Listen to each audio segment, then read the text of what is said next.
we live? Cool, well, it's a big welcome to Extreme Festival. Just double checking that we are live. It's the Regional Extreme Festivals, and we're at Zwartkops International World of Motoring.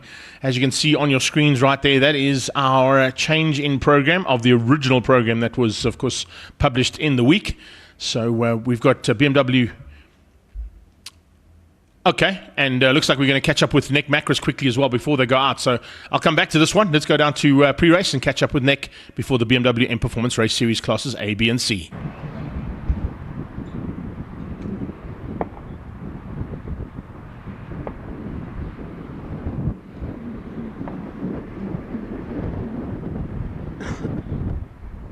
So third it is. We'll try and make way through to the front. Hopefully it's competitive. We'll try our best. Third indeed, and of course with me in the studio as always at this stage, we welcome not only people that are live on our live stream but also everybody around the track.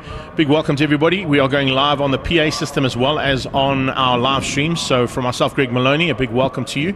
I've got my good friend Nick Herbst alongside me as well. He'll be going through classes A, B and C of BMW M Performance Racing Series with me. So bringing a little light to the situations at the front end. Ryan Nyker setting the pace in the M3 Turbo.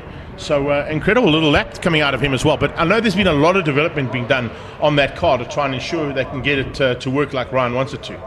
Yeah, a lot of stories over the little break that we've had, and Ryan's been practicing. So he's been enjoying some experience in various vehicles. I understand he's getting set up for a GT3 drive at the moment in a Mercedes. So he's really putting it in that professional drive mode right now. So he's taking the pace to his BMW now, and we could see through the lap time a 104 in these challenging conditions. Excellent lap time, and he's going to stand out from the pack today. You did say the track seems to be a little bit greasy and maybe not as pristine as what we normally come to when we go to Zwartkops. But what we can talk about here as well is also the change in temperature. I mean, the last time we were here, it was quite nippy. The track was cold. There wasn't sort of as many classes that could potentially pull, rubble onto the circuit, etc., like we've seen. But with temperatures getting up to close to 35 degrees Celsius, ambient temperatures, that means the track's going to get to about 40 degrees Celsius, which makes it even more difficult.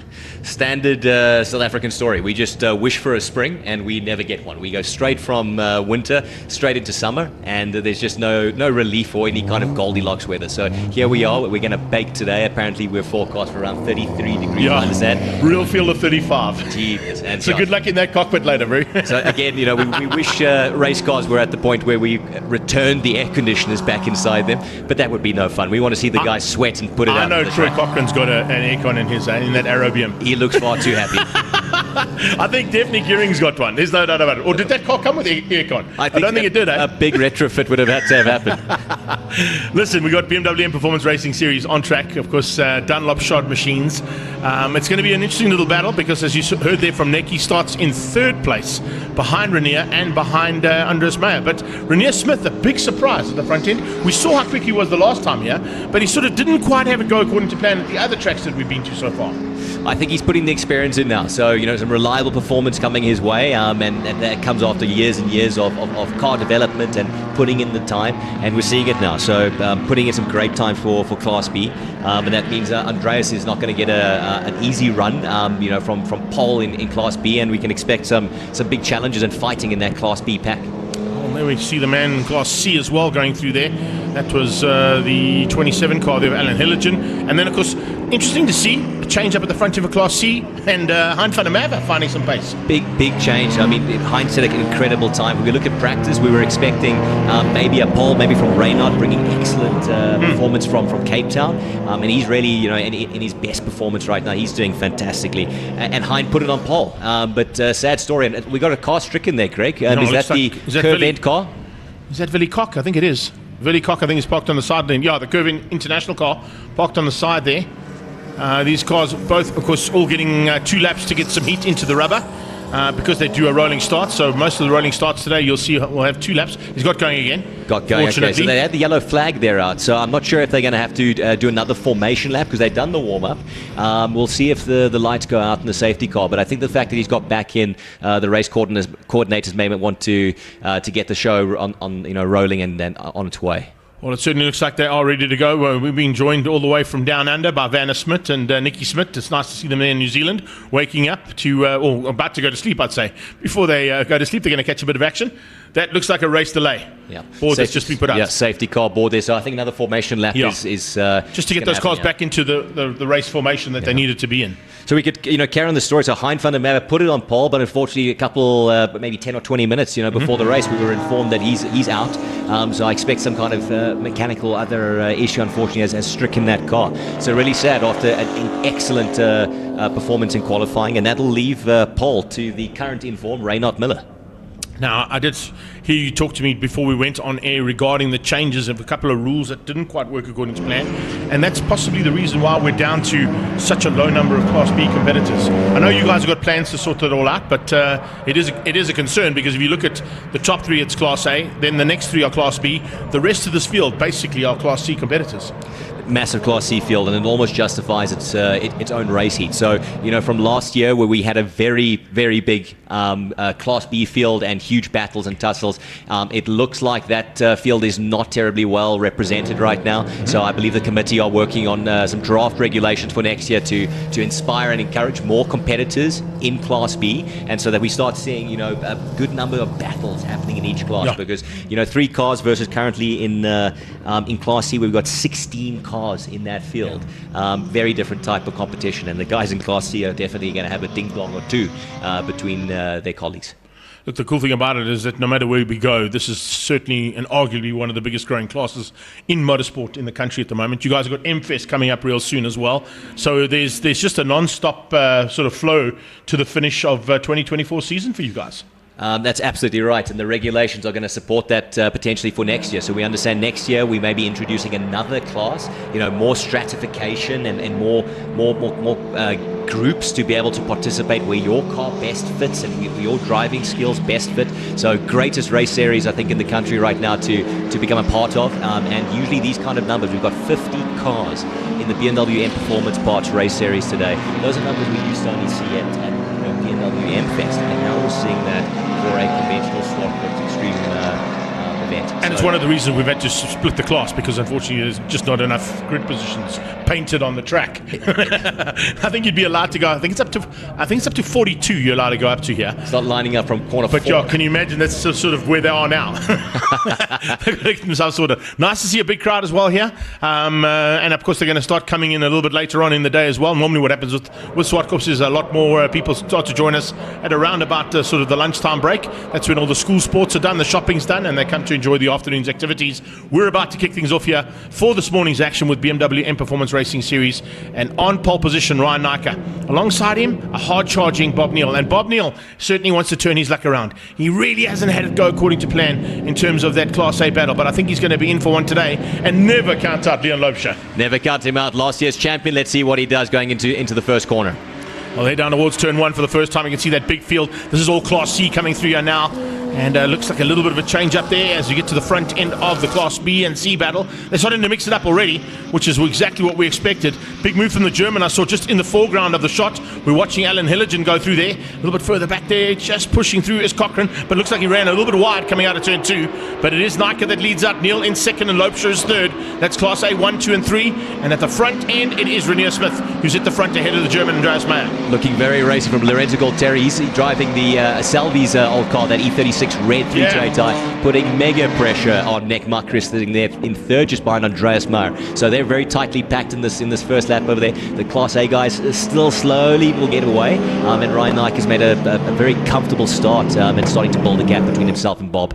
Now, Makris under a bit of pressure there in the background. You can just see that pressure starting to mount from Gualtieri. Gualtieri is looking for an early chance to pounce here, maybe to squeeze through and get the job done as soon as possible. Behind that is Reinhardt. You can see a nice start there from him, pulling slightly away there. Leonard Archer, of course, a seasoned campaigner now in this class. So he was the rookie last year, but now in the thick of it, big time there for ACD Valcom.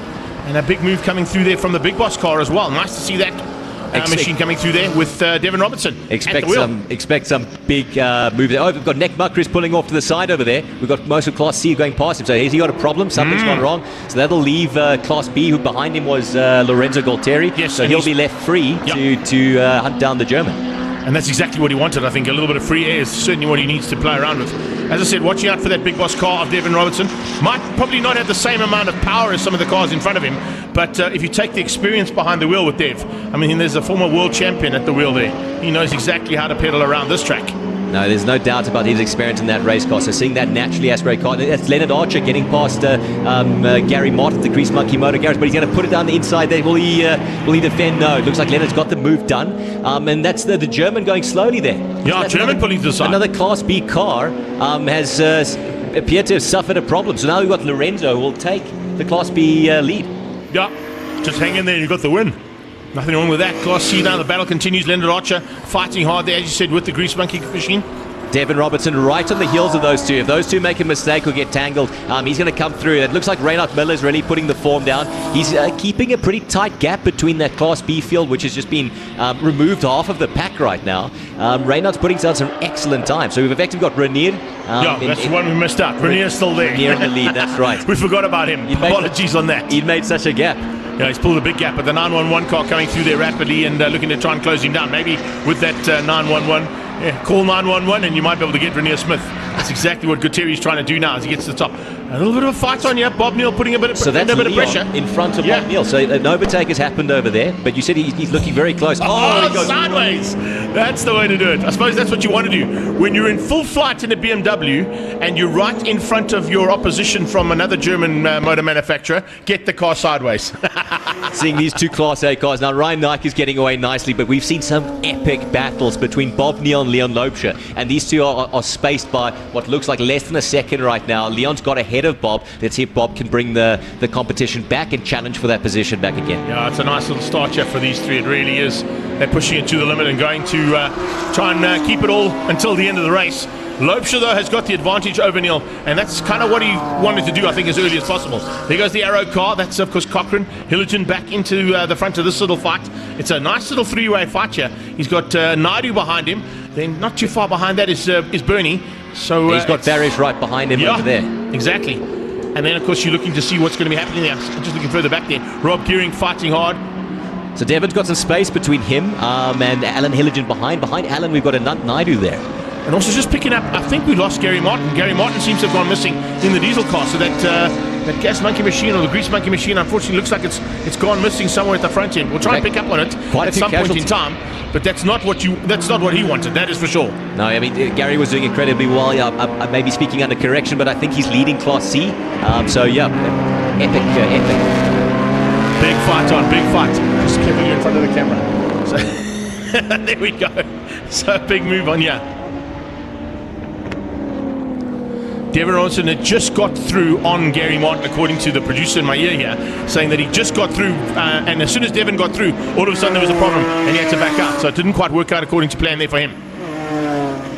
So here we go into sort of the halfway stage of the race. It's a big fight on here for what we expected to see for classes A, B, and C. Although with the demise of Class B now, and that's one of the problems you got when you've got a small amount of numbers. I mean, 2 or 3 cars are out, then you're basically done. So your point scoring then gets compromised as well. That's so exactly once you fall down to a number and unfortunately full point scoring is just no longer available. So yeah, the Class C field still looking strong. You're talking about Gary unfortunately missing out over there, but we've still got some big tussles over there. It's nice to see Bernard de Gavea and Varish Ganpath, very good friends over there, having a very tight battle. Let's see if Bernie can keep Varish at bay. Oh, nice, and they're kind of closing down there onto the back end of well, there's about 4 or 5 cars in that little fight. Now, there's about 4 or 5 cars just ahead of them. So we're looking to see the return of the favourite. That's kind of what happened down in Cape Town. These three were at each other's throats again. So yeah, back on the Highveld, we were doing the same and more of the same, as we always like to see. Once again, Hilligen through and pushing hard. And talking about Alan Hilligen. So Alan has brought some incredible development this week. For the first time ever, we're seeing an E36 with an 8 HP, which is effectively an automatic newer generation gearbox in that E46. So it's got a old M52 motor, and he's done all the development to have a proper automatic gearbox in that car. And we're talking all the modes, Sport Plus. Gutierrez got a problem. Gutierrez slowing dramatically there, or maybe he just missed a gear, but he was overtaken by Leonard Archer like he was looking for barking. So Archer went through on him relatively quickly. Yeah, there's definitely a problem. Look at that. Slowing down again. Up the hill. Maybe he's stuck in gear.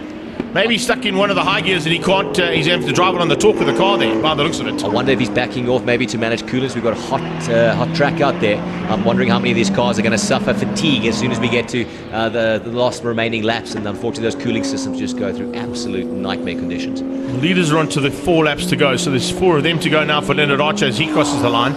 So Leon's still in front of Bob, and Ryan leading Class A very nicely. We've got Class C being led by Reinhard Miller in great form. Behind him will be Leonard, who we see on our screen right there. So if Reinhard keeps it nice and clean, he's got a win in hand over there. But let's see if Leonard can change that up. I'm sure he'll want to. He was putting fantastic times into practice 3. Look at the gap that's opened up here between Lopesha and Neil as well. So it looks like Leon getting through there and getting the job done. Bob Neal maybe hanging in there, as you said, with the track conditions getting hotter. Maybe he's got some problems. Here's the man that had issues right from the word go there, Billy Koch, and he seems to still have that issue. Something's not right there on that curve end car. Down the hill comes... So Lorenzo's still showing on our timing page at position 7. I don't know if he's still suffering some issues with that car.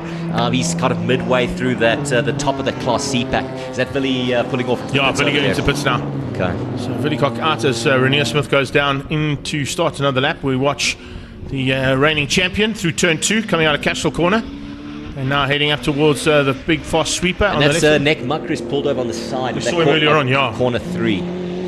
So Macris out. That's another big loss to the front end.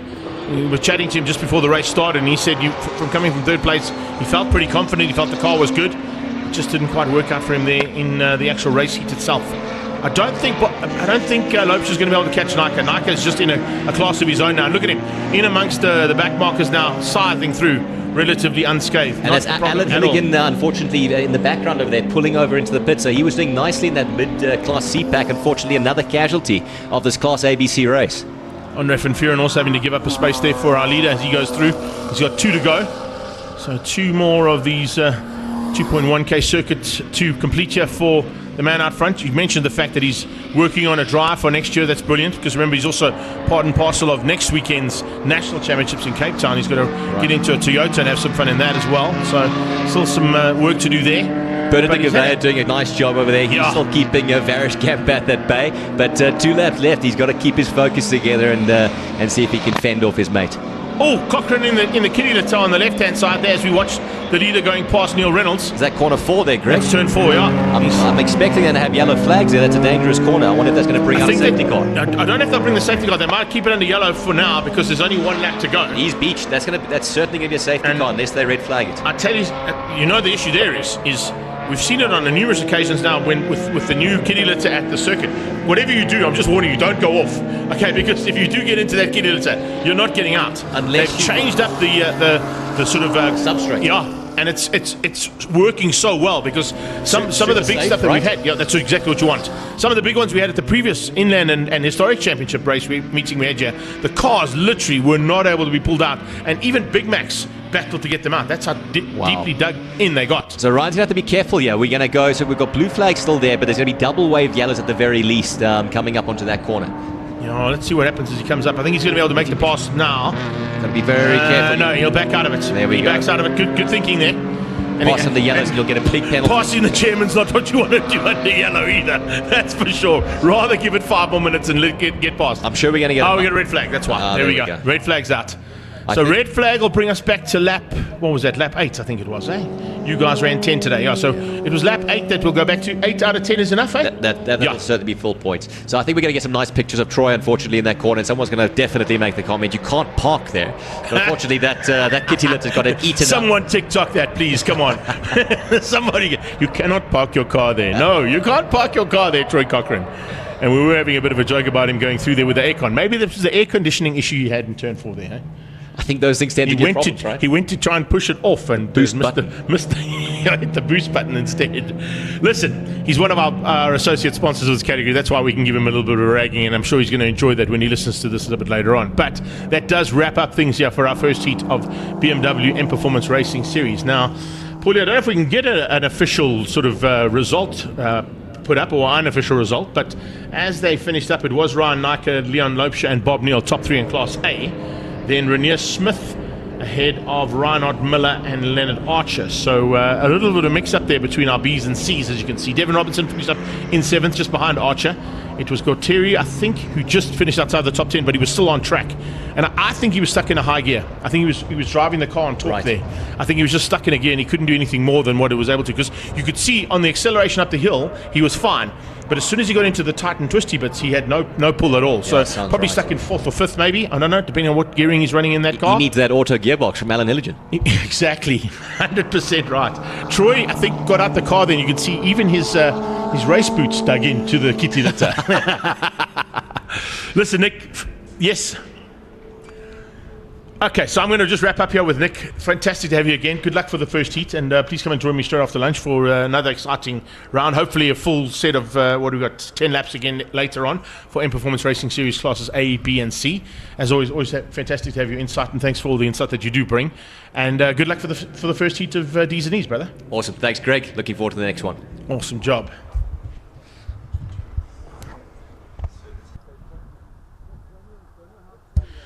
All right, down in, we've got an invitational category here, as you can see, parked in the pre-race area. And Claudio Audio, our roving microman, is downstairs with Sean Moore, catching up with him.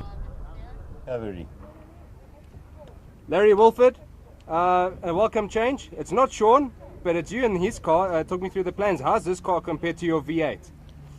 Yeah, it's fun to drive. It's got tremendous torque, not quite as fast as our V8s.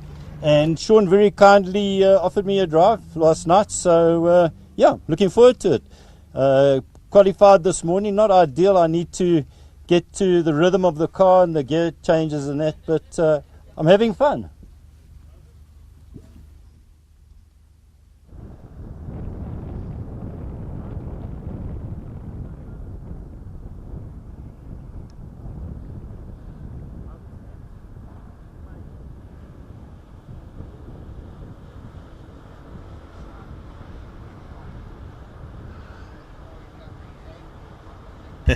Yeah, that unfortunately wasn't Sean. As you can see, that was Larry Wolford.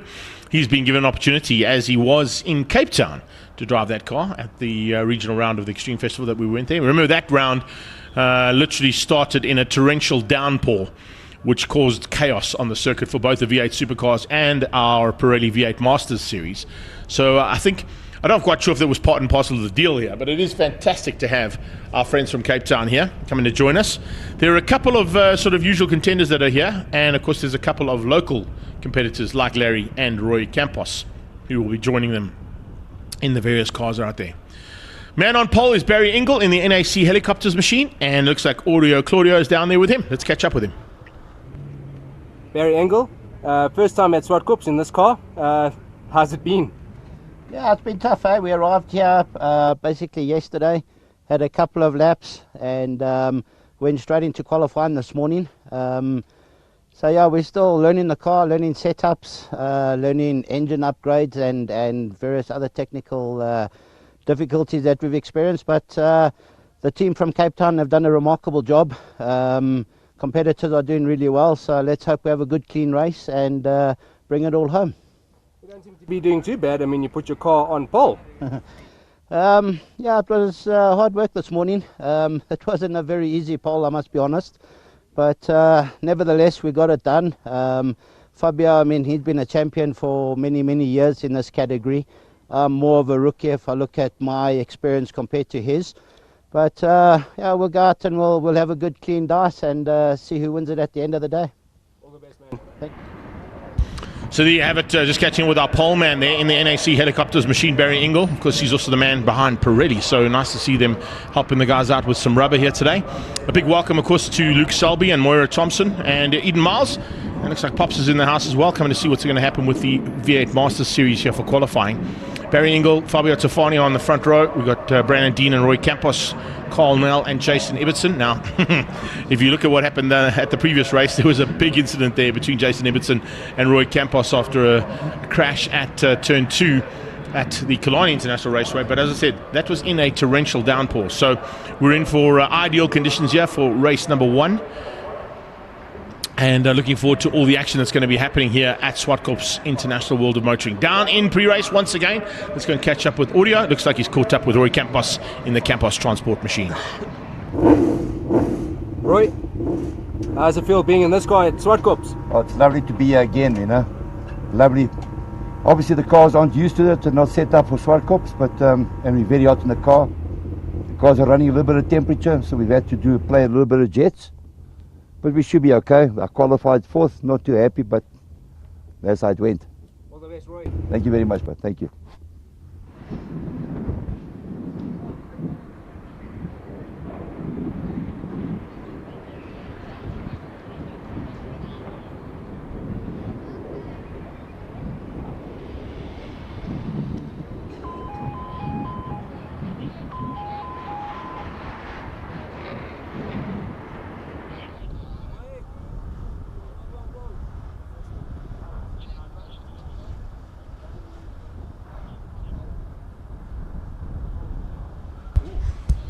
So while we're waiting for, of course, V8 Supercars, or the V8 Masters Series to get onto the circuit, I've got a man who's probably had a couple of experiences in some form of V8 racing in his career.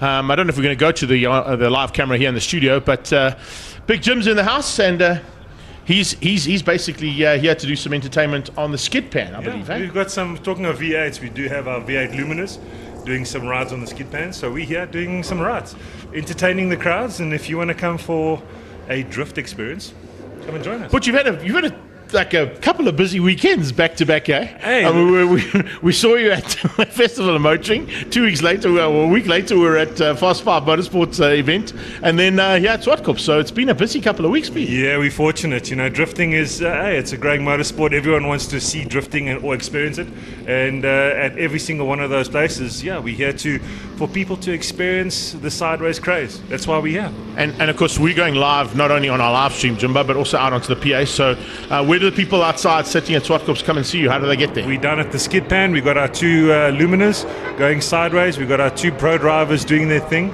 And this is an incredible skid pan. So we're now 2nd gear here, as opposed to other places where it's 1st gear. This is 2nd gear, and you're sliding all over the place in a V8. As I'm watching the V8s going out onto track now, exactly, you get to experience it in not one of those, but another V8. Yeah, but I can tell you right now, my middle daughter got a chance to climb in here with Big Jim at the Festival of Motoring. Got up the car with eyes as big as the helmet, I think, that you had on. But if you do want to go and join Big Jim, he's at the skid pan, and we'll hopefully get some live shots of that a bit later on. But good to have you in the studio, buddy, and we'll see you at the next one. 100%. It's like we see you regularly, like family. Yeah, we like that. It's like every weekend I'm seeing you now. People are going to start talking about us. All right, so it's Pirelli V8 Masters on circuit at the moment as they make their way around the circuit behind our official safety car. Good to see Gertie back in action. That is great. Nice to see that. The lady that was involved in a big incident here only a couple of weekends ago. Gertie, you can hear us on the PA. How you doing? Big wave there, I'm sure. And everybody enjoying the fact that you are back in the uniform that you've become accustomed to over the last couple of years. And fantastic to see her back on the pit wall and now part and parcel of the Zwartkops and Kyle Army Marshals Association. That is a really nice sight. We get 2 laps on the safety car. The Pretoria Toyota Corolla GR is going to lead these V8 Masters around and give them a chance to do what they need to do to get some heat into that rubber so we can go racing.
All right, so here we go. It's all good in the hood here for the V8 Masters Series, all the way from Cape Town, our invitational category.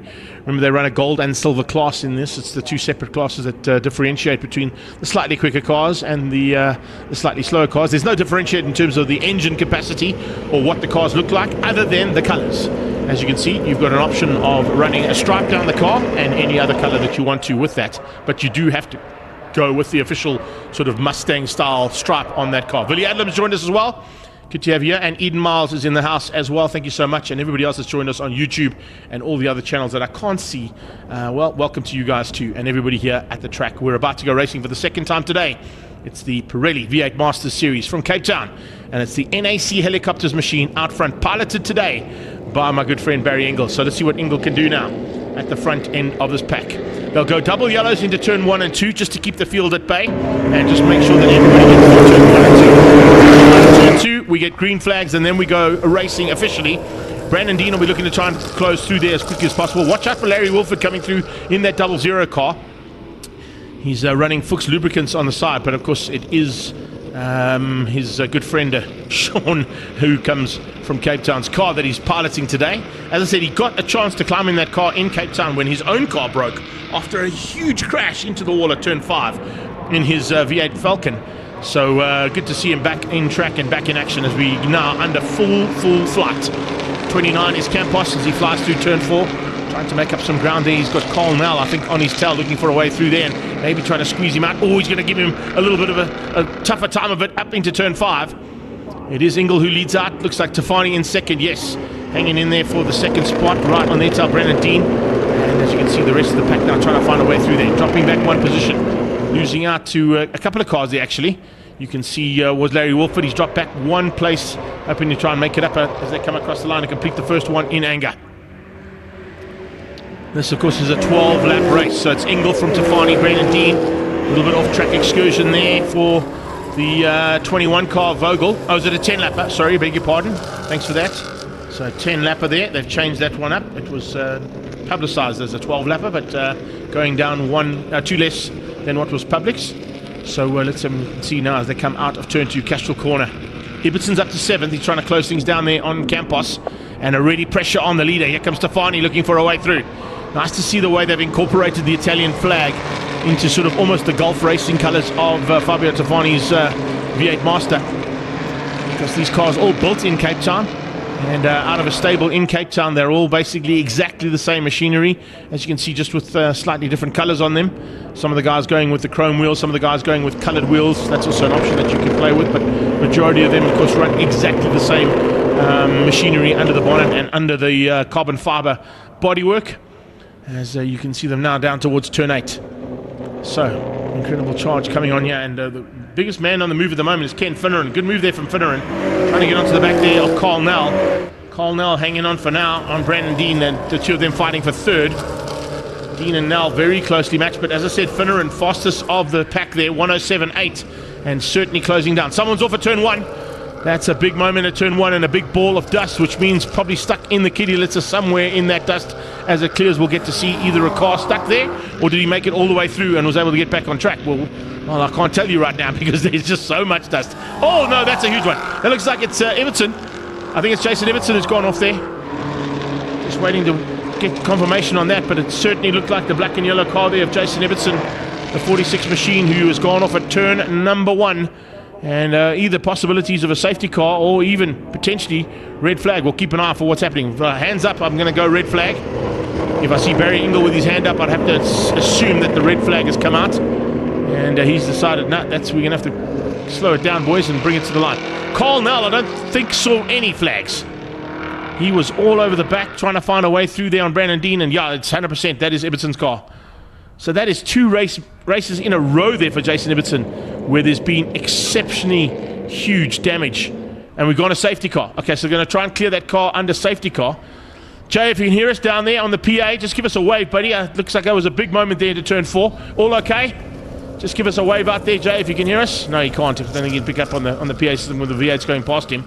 Looks okay as he walks away, but of course our doctor and Hunley, that's Donovan and Hunley, will be there, I'm sure, to attend to him, to make sure that everything is okay with the driver. He walked away. These cars are built very strong. But as I said, that is the second time that car's had a front-end incident. I think he went straight into the wall and then flipped around. So, yeah, I think they're going to need a red flag there, because that car is now stricken with lots of damage to the front and side of the car. So, yeah, certainly not what they wanted there. That is for sure.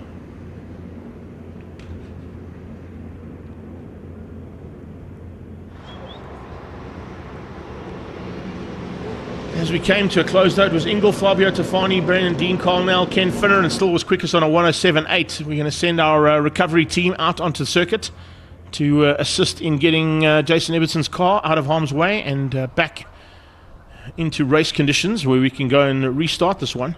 This is only race 2, remember. You can see Hannah Lee running across the kitty litter there just to make sure that Jay's okay. He walked away, so I don't think you have to worry too much. Once again, it is great to see that lady back on track. Gertie, fantastic to have you back here. Hopefully you can hear us on the PA system, and just want to reiterate, she was involved in a massive crash that happened at turn 4. I think about a year ago now, it must be, hey? Where she was basically in harm's way as a car went through the tyre barrier, but has recovered nicely and is back in uniform and back doing the job that she loves most. Awesome to see the crowds here coming in, and they just keep coming in through the gate too, which is part and parcel of what happens at a regional extreme festival day. There's lots to see and do. As you heard now, we had Big Jim in the house as well, Big Jim McFarlane, doing some drift action with the XS Drift team on the skid pan. So if you want to get down for that, if you're here at the circuit, I know I'm talking to the circuit and to people on the live stream. It was the beginning of the year. That's right, yeah, that's right. Paulie's in my ear, they're just saying that it was the beginning of the year. I think it was the second race meeting of the year, Paulie, if I'm not mistaken. And in one of the race, I'm not quite sure what race, it doesn't really matter what racing series was involved. Unfortunately, the car accelerator jammed into turn 4, and it literally went straight through the kitty litter and into the tyre barrier. And even though it just missed the marshalling point, it still clipped where Gertie was standing, and that's why she was involved and injured so badly. But as I said, fantastic to have you. And it's also one of the reasons that I was chatting to Nick Herbst about the change in the substrate that they've put into those kitty litters to ensure that when the cars do go off at the rate of knots that they're able to carry around this track, that they are stopped, because that's what they're known as. I mean, the affectionate term, of course, is the kitty litter, but it is an arrestor bed, and it's supposed to stop a car or a motorcycle from going as far as it did. or stop it from having a big accident like that. The kitty litter certainly worked there, but I think Jay was literally flat out through there and hit the tyre barrier. The tyre barrier has certainly done a good job, but it's flung that car around and lots of damage there. There you can see that's where the incident took place, and that of course is also a newly formed section, which is part and parcel of an event that's going to be happening on the 4th and 5th of October, known as Top of the Hill. So if you have got your diaries on your phones, or if you've got somewhere to write the dates down, or you didn't get a program at the gate, or you're watching on our live stream feed, 4th and 5th of October, we are back here at Zwartkops for the first inaugural hill climb / time attack event that they're going to be doing using this area that's just been prepared. That is the start line there on the right hand side. You can see the tire marks where the cars have started the classic event we did only a couple of months ago. But this bricked off area that here in front of us is where all the cars will be waiting to go, and they're going to do it at a slightly different format to what they did for the classic one earlier on this year. But stay tuned for that. It's Top of the Hill on the 4th and 5th of October. The Pirelli V8 Masters now just waiting to find out exactly what the decision is going to be. If it's 2 laps completed, I would say possibly a 6 or 7 lap race they're going to go with, but we'll get confirmation of that as soon as we can. But they're going to just try and get Ibbetson's car out of harm's way and then back into a safe position. The other factor that Jay has got this time out, though, which he didn't have in Cape Town, after the big crash they had in the first heat where he T-boned Roy Campos in turn 2, his car was completely destroyed. Campos's car was unfortunately too damaged to go out for the second heat. But Jason Ibbetson did have the choice of going into the garage and climbing into Marcel Angel's car, the second of the Autohaus Angel machines that were in Cape Town. I don't know if that car's here though, so he might not have the same ability this time out to go and get into the spare car and change things up there if he can. Don't think that's going to happen. It might be the end of the day's racing there for Jay, and if it is, I might actually try and get hold of him and see if I can get him in here, Paulie, for race 2. Maybe he can come and join me for a bit more insight from a driver's point of view and add a bit of colour to the commentary for race 2. If that's the case, that's what we will try and do, as we did with, of course, Nick Herbst, and we'll be doing with Bernard de Gouveia for the 2 BMW M Performance Racing Series races today. We've still got Paybar Volkswagen Challenge coming your way. Paulie, maybe if we got a chance, is there a possibility of chucking up that race day program just to run through it so people can see what we've got in store for us? There you can have it. Extreme Festival Regional at Zwartkops. M Performance Race Series classes A, B and C is done. V8 Masters are on track at the moment with a bit of a challenge there for our marshalling team to clear a car. We got Paybar Volkswagen Challenge coming up for a 10-lapper. We got DOE Formula Vs. They're always exciting here at Zwartkops. The Ferro Energia 111 Sports and Saloons. And, of course, the GT classes.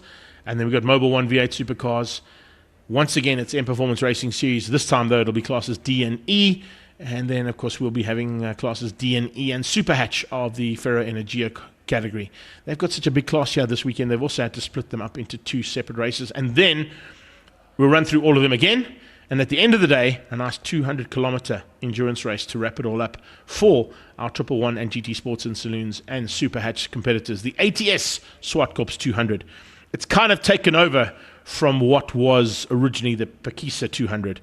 And because we're not, unfortunately, going to the Pekisa Freeway Circuit anymore, they've brought it to Zwartkops, and ATS have joined with Zwartkops to bring you the ATS Zwartkops 200 Endurance. That'll be at approximately, I would say, about 5-ish now, as opposed to what you can see on screen there, 16:35, due to a couple of incidents this morning. And, of course, with this break in proceedings now, we're running slightly later. But I do know that our COC and his team will be working frantically to try and make up time. So that's what we're in store for. You're here on the side of the track, enjoying all the race action, I'm sure, so far. Lots more to come your way. And as soon as we've got a track clearance, we'll be back with commentary.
There's a bit of action replay as they head down towards turn number 1 by the looks of things. This is where things all started out for the Pirelli V8 Master Series from Cape Town, our invitational category here this weekend.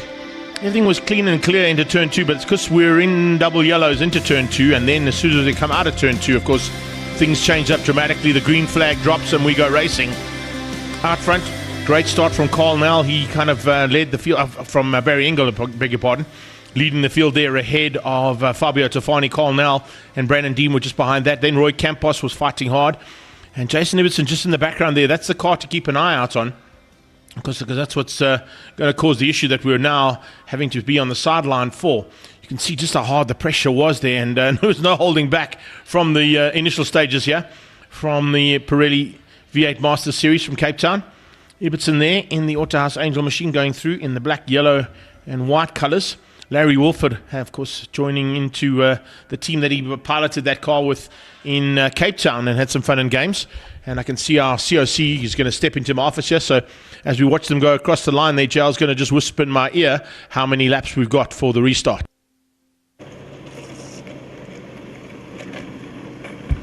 So, just getting information there from Giles, our COC, as he jumped into the office here where we're doing our commentary booth from.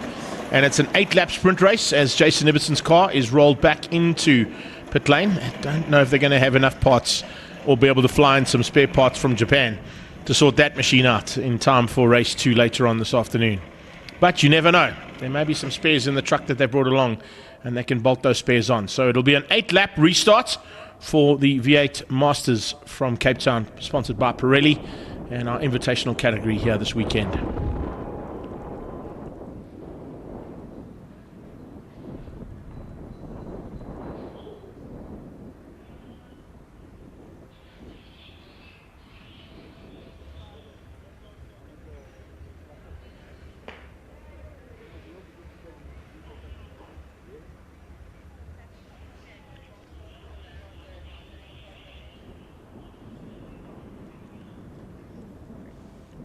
So we've still got Barry Engel on track. He's in the NAC Helicopters machine. Club refrigeration car of Fabio Tofani was giving him a bit of a run for his money as we had to come under safety car and then eventually red flag. Time to fire up those V8s again. Brandon Dean, Roy Campos, Carl Nell still in the race. Ken Finneran had just set the fastest lap as the red flag came out. So he's a man to watch out for possibly on the restart. And remember, with this restart, they start single file. So they will do a warm-up lap behind that Pretoria Noord Corolla GR. And then they will form up into single file formation for the restart. Mark Vogel, Larry Wolford, Gary Thompson, Stuart Spooner and Josh Vogel. Or Vogt, I think it is. I think they're Vogt. Yeah, the Great South boys there. I'm not sure if it's Vogt or Vogel. Maybe it's a typo, but needless to say, we'll try and get information on that if I can. I just want to double check the program. Maybe in the program it'll tell me that. It's a good idea, Greg. Check the program. Maybe that'll help. It is Vogt. So on the program it's Vogt. On my entry list it's Vogt. So there we go. The Vogt boys are in the house. That's Mark and Josh. As I said, the Ziegler car there. He's being piloted this weekend by Larry Wolford in the 00 machine. Keep an eye on his progress too. He also had a relatively good start in Cape Town, but that was after he'd had a big crash on the Friday afternoon in his Fuchs Falcon at turn 5. The throttle also stayed open there and he had to try and avoid bits and pieces, go through the kiddie litter over the embanked corner at turn 5 in Cape Town, and ended up just a couple of centimeters away from the crash barrier and the wall that would have put him out onto the main road and down towards Camps Bay had he gone any further. So they come out of turn 5 past the AMG Driving Academy, and they'll now form up into single file formation. Engel leading out the pack.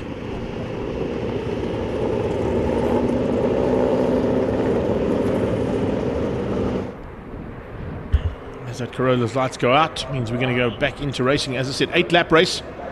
Engel was able to get down to a 106.9 in qualifying. He was the fastest out of those top 5. The rest are all in the 107s. So it's basically about 800ths of a second splitting the top 6 cars in qualifying. Engel drops the hammer. He's going to try and catch them out here. but Tafani was well aware of it and goes along with him. They've got double yellows into turn 1 for the first lap. That's just to give everybody a chance there, but that's usually just for the normal start.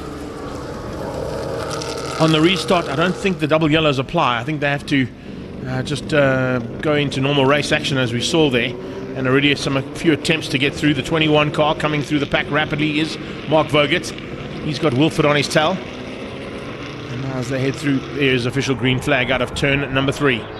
So it's Ingle out front, pulling away now. And they're bringing Tafani along. They've got ahead of Brendan Dean. Where is Campos? Campos has dropped out of the picture there somewhere. That's the 21 car. Yeah, there's no Roy Campos in this pack, so something's gone wrong there with Roy Campos on the restart.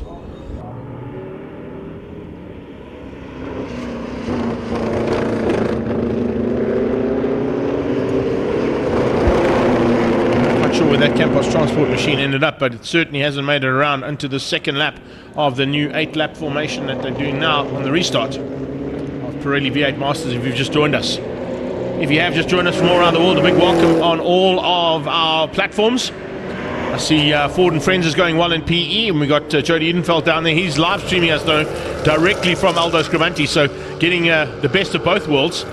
He gets to watch what's happening at Aldo Scrivanti, and he gets to watch what's happening at Zwartkops on the live stream. And of course, all of our friends, fans, and family all around the world, a big welcome to you on all our platforms, as well as here at the circuit if you've just arrived. Lots to see and do, and the action is now thick as Fabio Tafani has a big look into turn 4, looking for a way through there on Ingle. Ingle running wide, and Tafani is just going to squeeze him out, but Ingle's not going to give up without a fight. They go up still wing mirror to, well, not quite wing mirror to wing mirror, but they were wing mirror to wing mirror as they went into turn 4. Tafani's through. So the number 1 car hits the front, and look at him trying to do a bit of a block pass there. He kind of just braked a little bit more harder into turn 5 to see what Ingle would do. Ingle saw it, had to climb on the anchors, which compromised his drive slightly, as you can see, coming out of turn 5 and 6. And now come down into turn 8, and out of Volkswagen corner they start another lap. So this is how we start things out here for the second start of V8 Masters from Cape Town. The Pirelli V8 Masters are here as an invitational category for the Regional Extreme Festival. Great to have them here, and a nice combination of these guys joining our usual contenders. I was hoping that they were going to combine with the V8 Supercars and jump onto the back of them, but they decided to run them separately here, which is not a bad idea. You can see in the background as well the kart circuit working frantically in the background too. So, oh, big moment there. That's Carl Nell out of shape there properly coming out of turn 3. I think he might have had a little touch there with Finneran. Finneran and Carl Nell might have just had a little glance against each other, but certainly a big moment there for the red and yellow car. Double yellows into turn 3, or out of turn 3, warning the drivers that there is well, they'll be warning the drivers when they get there that there's a car on the outside. Finneran will know about it because I think he was up close and personal. Here comes Ingle back for the lead. Has a dive on the inside of turn number 8, looking for a way back at Tafani. Safety car has been deployed. Safety car has been deployed. So yellow flag and safety car board is out. And they'll now pick up on those cars coming out of turn number 1. There we go. Tafani slowing up behind the Toyota Corolla GR hatch. The official pace car now from Pretoria, no Toyota. And our official pace car as well for the Extreme Festival of Action. And man, have we had action. There's plenty in this series. They always provide good action though, I've got to tell you. I've been down in Cape Town on numerous occasions. Let's have a look at that. Yeah, well, we got a little replay of what happened there coming out of turn 3. It's in the background of our shot, so it wasn't quite what we were focusing on, but look in the background. No, it's now all on his own. It was all on his own. I thought Finneran was involved. Finneran actually did an incredible job to avoid slamming into the side of the spinning Carl Nell. So apologies there, Ken. But it looked initially from this first glance, because we only caught it at rapid pace and at normal pace, of course, not in slow-mo like we just saw now. It looked like Ken might have been involved, but actually it was now all on his own, spinning out. And as he spun out, he literally went straight across the nose of Ken Finneran, who just avoided him and managed to stay in the hunt. So he's moved himself up to 4th place. Wilford's up to 5th. It's then the 21 car there of Mark Vogert who's behind that, as we're under safety car here in the second start. And this time out, in the second start, Barry Ingle actually was quickest. So on that last lap, you could see Ingle was closing things down. They're trying to find a way through back on the leader and the current reigning champion, Fabio Tafani. didn't quite get there. Nell's out the car. Carly, are you okay, buddy? Give us a shout out if you can hear us on that back wall. If you're okay, give us a thumbs up, Carl. I don't know if you can hear us on that back wall. Hopefully you can. There is PA down there, but that was a big moment for him. And our medical team will now get to him to make sure he's okay. Let's have a look at it one more time. Here we come. Yeah, certainly. Well, I think he might have just put a wheel on the inside dirt there. That front, front right on the inside just got him a little bit out of shape. He tried to catch it, couldn't quite catch it. Through there in a V8 Master, what are we going to be doing? Probably about 130, maybe 150, at least through turn 3. And the back end steps out. Not easy to catch those cars in full flight. So he ended up on the sideline with another bit of broken machinery there from the Pirelli V8 Masters. And a bit of a race of attrition here because there's been some big ones. We've lost Jason Ibbotson. We've lost Campos. I think Campos might have been due to a technical problem in his car because he didn't actually take the restart. I think he peeled into pit lane when we went to the restart. So Campos out, but he'll be looking forward to getting that car fixed in time for race 2. He does not want to disappoint his Zwartkops fans that are here, I'm sure, in the Campos transport machine. But we stay under safety car as we get our recovery vehicles onto the track. I got told that I've got to call them the right recovery vehicles. That is recovery 2, because that would have come from turn 2. Then you've got recovery 5, which is up at turn 5. That's what I got told. They're not Romeo 1 and Romeo 2 like I called them the last time. I got told that at the Festival of Motoring from our Zwartkops and Kyle Army Marshals. So let's have a look and see if they can get that car recovered as quickly as possible. Hanley and Doc are going to just take Carl along with them just to have a double check. I think it's because of the nature of the crash and where he ended up, as well as what they saw on our live stream replays. They just want to make sure there's maybe no head or neck injuries, and it's always done as a cautionary more than anything else. But as I said, you saw both him and Jason Ibbotson get out of the cars and walk away under their own steam. That's always a good sign. And as I said, these cars are well built. They certainly are incredibly well built motor cars and have stood the test of time. They've been racing now, I think, for about 15 or 20 years, if I'm not mistaken. So they've been around a while. As I said, it's a very successful series in Cape Town, and lots of people have, of course, piloted these cars from various formats of motorsport in the country and around the country. Even had a couple of international drivers in them on a few occasions as well, which is a great sign for motorsport. And of course, they have a huge following down in the Cape. So all those people that are watching from the Cape area, hope you're enjoying all the action that they're providing for us here at the Extreme Festival Regional Championships at Zwartkops International World of Motoring.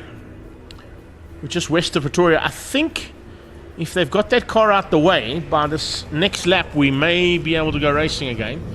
These laps are ticking off and they do count, and we're down to 3 to go. So we might get a possible 2-lap sprint race. Are they going to leave the car there and just keep it under maybe a stationary yellow or double wave yellows for the rest of the race? That might be the case, unless they're going to send Big Max out there to go and fetch him in time to bring them back under starters orders for a sprint finish.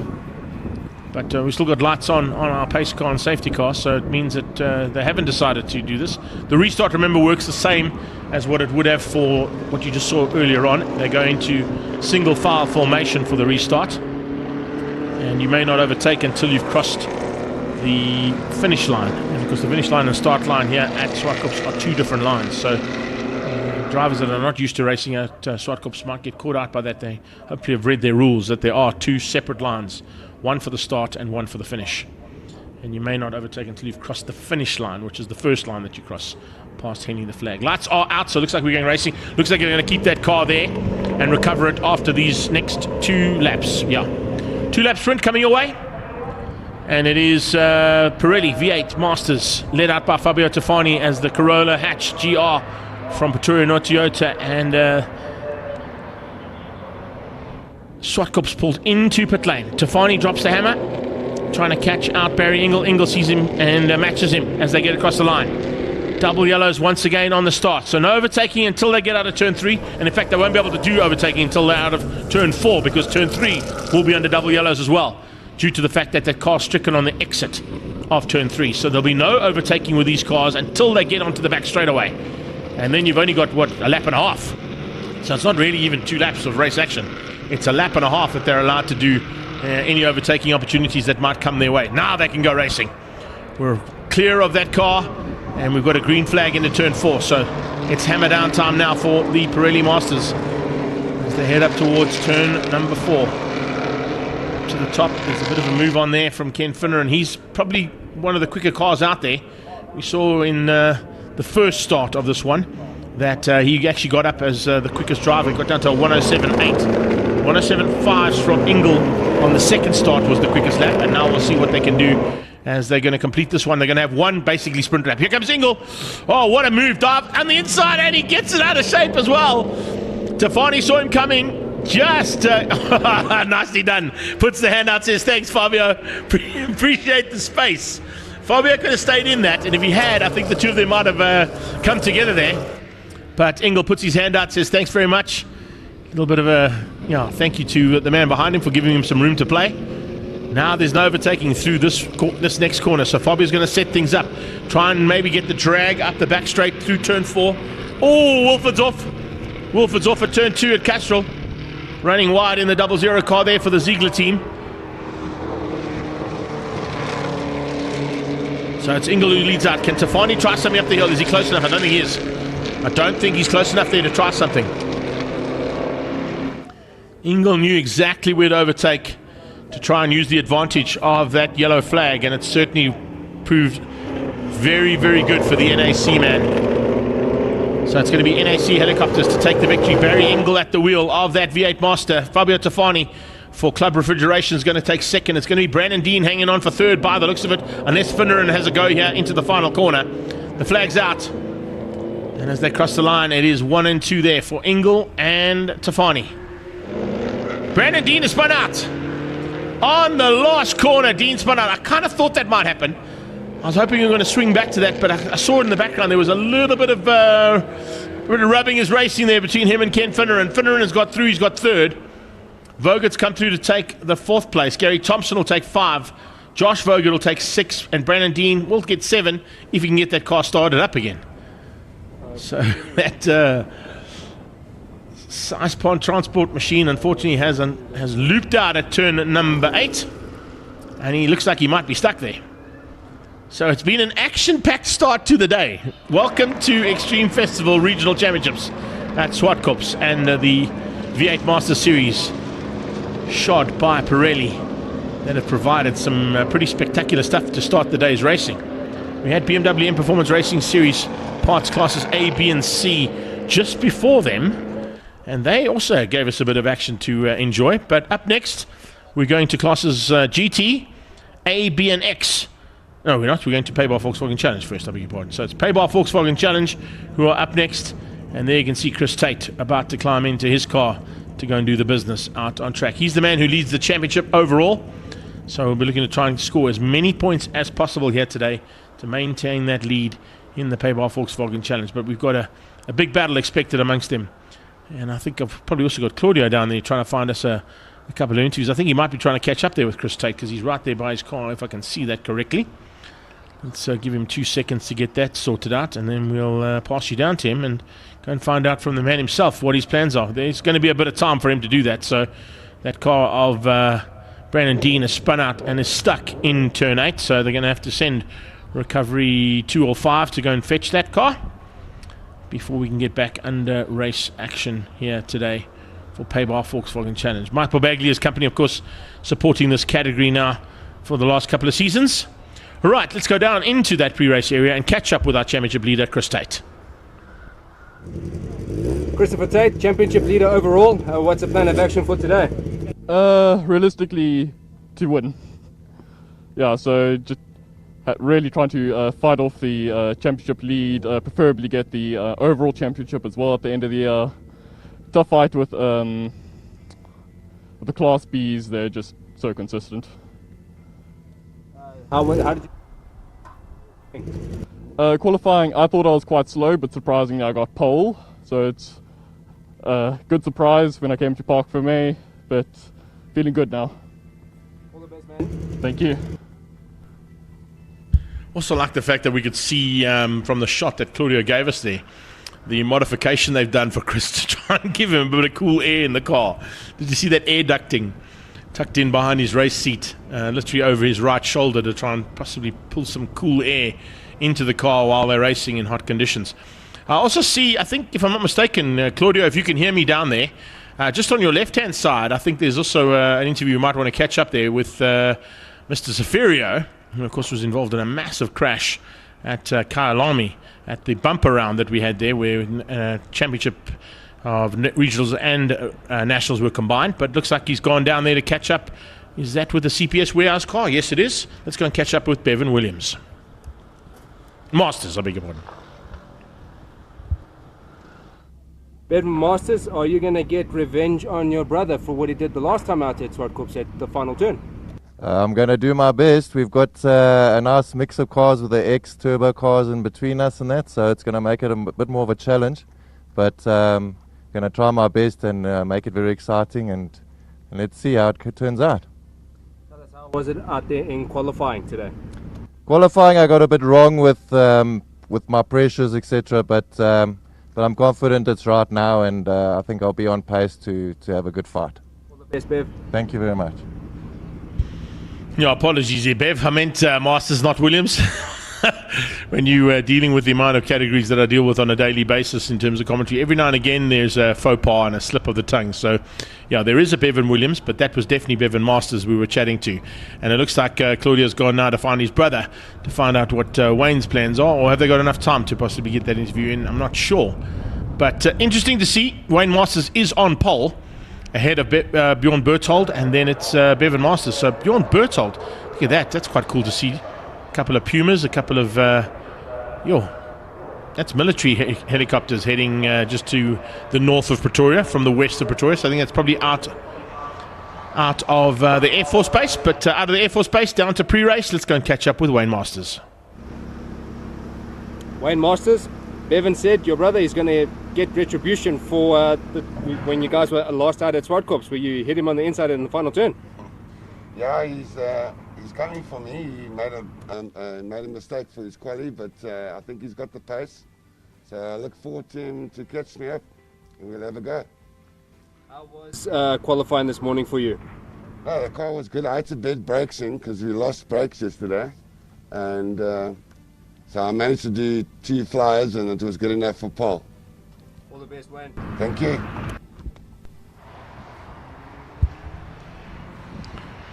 I think all the Masters boys are in action this weekend, if I'm not mistaken. There's a certain Porsche Cup driver involved in some kind of international experience that has a Masters name to it as well. So let's keep an eye out on what's going to happen with that action. That you'll have to pick up, of course, on your other formats of live streaming, or possibly on some of the timing monitors that are out there. But you can see still some work being done to recover Carl Nell's car that went off at turn number 3 into the crash barrier there. So a little bit of work for our marshalling team, and as always an opportunity when you see them working that hard and that efficiently to give them a shout out for all of the efforts and time that they put in to allow us to go racing and keep us safe when incidents do happen. We can't do it without them, and it is always great to have a big team like that. Stuart Mack's in the house as well, and the Mack Attack, of course, is at the top end of Class B, so let's go and catch up with him and see what his plans are.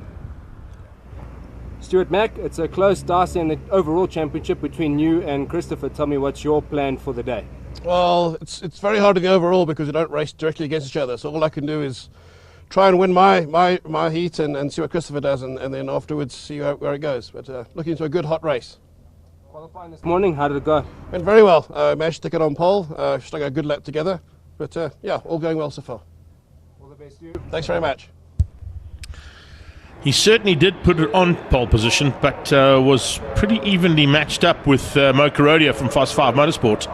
A 15.1 and a 15.4, so it's only 0.3 of a second there between Stuart Mack and Mokarodia for what is the lead of Class B and the pole position for Class B. Srin Rajpaul and Anthony Lessing are also right up there, along with Ian Walker, the stalker from the Melavella Cycles team. He's had a fantastic run here at Zwartkops and is certainly looking to turn his luck around. He's had a couple of nightmare rounds in this Paybar Volkswagen Challenge, but the stalker is back, And they're in 5th place, just about, about 9/10 off the pace of the poleman Stuart Mack. So we'll keep an eye on his progress as well. Ethan Kutsia, he's just behind him. And Kutsia, of course, also running with a new sponsor on board. He's brought along a new energy drink into motorsport, Slayer Energy. They've come to join him as part of his team, so nice to see them supporting one of our youngest drivers. And of course, he's not only looking forward to this weekend along with Mo Karodia, but also next weekend in mind, because both of those drivers will be heading into battle in Cape Town for the penultimate round of the Astron Energy Volkswagen Polo Cup that takes place next weekend. And it's the penultimate round, of course, of the Extreme Festival of National Motorsport as well. So cars on track, making their way around, and looking forward to some big action out on circuit.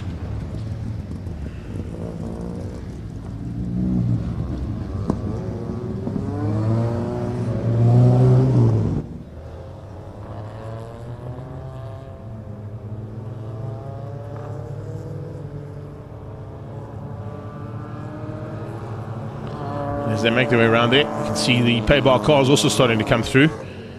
And that's the actual official pay-bar cars, as opposed to all the ones that are just running the windscreen decals that they have to do, with pay-bar being the official sponsor of this category. A 9.5 car there of Tyron Pillay. He'll be looking to continue his ever-forward progress on this as well. So, awesome stuff.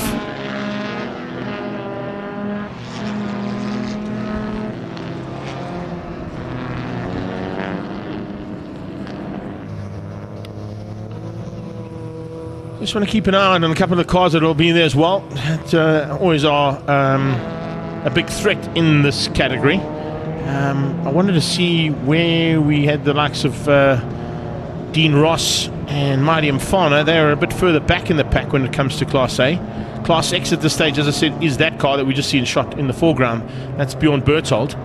So Berthold looking for a chance now to possibly have a go at an overall in a Class X car, but he's this meat in the sandwich between the two Masters boys at the front end. But Bjorny also kind of one of the youngest drivers in this category as well, so knows his way around in that Caesar 90 Plastics car, but will definitely be looking for a chance now to prove himself amongst the seasoned campaigners in both Wayne and Bevan Masters.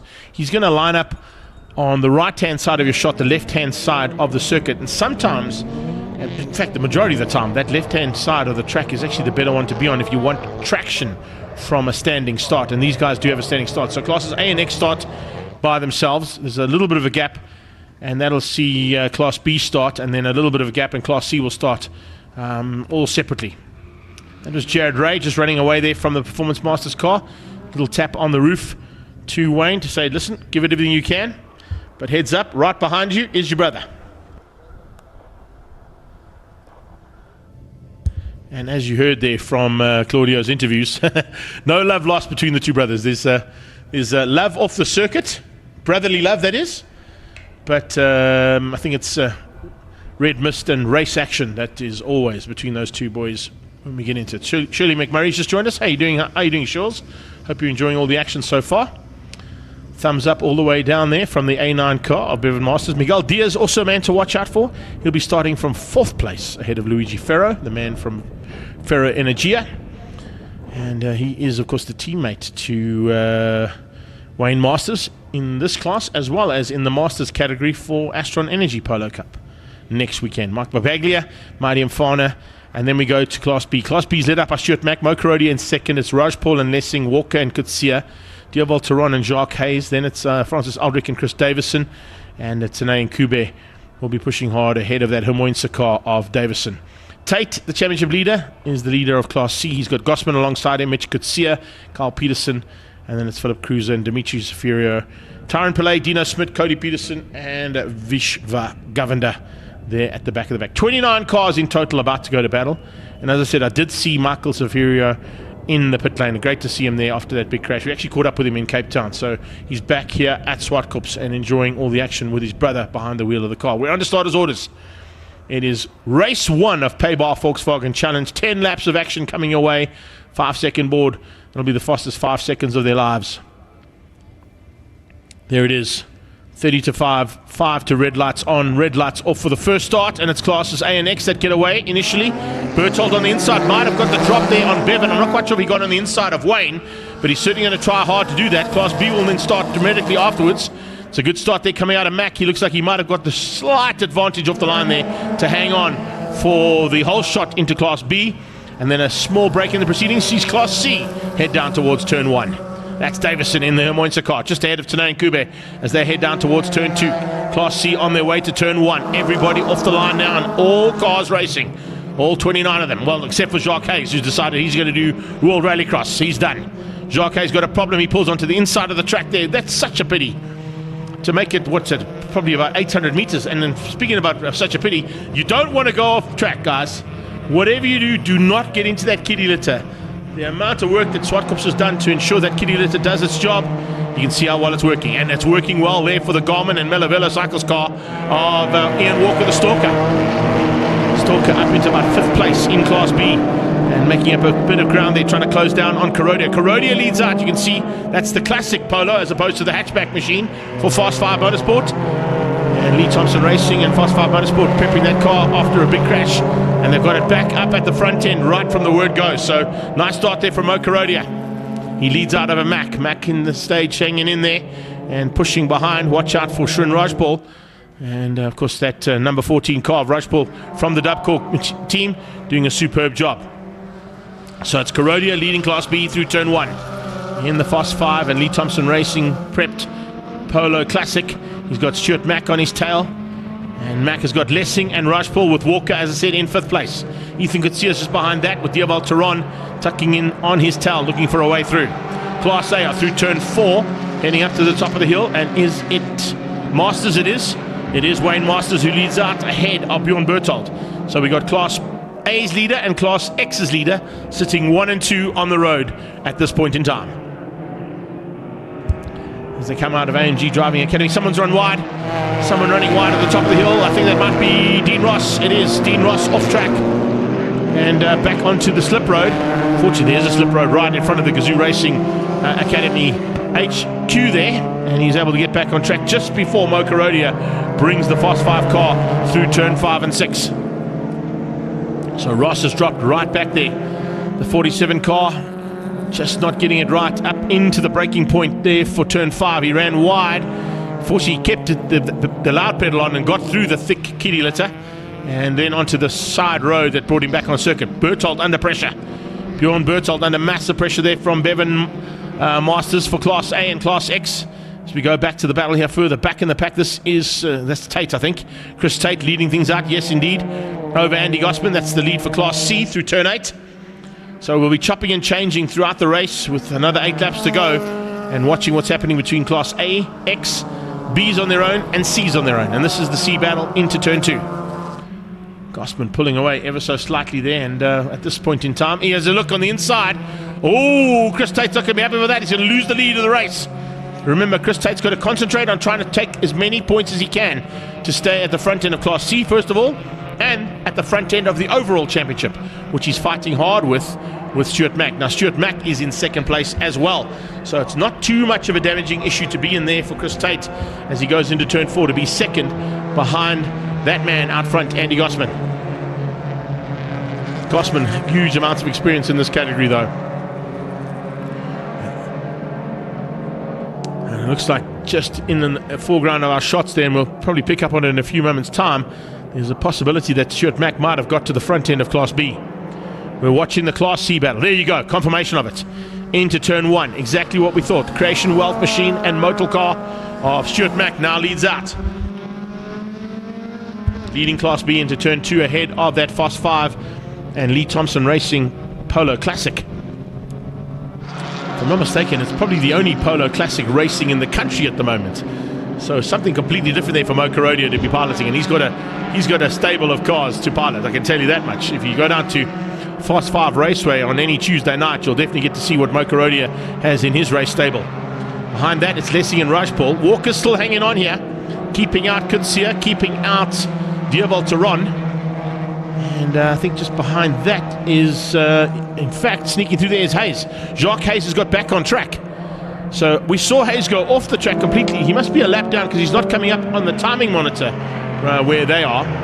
So being a lap down and getting back on track, someone's run wide again through turn 5 and possibly through the Kidders and onto that return road. Didn't quite see who that was, but needless to say, there's a big ball of dust up right in front of that Kazoo Racing Academy headquarters. Walker the Stalker having a great run here. Ian Walker in that Melavella Cycles and Garmin sponsored car. He certainly knows his way around. If he doesn't, the Garmin will tell him how to go around. And also probably use that Garmin technology in that car to give him a chance to get his lap times right and have a look at the data that it provides to maybe make him get those lap times a little bit quicker around the circuit. Sportex machine closing down on Gosman. Christopher Tate has to get in front now. If Mack leads things out, he'll be taking a couple of points away on the overall championship from Christopher Tate with his win in Class B, and Tate's at this stage second place in Class C. Speaking of second place, on the road at the moment, it is Bjorn Berthold in the X machine. That's your leader, the Performance Masters car of Wayne Masters, and yeah, looking to get through for CPS Warehouse to get second place overall and second in Class A will be Bevan Masters, but he can't find a way through there on Berthold. Berthold is keeping him very honest, and Luigi Ferro is right in the mix as well. What a drive here from Luigi. One of the best drives we've seen out of Ferro there, sitting at the moment 4th overall, but 3rd in Class A.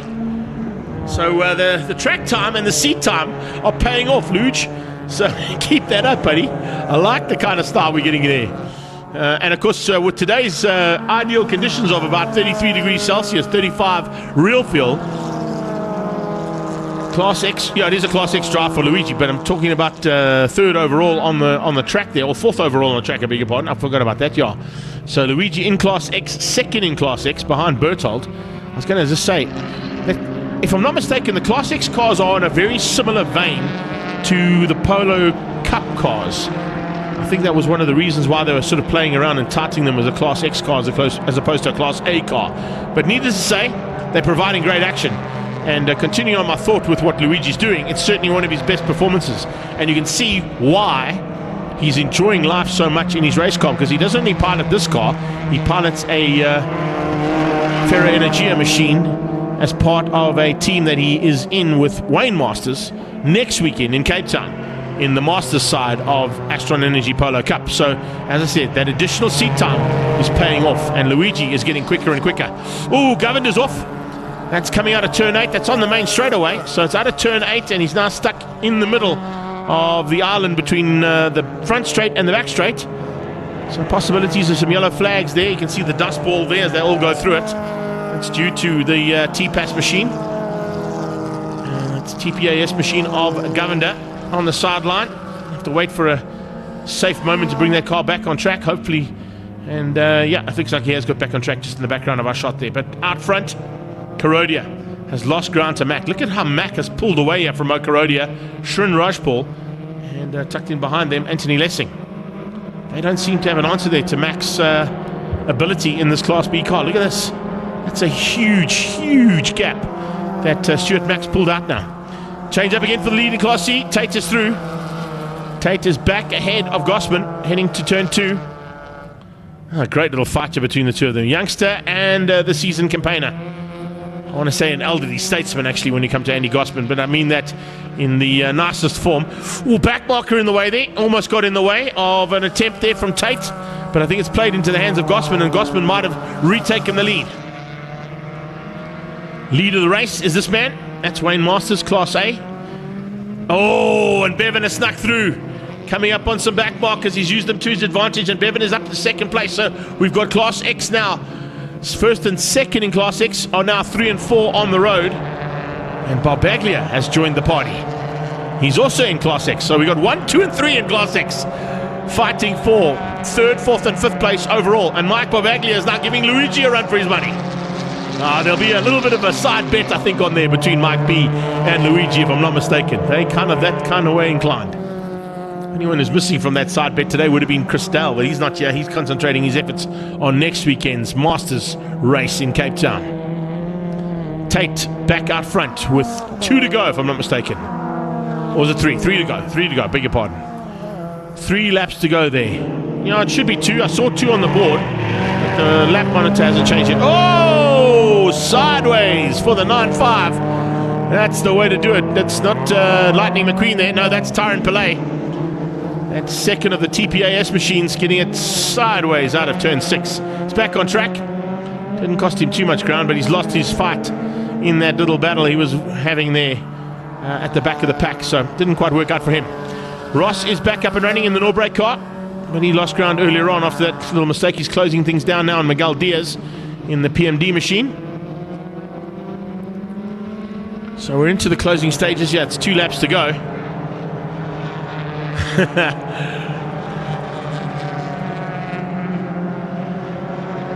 Looks like a bit of fun and games out there for Luigi Ferro. He is having an absolutely awesome time of it. It really is great to see him fighting so hard with Bjorn Berthold. That, of course, is for the win in Class X, by the way. A couple of back markers here to negotiate for Wayne Masters. Bevan's too far back on them, so he might get caught out actually with the little fight that's happening there. It could cost him some time. So it's got about a lap and 2 corners to go there for Wayne, and he's got 2 back markers, giving him a bit of breathing room between himself and his brother. One of them is Dino Smith, who's got through on him into turn 8. As we watch that Cesarani Plastics car, still leading out Class X at this point. 24 machine at the back of the pack there. Coming through there is Demetrius Averio. Great to have Demi there, and of course his brother Michael is itching to get back in a car, just with a few more weeks, or probably a couple more months, I'd say, recovery and physio to do before we see Michael back in a race car. We have got a car stuck on the sideline. Once again, it looks like it's Vishva Govender, the second of the TPAS machines, parked at turn 3's exit point. That'll be under yellow flags for the remainder of this race, so you won't be able to do any overtaking through turn 3. Not that a lot of overtaking gets done there. It's usually the setup for an overtake for turn 4 that they'll be looking for. But now heading up to the top of the hill for the last time. A fantastic run here from Wayne Masters. Has not really been troubled. Had a little bit of a threat from the Class X machine of Bjorn Berthold on the start, but then he managed to pull away from him, and he's now controlled it from there. So flag is about to come out as they come through there. Looks like Carl Peterson might have to still do one more lap, but these two are now done. It's Masters 1 and 2. Wayne takes the win. Bevan gets second, and Class X victory goes through to, is it Berthold getting through there? Yes, he got through just in time. Bjorn Berthold, Luigi Ferro, Mike Barbaglia, top 3 in Class X. And we watch this battle. Mo Carodia for second. He's got a little bit of breathing room between himself and the third place battle, but a back marker to negotiate down the hill. Mac's going to get the victory for Class B. He's coming through to the line now in that Creation Wealth and Motul sponsored car. Done deal for Mac. Carodia takes second, and Rajpal will get third place. Back to Class C as they're out of turn 4. As you can see, this is non-stop action with Paybar Volkswagen Challenge. They do not stop at all. All the way through the classes, we pick up on that action, try and bring it all to you as much as possible. Difficult to try and keep an eye out on all of it, but great job once again from our team downstairs to bring you every one of the bits of action that took place. I think in this one we caught everything. Tate's going to hang on for the win by the looks of it, or is Gossman going to give him a run here? Is he close enough to have an overtake? No, he's not. So Christopher Tate takes the victory, exactly what he needed to do considering the fact that Stuart Mack took the win in Class B. So points and the gap in the points will remain the same there between Stuart Mack and Christopher Tate after wrapping things up in race 1 of Paybar Volkswagen Challenge. There you can see it. Wayne Masters, Bevan Masters, the top 2 in Class A. And it looks like Dean Ross will get third place in Class A, although he finished in 6th place.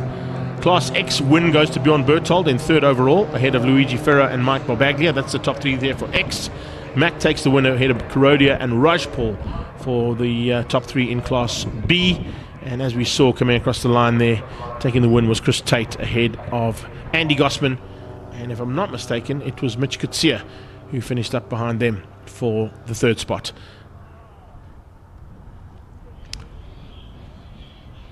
So as you can see, we're moving from Volkswagen into Volkswagen. It's a Volkswagen Challenge into Formula V. And down in the pre-race area, Claudio has caught up with Lendl Janssen to see what his plans are. Lendl, leading the championship, perfect way to start the weekend. You're on pole. Quali went well at least. Just want to get a good start and a clean race. That's all I can do for now. Our closest championship rival, Peter Hills, is in 17th place. That's got to help a little bit. Yeah, obviously it helps a little bit, but I'm trying not to think about that. Yeah, just trying to race my own race. All the best, bud. Thank you. Oh, that's awesome stuff. Thanks, Jean-Andre. Of course, Jean-Andre Leroux, a man who was participated previously in Formula V. He's now moved on, of course, to the Super V category. But Jean-Andre's watching our live stream somewhere around. I'm not quite sure where he is, if he's at the circuit or if he's somewhere around here. But the reason for those helicopters we saw earlier on there, Paulie, it's, of course, they are practicing the formation for the loss of the news that came out yesterday, of course, of Pravin Gordhan. And we wish him all the very best, and of course his family all the very best too. The former Minister of Finance, and it's a sad day when we lose people of big caliber like that. But those helicopters that we saw flying over to the east, and I beg your pardon, I didn't get the correct direction right, but of course the pilot would tell me in Jean-Andre Leroux which direction they're flying. They're flying to the east, and they were practicing, of course, the formation that they're going to be doing for Pravin Gordhan's funeral. So that's the reason why we saw those helicopters flying through there. Two of them were Pumas. I'm not quite sure what the other ones were. But we're down there now to pick up on another man who knows how to fly around this track particularly well, and that's Peter Hills. Peter Hills, 17th place on the grid. Talk me through what happened in qualifying. Yeah, unfortunately this morning during qualifying we broke a third gear. So we had to run just second and fourth, which obviously wasn't ideal. And now we've got a mammoth task to fulfill this afternoon. So what's the plan of attack? Have you fixed the gearbox? Yeah, gearbox seems to be fine now, so let's hope we can get to the front somehow. All the best, Peter. Thanks very much. So that's a mammoth task there for the Mangaza Racing, man. It's not easy to come from that far back in the pack of Formula Vs that are so evenly matched and potentially could be in their own little fights. But if anybody can, a multiple champion like Peter Hills will certainly not be too concerned. He'll know he'll probably be able to get to sort of the top 10 relatively easily, but from there on out, it makes it even more difficult for him to try and get through to the front end of this battle. Also, just a bit of information coming through there from the sidelines. Great to see that we're getting support not only on our live stream feed, but of course here at the track too. Don't forget that Big Jim McFarlane and the XS Drift team are down on the skid pan. So if you'd like to go and have a little drift experience and see what the sideways craze is all about, go down to that skid pan and get into one of the cars there. It looks like we're going down to Brandon. Yeah, Brandon Hills. I can see Claudio's got a car that's on a similar vein, and he's just trying to get his camera to work. Yeah, no, he's trying to get his camera to work. I could see something went wrong there. He'll get that back up and running, and if we get it in time, hopefully we'll get Brandon and get a quick chat with him as well. Brandon, of course, changing up his helmet colors to match his race car as well, and they match that Marshall's shoes, so certainly know what team that Marshall is shouting for. She's just kicking away some of the rubble that might be there on the exit point of our pre-race area. We're about to get cars on track. We're going into race action now from the DOE Formula V, powered by CIM Lubrifuel, and the CIM flags there in the background flying high. You can see a whole bunch of people from CIM are down at turn 1. I hope you're enjoying all the race action so far. It certainly has been pretty spectacular to kick off the day's racing as the regional championship makes its way back to the home of Extreme Festival here at Zwartkops International World of Motoring. We've still got action coming, of course, from the Mobile 1 V8 Supercars, Ferro Energia 111 GT Sports and Saloons classes GTA, B and X. We've got classes D, C, D and E and Super Hatch later on in the afternoon, and as well action from the second heat of a big field this weekend from BMW M Performance Racing Series. That's classes D and E. That'll be there. Leno Janssen will lead them out. And onto the track now for race action.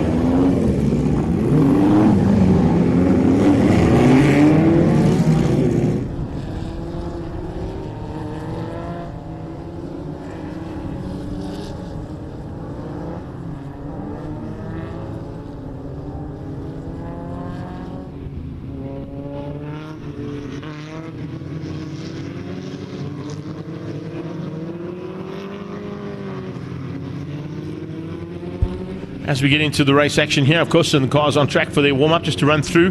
We've got two new rookies for today. James Carter coming up from National Karting. He's in car number 90, and he'll be looking forward to his first race in a single-seater. And a big welcome to Dane Stewart as well in car number 18. He's the brother of Milé Stewart, of course. So some rookies in the house for today. In terms of the national championship, it is Lennon Janssen, as we heard from the interview there with Audio Claudio, leading the championship, but it's only by 4 points. Peter Hill, starting from 17th, will have to get up there rapidly to ensure he stays in the hunt for the front of this championship. He's in second, and Brandon Hills is in third place. Points difference there, 183, 179, and 155 for those top three in the championship for the national side of DOE Formula V. In the association championship, of course, it's still Marcel Bluchnout who leads out over Chard and Trump and Vaughan Hills. They are the top three there, and they are split by also about 100 points, but second and third are only 5 points apart in the association championship. And then, of course, the rookie championship, it's now Chloe Stewart who's got a 6-point lead over Reynard van der Linde and Chard and Trump. But nice to see that in that one there is only, 13 points between the top three in the rookie championship. So be interesting stuff between these rookies and season campaigners in this class today.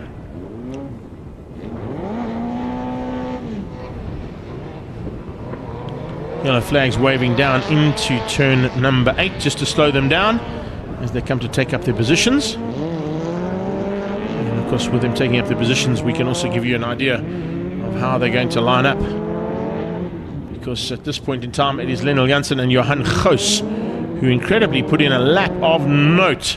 Only 4/10 of a second off. In fact, no, sorry, 6/10 of a second off there. The pace of the man out front, Lennel Janssen. So Goos finding something special in that number 27 machine of his. Theo Vermaak is the first of the second row alongside Brandon Hills. Marcel Bluchnout and Chard and Trump is the first of the rookies there in 6th place, ahead of Sean van der Linde and Kyle Watt. Vaughan Hills and James Carter, the rookie, in the top 10 for his first time out. Not a bad effort. Clinton Kane and Trevor Hills will be behind him there for what is row number 7. Row 8, we got Blaine de Melon and Reynard van der Linde. Then it's Peter Hill starting from row 9 in 17th place alongside the other new rookie, Dane Stewart. And then it's Jenny Geyser and Chloe Stewart who are at the back of the pack. And one behind them will be Milé. So a nice big field of cars here for the DOE Formula V, powered by Lubrifuel. So if we're looking at 21 cars about to go to battle, expect to see at least 10 of them in the hunt for the front as the lights are about to go off, and they do. Great start there from Brandon Hills. He got off the line nicely. And a couple of cars in the background also trying to squeeze through right from the word go. Watch out for Peter Hills.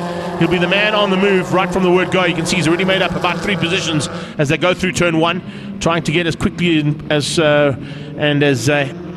hinderless as possible through this pack. He's made up a bit of ground there, sneaking through on the 19 car and finding a way through on a couple of those competitors that he has to do as quickly as possible. Blaine de Melon is the man at the wheel of 19. But how's the start there from the 27 car out front? Goos leads. Lennel Janssen retakes the lead going into turn 4. Goos going for a chance now to squeeze onto the inside and find a slightly different line up the inside to get into the hunt for the front end. And he did just that. An incredible start there from him. And in fact, remember, Johan Goos is in a slightly different chassis. Most of them run either the Raymer or the Forza options in terms of the chassis of these cars. But you can see with that, it's the new J-Force car, which has almost got a halo system on the front end of it there that Johan Goos is running. So nice to see that slightly different machinery at the front end of the field right from the word go. He's dropped to 4th now and tucks in behind Theo Vermaak, who's slotted up into 3rd place out of turn 5 and 6. So a bit of chopping and changing happening, as you can see, and that's exactly what we expected to see in amongst these Formula Vs from the word go. But Lennel Janssen now looking to try and stay at the front end and stay in the lead of this championship. 11 car comes through there. Nice to see a little bit of maneuvering from Vaughan Hills' point of view. He's got to make up some ground though, and he's currently in 9th place, just inside the top 10. So that's kind of where he started. So he hasn't really made up any positions just yet, but we'll keep an eye on his progress. 1-1-2 sneaking through there is Marcel Bluchnout, and demoting the 27 car of Goos down 1 position. Under attack now from van der Linde as they get to the top of the hill. Sean van der Linde trying to get on the inside there, and does so. forcing close wide, a little bit onto the dirty stuff. That's not what you want to be doing. In a Formula V, that is for sure. You don't want to be putting any dirt on that rubber. As they come down the hill now, this is where the battle is going to continue. And raging into turn 8. Watching the progress of Peter Hills, he's now just ahead of the 7.5 car. Or 7.3 car, I think that might have been Clinton Kane. Or is he up to Carl Watt? Is he up to Carl Watt already? He is. He's past Carl Watt already and into the top 8. So I was just getting slightly mixed up there with the 273 and 75 cars. I was just looking at the 70. I didn't see the 5 or the 3 on the side of it. But yeah, it's certainly Peter Hills. He's made his way up into the top 8 and is now trying to get even further up. He's got the likes of Charden Tromp and Johan Goos in his sights. Van der Linde slowing. Oh, and Goos has spun out. Goos has spun out in turn 2, and looks like the back left might be broken on that car. Big pity to lose that car. It was going so well, and he did such an incredible job to get into second place on the grid this morning in qualifying. 8 laps to go. Possibilities of safety car, because that car is in quite a dangerous place. It's on the outside of turn 2 at Castrol Corner. Gosie's okay. He walks away from it. Yeah, safety car. Thought that might come out. There you can see the safety car board being deployed and the yellow flag going with it. Hand up from Theo to warn the drivers behind him that the safety car board is there. Another driver behind him puts his hand up. That's Marcel Bluchnote. All just warning the drivers behind that they're under now safety car situation. They won't know who the safety car is for or where it is until they get to that turn 2 and realize that it's the 27 car of Johan Goos, who's unfortunately broken at turn 2. It's a pity to lose Gosie though. He looks okay. I can see him there down at turn 2 at Castrol Corner. But he now watches the field go past. And he's now giving a shout out, of course, to his teammates out there to fly the flag high. And continue to do what they need to do to be in the hunt for a possible top finish there for his team.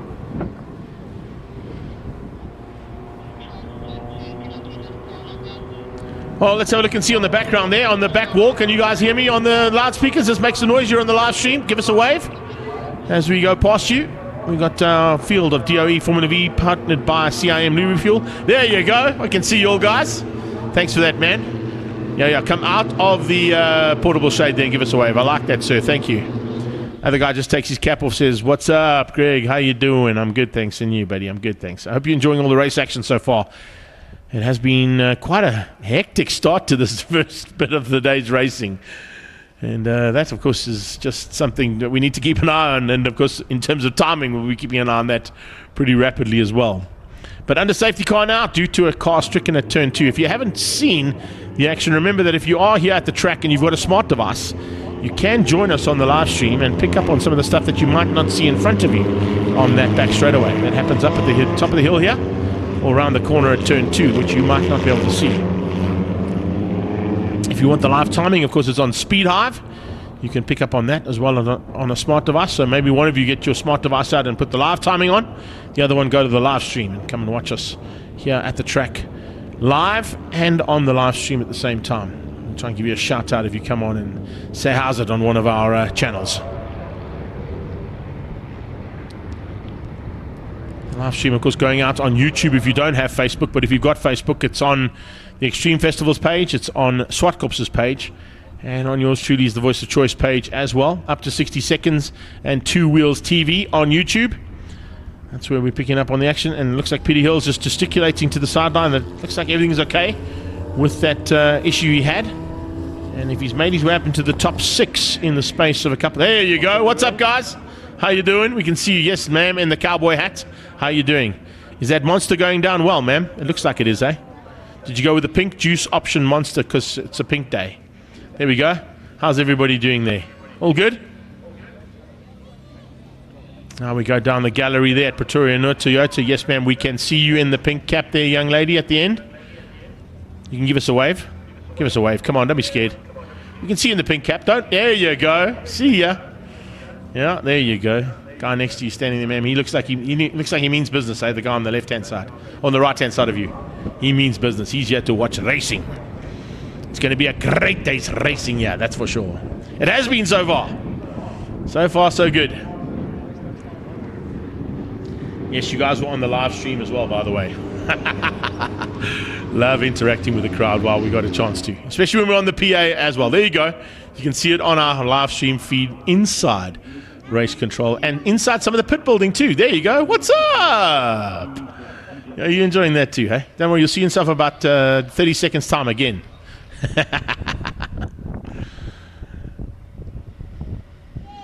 Okay, wave again. There we go.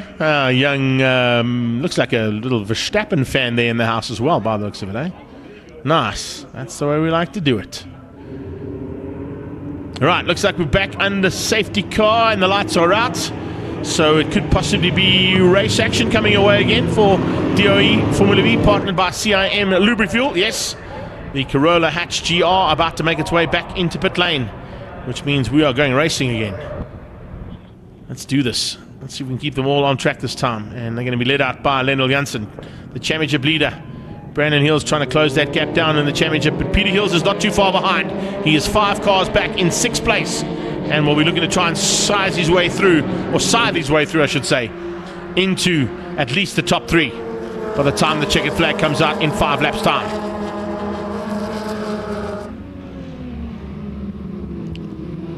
So as they head down towards turn 2, everybody stays on track this time. We're just watching for the action that's going to unfold here with Formula V. It always does, and they always provide phenomenal race action no matter what track we go to. Epic battle down in Cape Town, and another one. We're starting to get a sense that it's coming, especially with Peter Hills putting those kind of maneuvers on into turn 4 on Sean van der Linde. Van der Linde trying to do the same thing there to Marcel Bluchnoot. Theo Vermaak has got a little bit of breathing room, but here comes Van der Linde into turn 5. He's on the inside of Bluchnoot. Can he get through? Yes, he can. Hills closes the gap down slightly under braking on those 2 cars. Behind him, it's Charlton Trump and Carl Watt. Vaughan Hills, then Clinton Kane. They make up the top 10. Behind that, Dave Austin, Jaco Smit, and Trevor Hills. Down on the braking point comes Lionel Janssen. In fact, here comes Peter Hills. Doesn't even worry about Janssen. Hills up into the top 5. So Peter Hills has taken 5 laps to get into the top 5, but of course there were 2 of them under safety car, which hindered his ability slightly. I see on our comments coming from Kat van den Berg there, one of our former multiple champions in this category. Yeah, the safety car would have helped Peter out, but what it has done as well is it's given him a lot less laps though, Gatti. So yeah, I agree with you slightly, but depends on what his ability is like now to get to these top 3 in the space of the next 3. So 3.5 laps to go. He's going to go on the inside of Van der Linde into turn 4 and get through. So he's now up into the top 4. Has he got enough time to catch those 3 cars ahead of him and get into the mix there for a potential top 3 and salvage as many points as possible, considering his qualifying was an absolute nightmare this morning, as we heard from him just before race started here at Zwartkops. He started from 17th place on the grid. He's up to 4th with 3 laps to go. Brandon Hills is quickest at the moment. He did a 10.954 around the circuit on the last pass. I think Lionel Janssen may have gone slightly quicker on this one. Yeah, he gets down to a 10.2. Realizing that Brandon Hills was applying the pressure, so he, in turn, turned the wick up and decided, right, time to get a bit of breathing room between myself and Peter Hills. He's got 3 cars between himself and Peter Hills, his closest rival in the championship. But Brandon is looking to try and play a bit of a team role here, as well as get himself back into maybe a bit higher up in the championship overall, with the 2nd place ahead of Theo Vermaak. Vermaak in the DOE and Start My Car team, they're in 3rd place. It's Mangaza Racing in 4th, and Peter Hills, multiple champion in this category, is up to 4th. And he's now trying to close that gap down. Look at how he's pulled away there from Sean van der Linde. Lionel Janssen's pulled away as well from Brandon Hills. So there's kind of I wouldn't say an equidistant gap, but about 2/3 of a gap there between 1st, 2nd and 3rd. It's 2/3. And that's the gap between Lionel Janssen and Brandon Hills, and then the third there is between Hills and Vermaak. Across the line. 2 to go. Yeah, Pete's had a drive. It's a fantastic drive here from Peter Hills. He's pushed hard. Van der Linde's hung on to keep out Bluchnoot. Carl Watts up to 7th. Charden Trump is down to 8th, but he leads out the rookie championship. It's a long way down to the rookies. There's our leading lady, of course, on the pit lane. CEO there of Zwartkops, and of course the lady who takes everybody's needs into account when it comes to Extreme Festival Regionals and Nationals. Tanya Kritzinger doing an amazing job with her team. And that's why we can come racing and do what we're doing here on the live stream. All this race action is put together by her team. Yeah, we found that out, Kathy. Yeah, he said so in his interview, saying that Peter is a legend. We know that from Sean Hepburn's comment, but also the fact that he had a bit of a gearbox issue in the qualifying, which is why he started so far back in 17th place.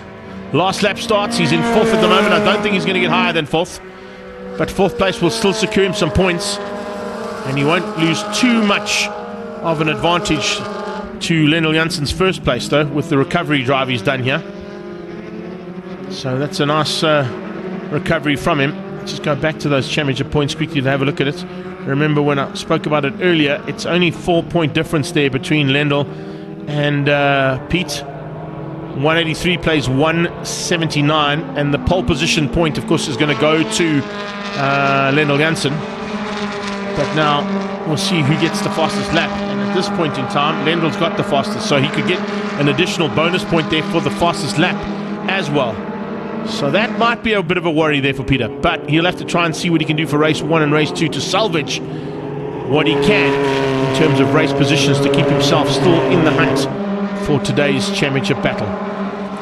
Unfortunately, it's going to be 4th place he'll have to settle for, because as they roll down the hill now towards Volkswagen Corner, it is the last time, because the flag will be out, and Lennel Janssen will get the victory over Brandon Hills and Theo Vermaak in the top 3. Vermaak happy with that, but it's Peter Hills who'll be exceptionally happy in 4th place. Good drive there from him. 17th to 4th in the space of 10 laps with a competitive field that DOE always bring. Not an easy task, but yeah, using that legendary status and his oodles of experience, a top 5 finish there is great stuff for the man in 4th place, Peter Hills from Ngaza Racing. Marcel Blucknote in 5, beats out Sean van Linde, Carl Watt and Vaughan Hills. And then it was Charden Tromp who took the victory in the rookie side of this championship, and also 9th overall, ahead of Jaco Smit, Clinton Kane, David Austin, Trevor Hills, James Carter, first time out for him, and he finishes up in the top 15 in Formula V. That's a good effort, and certainly a man to watch out for in the future, beating out Blaine de Melon for the top 15 in DOE Formula V's, partnered by CIM Lubrifuel. Right, we're up into Ferro Energia 111 GT Sports and Saloons, and we're doing classes GT. Classes A, B, and X will be the first cars on track. They've split the field for this category, and audio is down there, about to catch up with Luigi. Luigi Ferro, Series sponsor in 111s. What's the difference between 111s and the VW Challenge? Yeah, it's a lot different. Yeah, we work on times. We triple challenge, we work on... fucked it up. We laughed. Okay.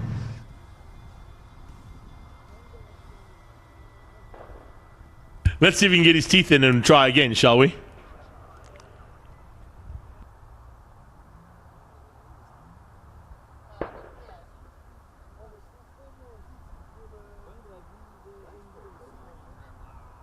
So as I said, let's see if we can get Luigi to get that right this time out. He was on a charge, and Claudio's down there to catch up with him.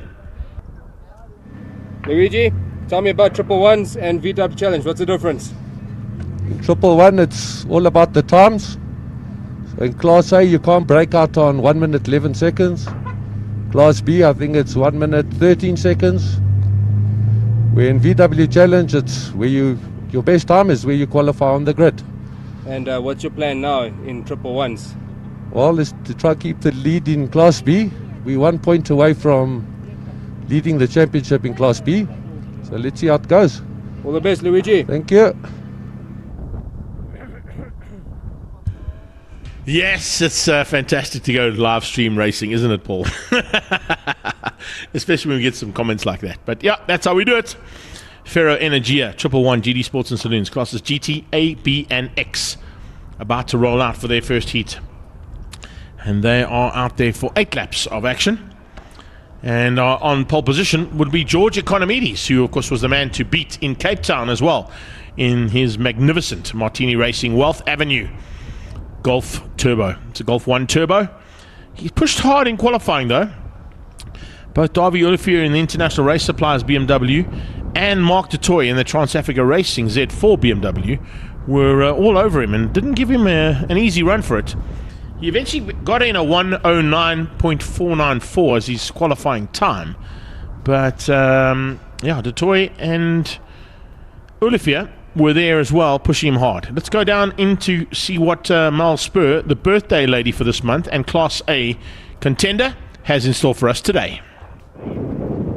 Mel Spur, are you a little bit lost? This is Zwartkops, not Kalani, eh? No, this is my home track, but it always will be. For today? Right now, I'm nervous as hell, so to get through, hopefully get past these front 3 Class A guys and make it count and get home in one piece, and the 200, much the same.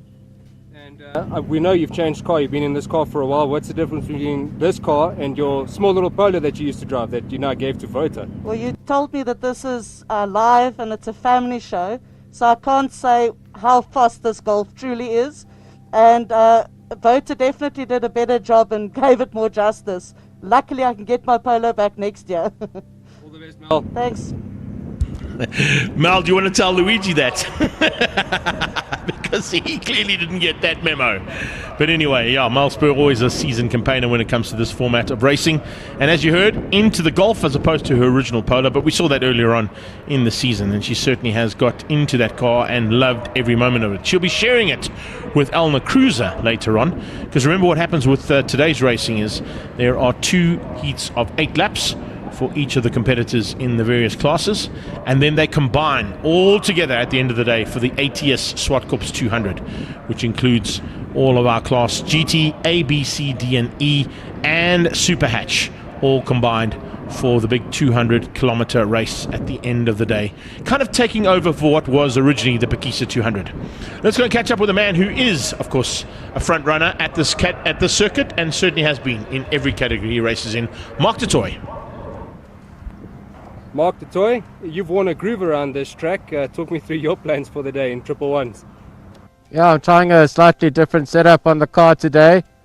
So, didn't get the best qualifying, but we'll see how we go in the race. I know Davy is going to have flashbacks to his Group N days and his national racing days. So, yeah, I think it's going to be a tough race in the beginning. All the best, Mark. Cool, thank you.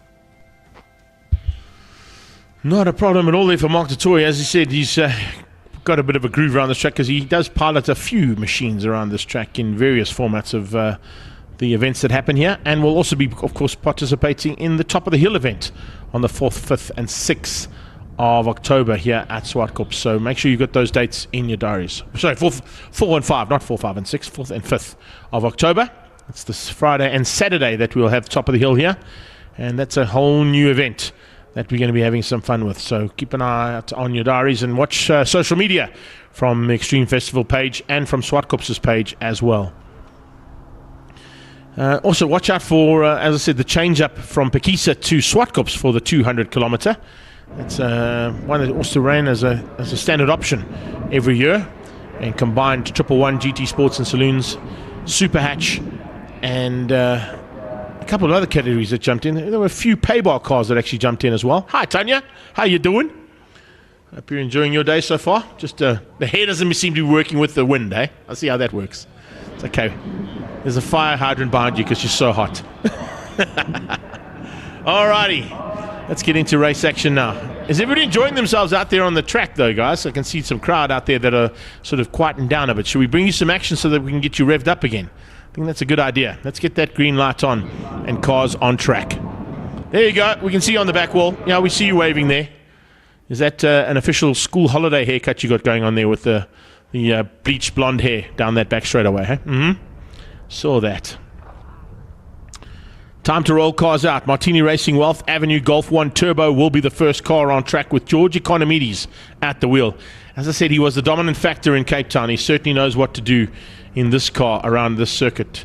But you did hear from Mark du Toit that Davy is on fire as well. Olivier there in the International Race Supplies BMW 325 IS Z4. Then we've got Golf 7, the Pretoria North Toyota Lexus of Lucas Besaidnout.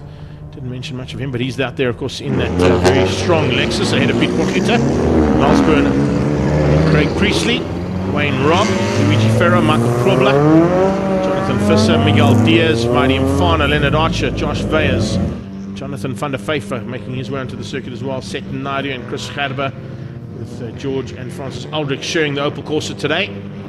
I think Georgie will be driving in this one, and we'll have some fun and games in the 200 together later on. Ishmael Beloy and Suman Mudli.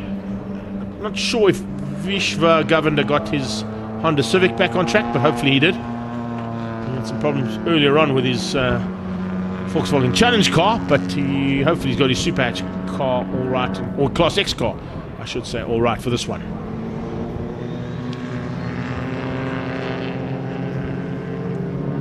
Comments coming through there, no worries at all there. Just was mentioning the fact that we did pick up on an interview with Peter Hills. So Khati, thanks for joining us, and hope you've enjoyed all the race action. Let's see what happens now as they come into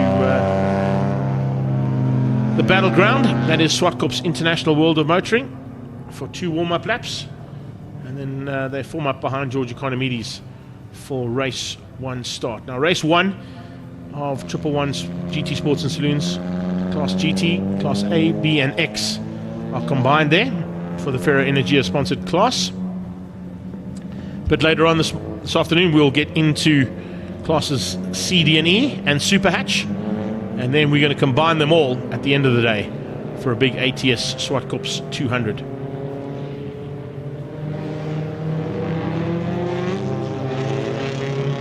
Big fun and games expected amongst this class, of course, and usually pretty competitive lap times amongst the Class X, Class GT and Class A competitors. Class B kind of fall into their own little battle. We'll watch out for some of the Super Hatch Class A and B cars also going to battle here. As we come into the first part of the proceedings, there you can see Economides is rolling out slightly. It's a very fast Golf 1, and I'm not quite sure if the 2 BMWs are going to have any answer to Economides' pace, but certainly expect to see a big fight between Olivier and du Toit in the 325 IS and the Z4. Lindsay Kleur set the pace for Class A ahead of Besaidnout and Portgieter, and you heard from Mel, she was a little bit nervous, but would be looking to try and get through on those first 3 cars in Class A as rapidly as possible so that she can ensure she stays within the championship hunt here. If I look at that championship hunt quickly as well, I just want to pull that up quickly, but before I do, I'm going to just do that so I can come back to it.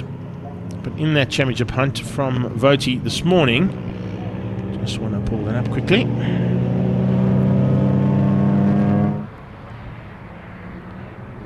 So for the GT side of things, Economides has got a comfortable margin.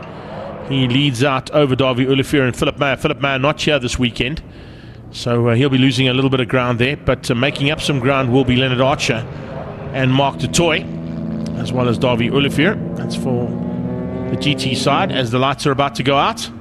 And then, as I said, in Class A, it's Mal Spur, Wayne Robb and Lindsay Kleur who are fighting for honours for the Class A. Good start there from Lucas Besaidnout. It looks like he might have got through ever so quickly. He's in 4th place overall in Class A for this championship, and looks like he's already made his way up and looking to try and attack Lindsay Kleur, and he's definitely on Pete Portgieter, so makes up a little bit of ground there on the start, does the man in the Pretoria North Toyota Lexus, and that is Lucas Besaidnout, the big boss man from Pretoria North Toyota, having some fun in his favourite race car, the Lexus.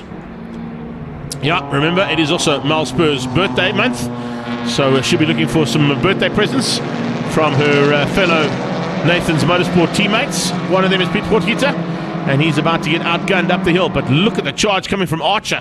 Archer putting on some pressure there, getting to the top of the hill to try and find a way through there on Mel, and looking to try and spoil her day and her birthday month as well, but she keeps him out for now.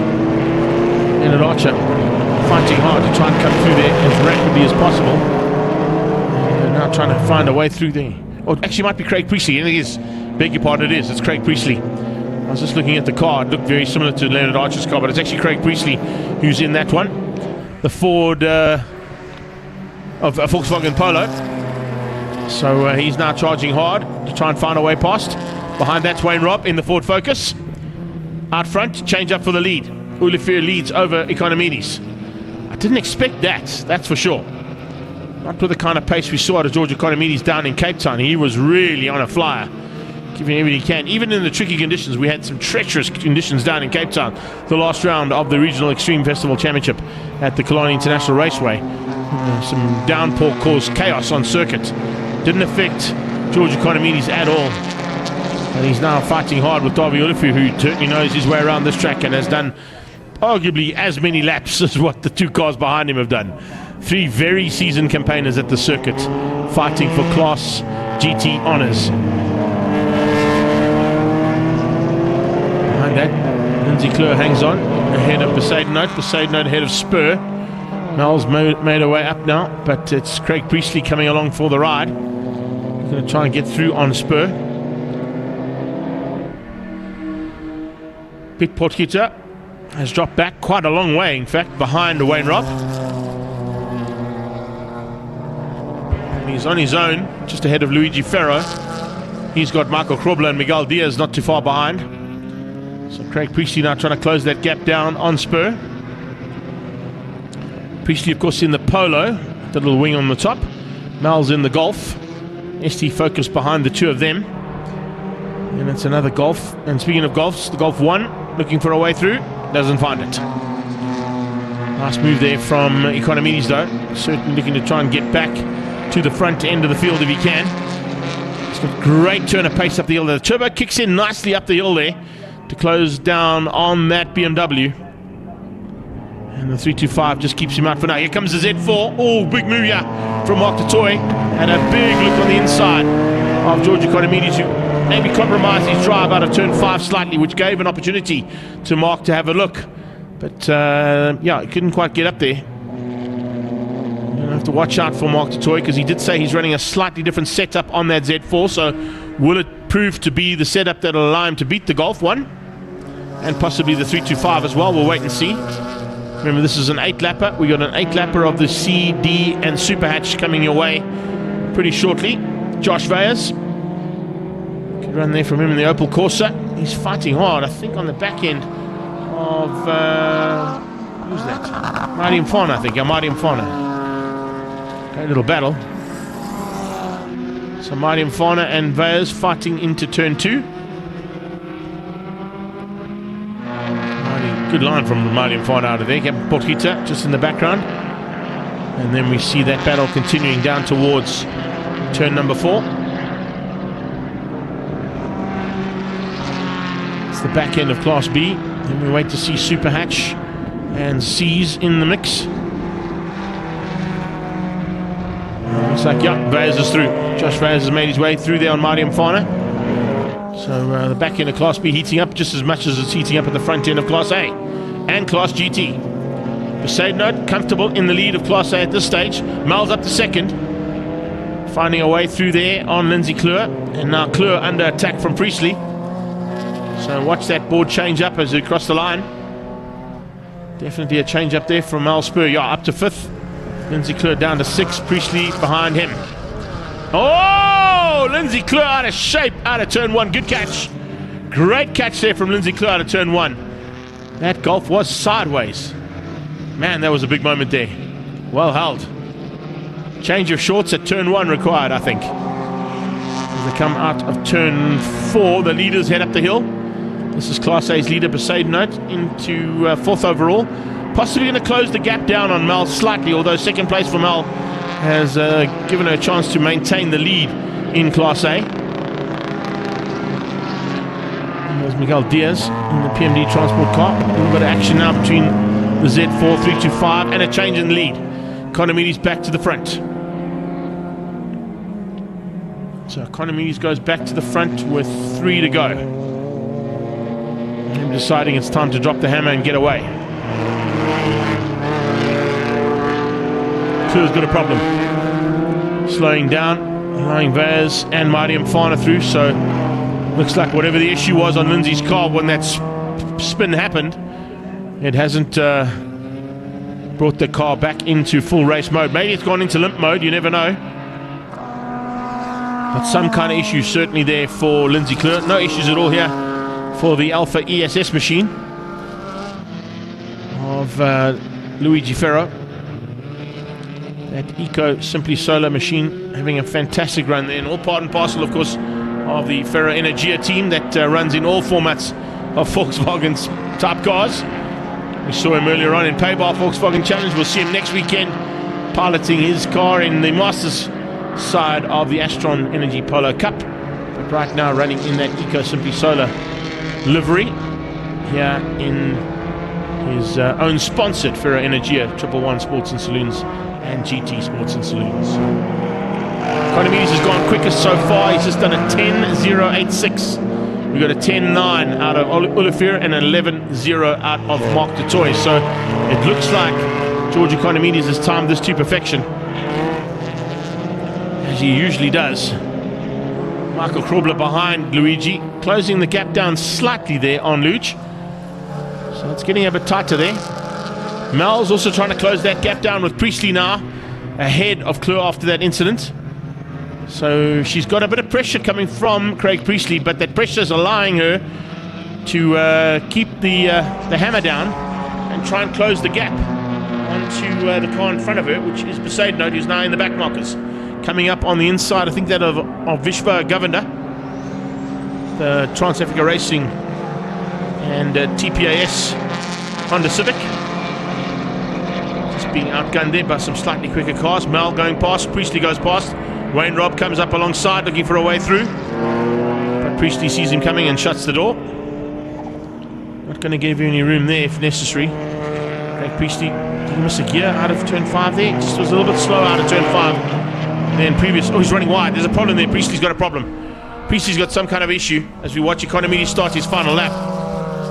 Craig Priestley definitely with some kind of an issue there heading down the hill towards turn 8. Economides goes into turn 2. Bit of a comfortable margin there of it. Olivier and du Toit, I think they're going to remain the same. I don't think there'll be any change up between them. They'll be coming up on some back markers at the back end of the pack, but they wouldn't be too worried about that. That's the gap they've got. Watch out for the Z4 though. I think Mark du Toit would like second, and he's going to give Olivier a run for his money here to the line. International Race Supplies BMW 325 versus the Trans-Africa Racing Z4. Inside line, Olivier shuts the door, holds the middle of the track, doesn't give Mark any opportunity to have a go. Will du Toit ever go down into the final corner? If he gets close enough, he may have a go. And he's carrying good corner speed through turn 6 into 7. Down the hill comes Economides for the win. Easily done in the end there for the Martini Racing and Wealth Avenue Golf. Taking the victory in that turbo-powered Golf 1 ahead of Olivier and du Toit. So that wraps up Class GT, the first 3 cars. Here comes Besaidnote for the winning Class A. He's managed to keep Mel out, but how's that drive from Mel? Up to second place behind Lucas Besaidnote. Wayne Robb comes through for third. Where's Priestley? He's behind Robb. So Craig Priestley must have made a mistake somewhere on track on that last lap. He drops behind Wayne Robb. Here comes Luigi Ferro. Ferro looking to wrap up Class B, gets it. He takes Class B over Michael Krobler. And is it Fisser? No, it's Diaz. Diaz comes through there for third place in the background. Josh Veyers, good drive from him. Just behind one of the back markers there, Vishva Govender. So it's Veyers coming through there for fourth place in Class B, beating out Maida Mfana. Just waiting to see Super Hatch. I think Super Hatch will probably go to Set Nadu. Didn't see much of him in the Opel Corsa, but he wasn't really troubled for Class B. And then Super Hatch Class A possibly to Ishmael Beloy. That's how we wrap things up there for Ferro Energia 111 GT Sports and Saloons and Classes A, B and X of the 111s. We'll be back shortly with action on track from Mobile 1 V8 Supercars and their first heat of race action coming your way here at the Regional Extreme Festival at Zwartkops.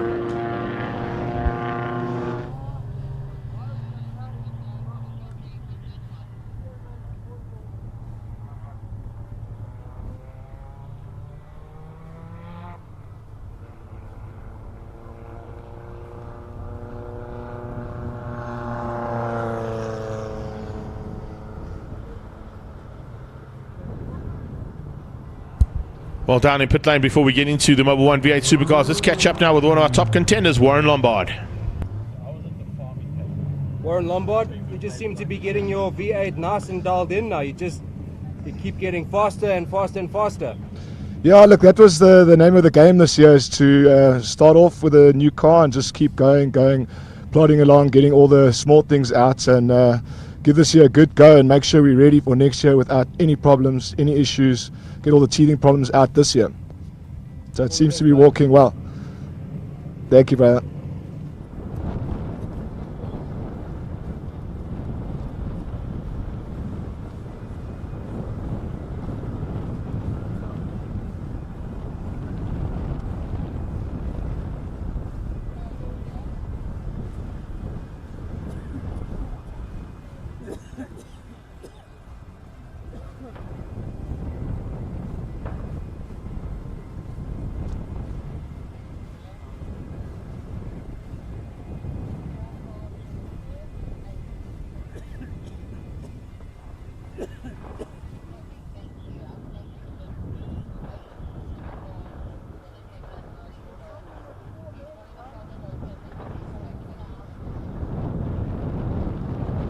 Julian Familiaris leading the championship and you put on pole. What's the plan for today?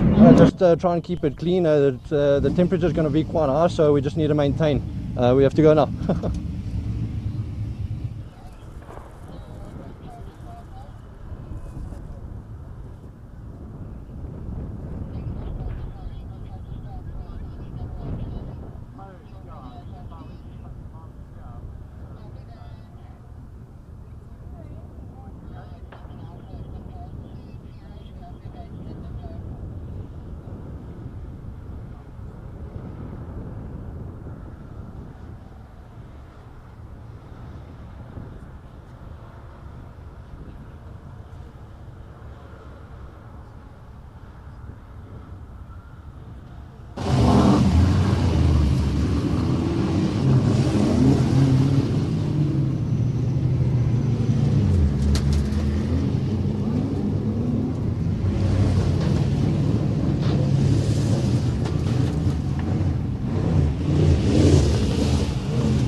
So Mobil 1 V8 Supercars making their way onto the track now for their first heat of the day. And we chatted to both Warren Lombard and Julian Familiaris, who are, of course, in reverse position to what we chatted to them in terms of their positions on the grid. It's Familiaris who set the pace this morning in the LubeNet Demeter Racing and Gavin Wilkins Racing Corvette. He put it on pole, the reigning champion ahead of Warren Lombard in the Ford Mustang. Pep Boys Automotive, and he's a man who certainly wants to get a victory under his belt. And probably the hungriest driver in the Mobil 1 V8 Supercar paddock is Warren Lombard. Behind them will be Thomas Reed in the Mobil 1 Cafe 9 Automotive Chevy Lumina. Terry Wolford in the Schick and Fuchs Lubricants Ford Mustang. Franco Matteo is back in the Black Cat, but I don't see him out there. And there are a couple of cars that are missing from the start line as they rolled out onto the track. So a little bit of issues there, I think, possibly for them. And it looks like so Terry Wolford and Sean Holtzhausen with a couple of issues. Unfortunately not working according to plan there for them. But needless to say, it certainly worked nicely for Walker the Stalker, who's just joined us here. Thanks, Ian Walker. We'll see you later on, brother. So watching for action now amongst these big bangers, the Rolling Thunder, as they were dubbed, of course, in the 80s by Roger McCleary. And it's great to see this rolling start. But there's a couple of cars that are missing. As you said, Sean Holtzhausen not there. And looks like Terry Wolford. Okay, maybe he is there. Holtzhausen back on track right at the back of the pack, trying to get there as quickly as possible for 959 panel beaters and sprayers. The spray paint team. Wolford's coming through as well, but he came out late That's why I didn't see him earlier on, but he's back into, at least into formation. Looks like, yeah, Holtzhausen has joined the back of the pack. So it's just Di Matteo that's missing from this pack. Should have 10 of them. There's 9 cars there. 2, 4, 6, 8, 9. Yeah, 9 cars going at it. Including Sam Dahl and Tony Marks, Arki Kampan. Holtzhausen is there, and Stevie Herbst is there as well. Remember, they run GT1 and GT2. So you've got GT1s, 1, 2, and 3 on the grid. I'm not quite sure what GTX is, because Terry hasn't explained that one to me, but he's running in GTX, which might be a new class that they're developing for next year.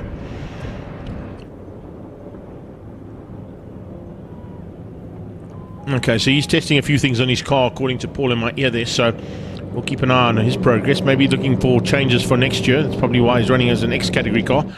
Dahl is GT1, and 20 Marks is the leader of GT2. As we go under yellows for turn 1 and 2, but the start is underway.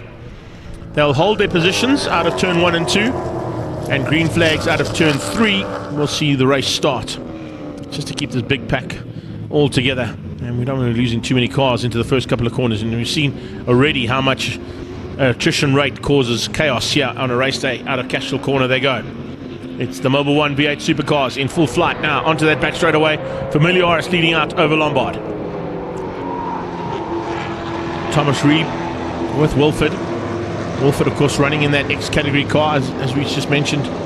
Trying a few things possibly that they want to use to bring in some rule changes for next year that might make these cars more competitive and maybe more attractive to a couple of other drivers, because there are a lot of cars available in this category, but not all of them being driven at the moment. So that's why they're looking to try and play around with a few ideas, possibly change things up so that other drivers come to participate and get involved in this category. One of the longest standing categories in the country, because it started its path to V8 supercar stardom in sort of the late noughties and into the teens of the 2000s, and now I've been running successfully under Mobil 1 after a long-standing relationship, of course, with Westbank. Came from the modified saloons into the Westbank V8 supercars, and then into now Mobil 1 V8 supercars. But great to see the usual contenders in the front end, and Wilford, with that modification to his car, is giving the Chevy Lumina a bit of a run for his money. So Thomas Reed will be well aware, and he's got a bit of pressure. Kampan running wide out of turn 4 allows Holtzhausen to close up. Sean Holtzhausen in that 959 panel beaters machine dives up the inside. Kampan is sideways in the 6.6, and that Mustang definitely got a bit of an issue. Maybe he's got a bit, I think he might have a puncture. If you look at the way he braked and the way the car spun into turn 5 there past AMG, he might have a slow puncture, and maybe that's causing him less traction than what he should be getting out of this big Mustang as he comes down into turn 8. Let's see if we can pick up possibly on an issue there. Now the front two right and left look okay. It would be the back left that stepped out up at turn 5 though, so maybe it's on the left hand side of the car there's a bit of an issue, or maybe just went to the wrong gear, possibly dropped down to first gear into turn 5 there for him. These cars run, of course, 140k an hour first gear gearboxes. It's incredibly to think you can do 140k's an hour in a race car or any car in first gear before you got to change to second. And that's what they're capable of doing with these big, powerful V8 supercars. It's Familiaris though, who leads out over Lombard. Lombard being closed down a little bit by the Chevy, and along for the ride comes that chic and Fuchs Mustang of Terry Wilford. Remember his dad's car, the Falcon, unfortunately was pretty badly damaged in Cape Town at the previous round, so they haven't had enough time to fix Larry's Fuchs Falcon to get it on track in time for this race. Sam Dahl currently in 5th place. Nice run there for him. He runs just up ahead of Antuani Marks. Marks with some slightly new livery or new colours on that car. Probably the same old sponsors that he would be running there from Antuani Marks' point of view. But needless to say, with some new colour scheme on the car. Up the hill they go. Lombard hasn't got an answer really to the pace of Julian Familiaris. I'm hoping that Franco Di Matteo is working frantically to get the Black Cat back on track for race 2 later on.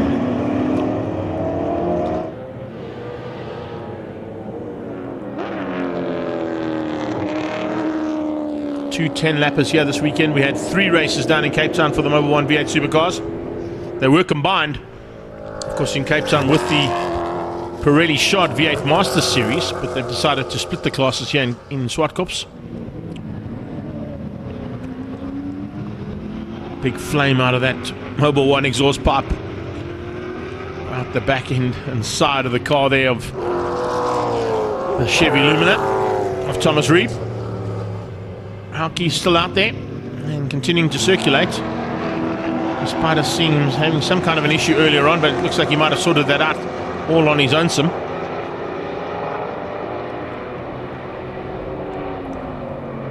First 4 on the brakes, and a little bit closer this time for Wilford. Wilford closes that gap down as we're watching Warren Lombard start to turn the wick up slightly. He's gone down to 1:02.7, fastest lap of the race to Lombard. He decided, right, we're almost at the halfway stage, so let's start to close that gap down. Let's see if the development that Gavin Wilkins has done on this car is going to pay off.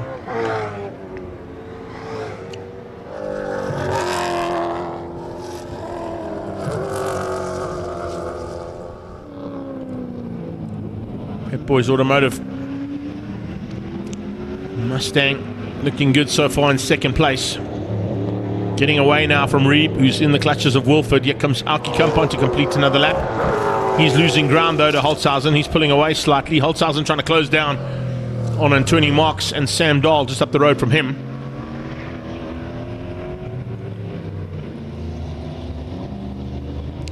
At 959 panel beaters, Ford Falcon is having a really good run here. And Holzhausen, of course, still a rookie in this category. Hasn't quite got the same amount of experience as his first 4 cars, but definitely got some race experience behind him. So I'll be looking to try and put that into practice here as we come to over the halfway stage now. 6 done, 4 to go. And it's the Lubnet and Dimitar Racing Corvette, number 1 car out front. Possibly looking to retain this championship. The way he's going right now, no one really seems to have an answer to Julian Familiaris' pace at any track we go to. But we'll wait and see what happens in the second heat with a inverted grid. And of course is part and parcel of the rules for this class. Holzhausen through 1. In the background just picked up on Auke Kampan as well.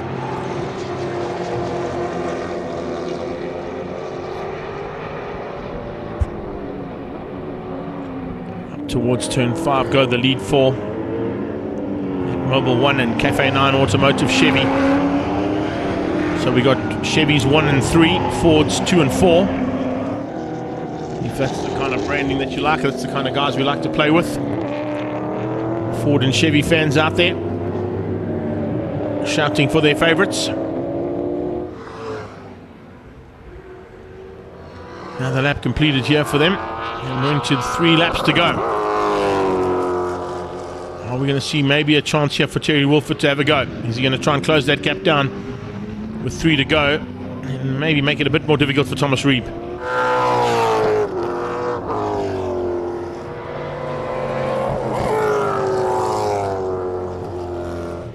Dahl maintains what is 5th place on track ahead of Anthony Marks.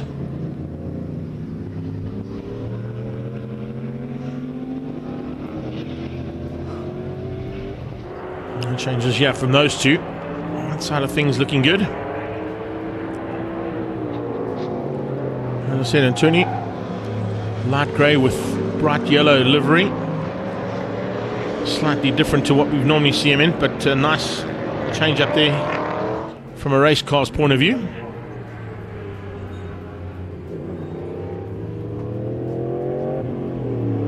So as you said, the only car that didn't make it out for this first start was the Italian stallion, Franco Di Matteo, in his Black Cat, the Jaguar.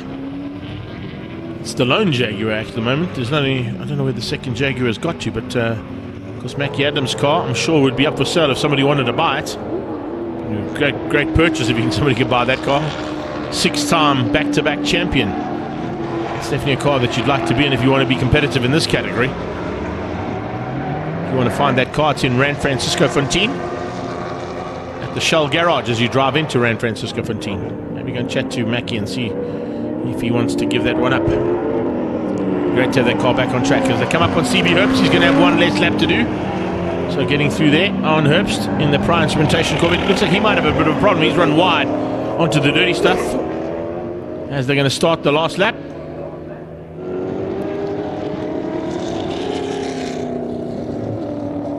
Warren Lombard with a lap to go now.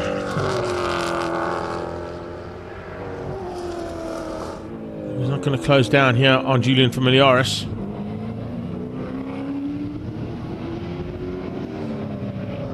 I think Jules might have set this one up to perfection. He's going to control it now for the win. Lombard did go quickest again, a 102.4, but 102.6 means he's only closing the gap down at a tenth at a time per lap, and with the amount of laps available, it's not enough to get the lead back. Warren's got to try and stay with Julian earlier on and not let him get away if he wants a chance of possibly spoiling Julian Familiaris' day. Remember, Jules will start slightly back in the pack with the inverted grid for race 2. So we'll watch to see how that changes things up. Maybe a little bit of a change up there. I think we're possibly going to see Sean Holtzhausen on pole and Tony Marks in second. Dahl and Wolford, Reeb and Lombard, and then Familiaris will be alongside Alki Kampan on the restart for race 2 later on as the flag is out and Familiaris gets the victory.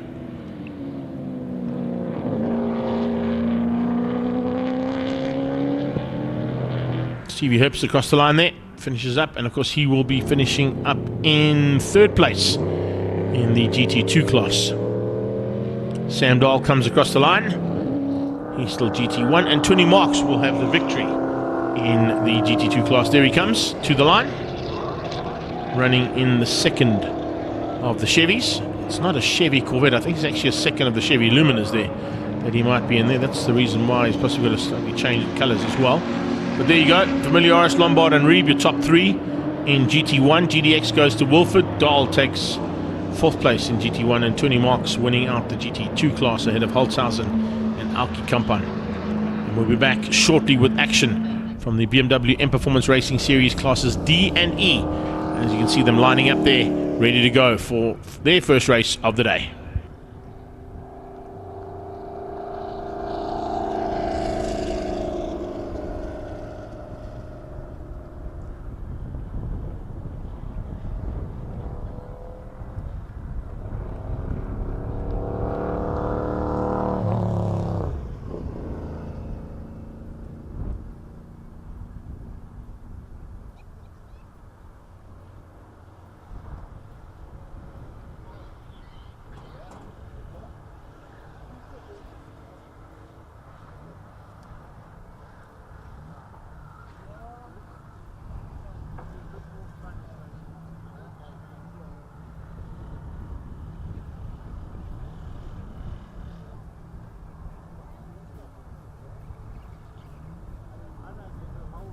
So while we're waiting for the cars to roll out onto track for their first heat of classes D and E in BMW Performance Racing Series, let's catch up with Jacques Smith. Telling the director to Aaron. Jacques Smith, quite a change from VW Challenge to a BMW. Talk me through the progress. Yes, that's correct. So we're racing this weekend in Class E with a 1.9 litre 4-cylinder engine that I've developed. And yeah, it's exciting, just trying new things out. It's a great series, great people, so just want to have fun, keep it clean obviously, and bring the car home, you know, it's all about the fun really. All the best, bud. Thank you very much. Ciao.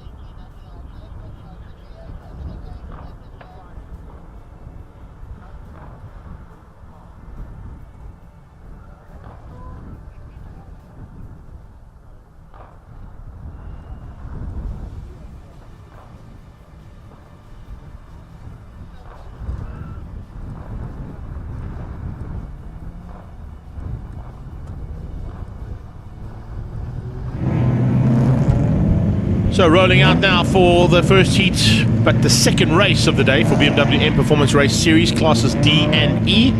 It's a nice car to see at the back of the pack as well. Marion Eminis making her way back into the class for the Wonder Woman. And joining me as always will be Bernard de Gavert. The track taxi. Is that Matty Wadley back at the wheel of the track taxi this weekend? He's had a fantastic time in that car, hasn't he? Yeah, correct. Thanks, Greg. And how's it to everyone?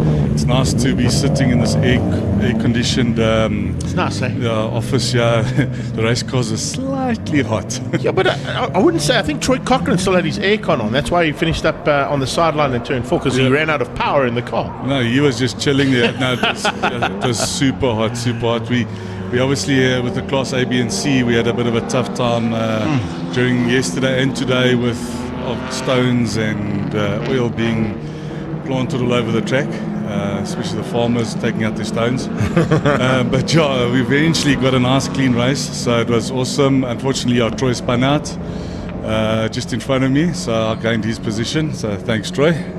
Nice one. And, so he won't be paying you any money this time, eh? So Arrow are not paying money for this round. Yeah, so unfortunately spun out and obviously in a dangerous position, so we had to bring out the red flag.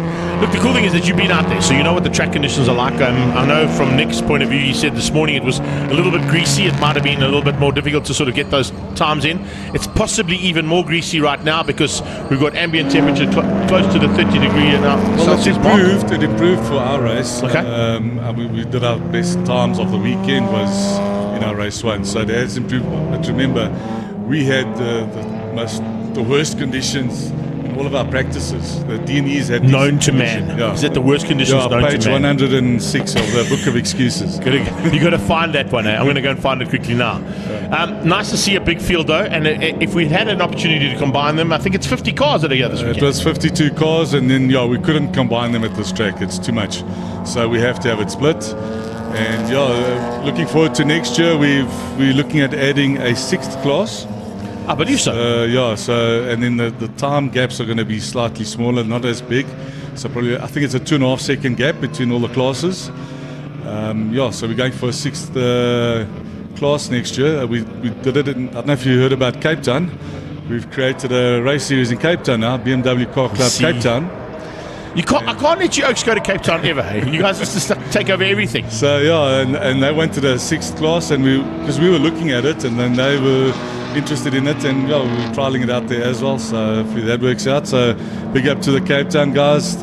They're racing again now in mid-October sometime. So it's awesome that we're going almost nationally, but as regional and as a regional class. Yes, exactly. Yeah. Look, the other good thing is, of course, it's not only Cape Town that you talk about when you talk about Cape Town, but we mention them as the main pack. But you've got a few guys from East London, a few guys from PE that would join those coastal cars as part of that championship. Yes, there's a number of PE and East London guys. Unfortunately, not big enough to create a series there. So hopefully, if they get more cars in, we can create a series there as well. So nothing stopping us. That is the plan. That is our big plan. As the Toyota Corolla rolls off the band, we're about to go racing. So it is Shane Krobler who will lead the pace, and he's going to try and get them down into turn 1 and 2, hopefully in out of harm's way. But he's got a hard-charging Claudio Jardim on his inside. Rodriguez and Diewald Smith are behind him. It's Hapst and Hapst. How's that for a nice third row? Well, the top 3 is actually all Krobler Motorsport cars. So wow, awesome that they're in the top 3. He also builds my car, so thank you, Shane, and well done on your pole. And he's got the whole shot. He's got the whole shot down into turn 1. If he can hang on to it, we'll wait and see if he gets it into turn 2.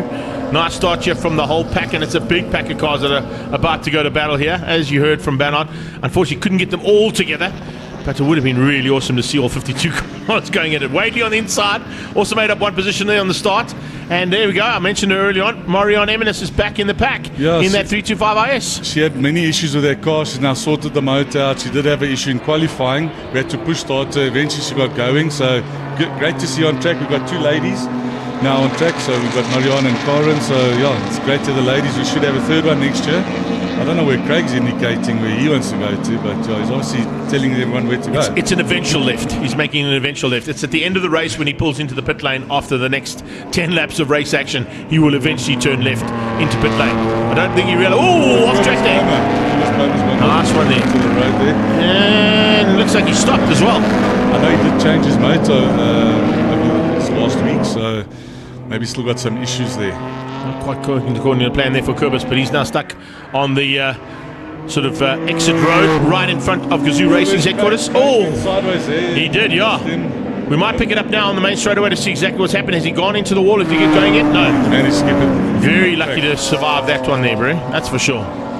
And there, Johan Muller, he had some issues yesterday in practice, some parts, I don't know, I can't remember exactly what happened to his motor, but he managed to fix it, and he's back out racing. Well, if you're looking for parts, we can get them for him, eh? I in know, performance. In performance parts. We can certainly make a plan to get those to him. Shane Krobler setting the pace, though. How's that? 15.6 on a rolling start lap. That's not a bad effort at all. I think they'll probably come down to a little bit quicker than that. But you can see Claudio Dodin and Rodriguez pretty much evenly matched. And a little bit of a gap down to Nick. He's in 4th place, trying to keep out Sean Dodd. And then further back in the pack, trying to see the difference there between, of course, classes D and E, because this is what we got on track at the moment. So the Class D and E battles all raging hard. I'm looking forward to seeing how they're going to pick up on those guys, because not always easy to spot them in the middle of those battles that are raging. I see there was a move there done by Javelin on the track taxi. I don't know if he managed to get past. But another one that's now gone into Class D, we had a breakout during qualifying, was Tian van Rooyen in that little 125. One series, so he's now in Class D, so well done to Tian. A nice move, that's what it's all about. You know, it's progression through these packs of cars, and all based, as you said, on the way your rules work, so that they do get bumped up into class, so they go and break out of there a lot of times. That's what it's all about. Ari has had a phenomenal season so far, and looks like he's in a huge one. Oh! Roland again. I wanted this oil down there, because that was a 3 or 4 cars spinning at the same point. Roland's went off there a while ago as well. It's his little corner. I think we should call him the Roland corner there. But yeah, unfortunately he's now Hopkins hook. it's a bit different though, because the guys that have been in the top end of the field this season is like mid-pack and lower pack. We're missing George Economides. I know he had an issue with Cape Town. Yeah. I thought he had it solved, but it doesn't look like it. He didn't make it out to qualify. I think he didn't make it out to the race. He made it to qualifying. Yeah, but I think he's concentrating on his efforts to try and win triple ones, because remember he leads that championship in the GT category there. So maybe, you know, it's the end of the season time. You've got to pick one to take. And the Wealth Avenue and Martini Racing BMW, as well as his Martini Racing Golf, are always top contenders. He runs that BMW, though, in your series in German touring car style colours, eh? Yeah, the Fina colours from obviously the 90s. And it's a very well prepared car by Craig. And I must just say thank you to Craig. He helped me yesterday with the issue I had on my car. Yeah, great camaraderie amongst all of us out there. That's exactly what this class is all about. I mean, we're chatting to Nick about it earlier on. The fact that, you know, you might find somebody who's got a bit of an issue, and then you sort of walk down the pit lane going, have you got the left wheel nut for a M3? I can find a couple of them. There's a few. Correct. So they make a plan. Yes. we want to race. We don't want to sit on the sidelines and let others sit on the side. We want to go out and race. So it's great to have the camaraderie. Theobald Smith, quickest 12.8. That's a fast lap time there from him, sitting down in 6th place overall. So he's starting to turn the wick up ever so slightly. Also nice to see a couple of new cars involved in this series too. And you mentioned the fact there's about 10 or 12 cars still coming. Yeah, there's a few that's coming next year, so that's obviously why we're also adding the extra cars. I had 3 guys sign up this last week. One is racing today, Justin Brown, aka Justin Long. Sorry, I messed his name up. Yeah. No, so Justin Brown. He'll be playing as Justin Brown today. Yeah, on his pit allocation at Justin Long. Anyway, so yeah, he's joined. He's at the back of the grid. It's his first race. He bought Ole's car. He bought one of the big boss cars, the black one. Yep. But he's not here today, so I don't know. I don't think it's sorted yet. I don't know, but yeah. Got new guys coming all the time, so it's wonderful. The series is growing. We're still, I think, the fastest growing series in the country. I have to agree. I said it with Nick earlier on. It's arguably the fastest and biggest growing race category in the country. You mentioned the big boss car. It was good to see Devin Robertson back behind his yellow one as well. Yeah, and it was good to see him going the right way. The last time we were here, he was going backwards. From turn 4 when overtaking. Yeah, not the way you want to go through turn 4.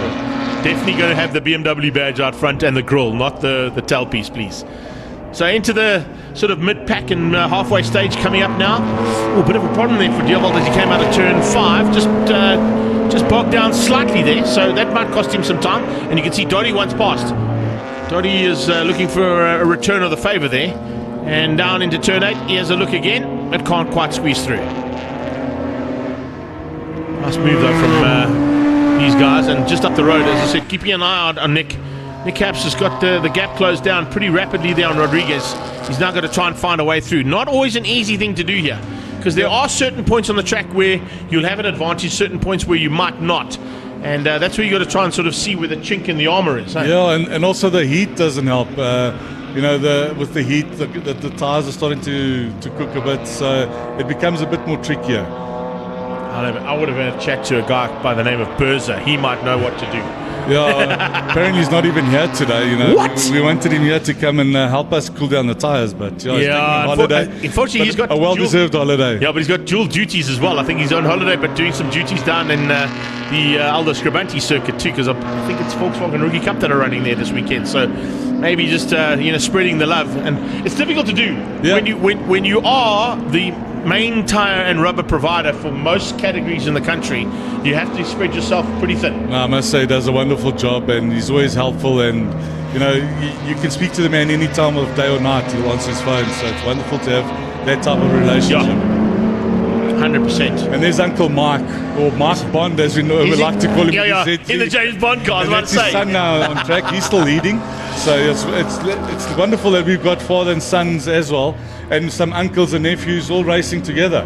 Yeah, it is. It's certainly the way things go in terms of South African motorsport. You watch it in most categories. There's always some kind of family relationship that is there. There we go. 007 should be on that car, not 100, hey? Hey, that's Mike's number. He loves 100. That's been his number. So we should put a little 7 at the end, though. Oh, I love the fact that he's out there in that little Z. So having a bit of fun amongst the saloon cars. And he's like 70 odd years old, so he's not a youngster. I know, exactly. He's still having a good time. He's loving it. He can pedal. That's great to see. Right, as we into now the closing stages, we're about to get to 3 laps to go. Out front, Krobler maintaining, but only just. Jardim is not making it easy for him. He certainly wants to find a way past if he can.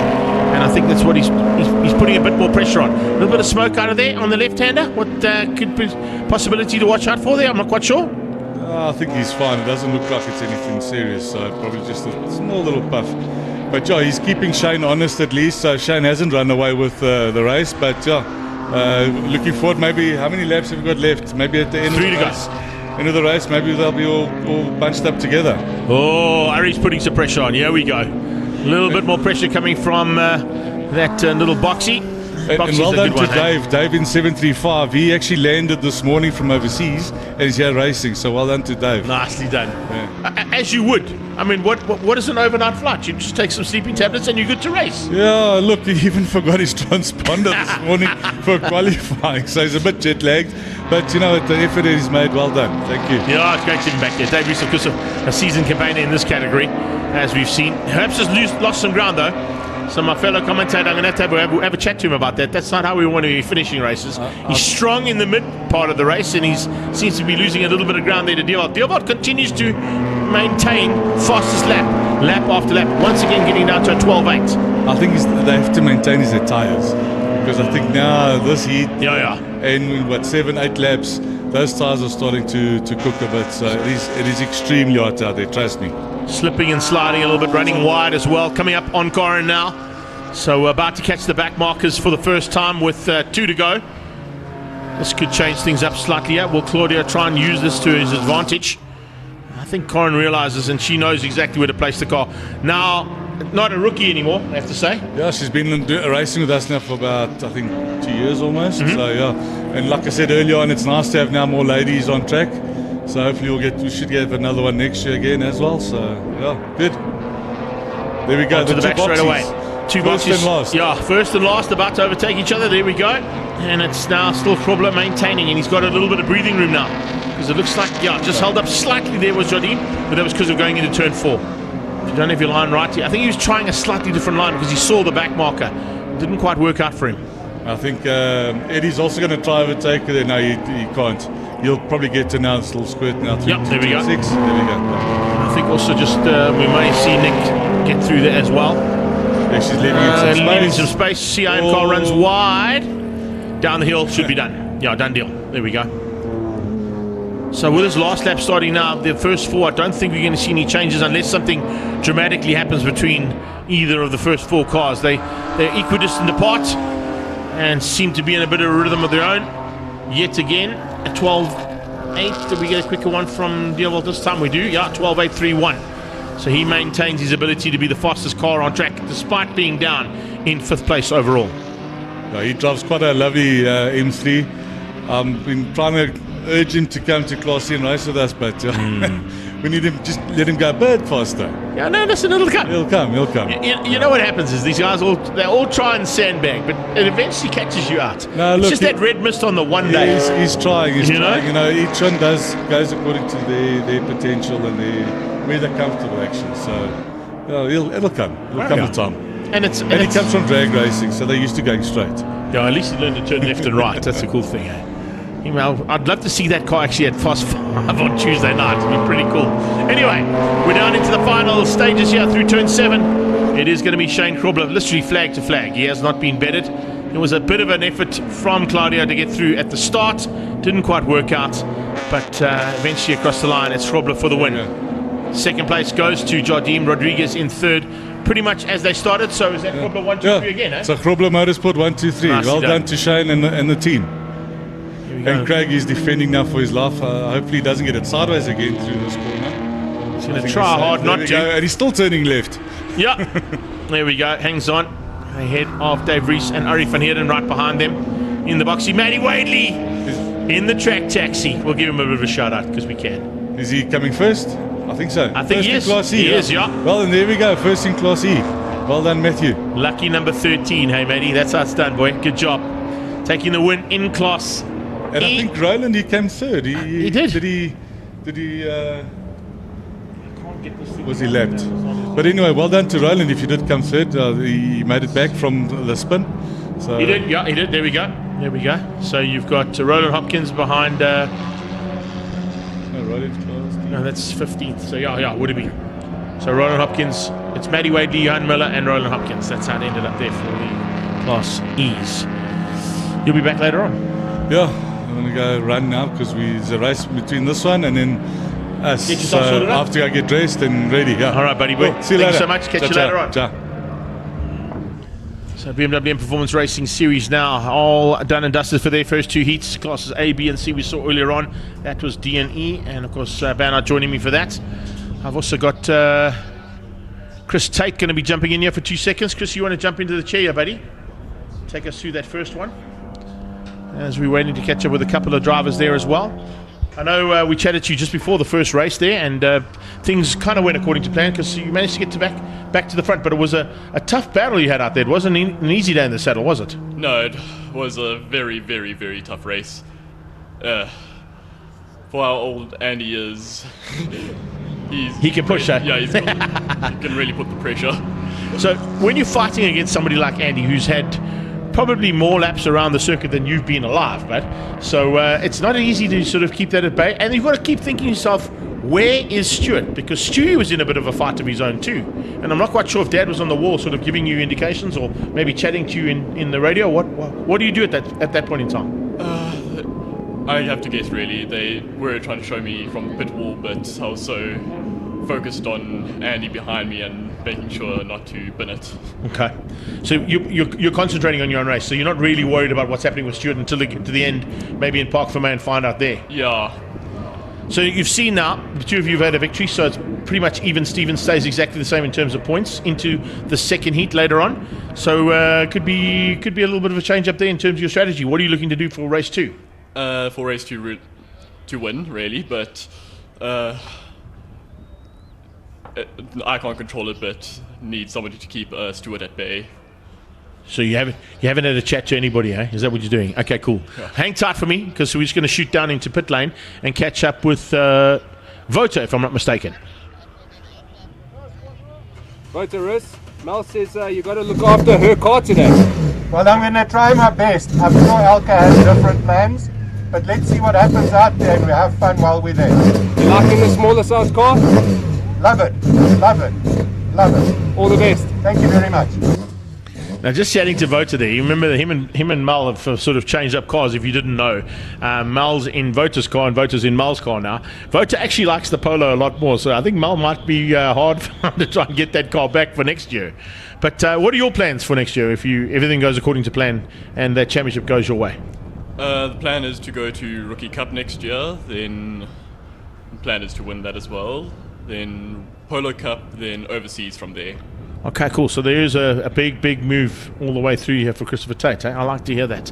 But always nice to catch up with you, and good luck for the second heat. Come and join us afterwards and take us through it if everything goes according to plan, and have some fun out there. That's the most important thing. Will do. Thank you.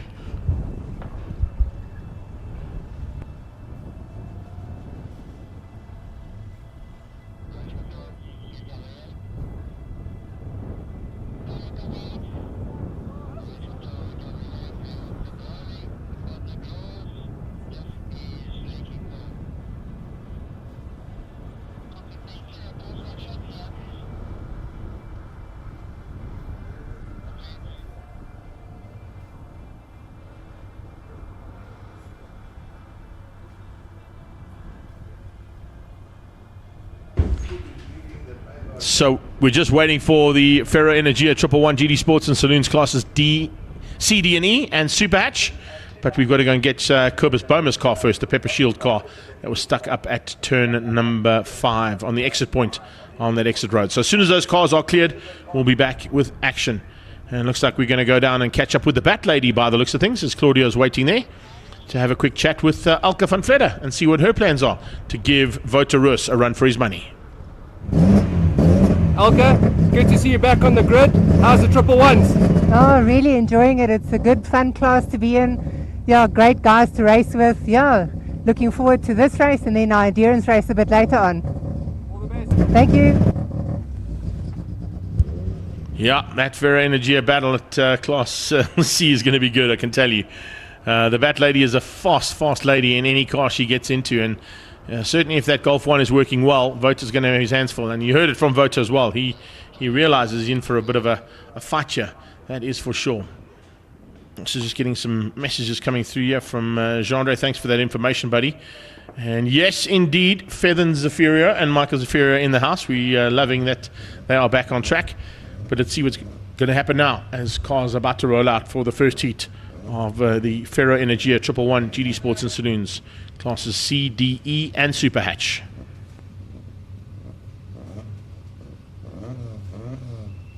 Man in shot there, of course, is Keegan Nathan's son to Graham Nathan.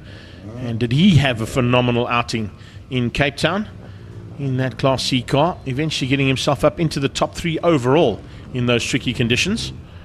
But, of course, with George Economides rolling out ever so slightly, he was having a bit of a fight there with the junior driver, giving him a good run for his money. Roland Hopkins makes his way back out. He's sort of gone back-to-back there, climbed out of the BM and climbed into the Golf.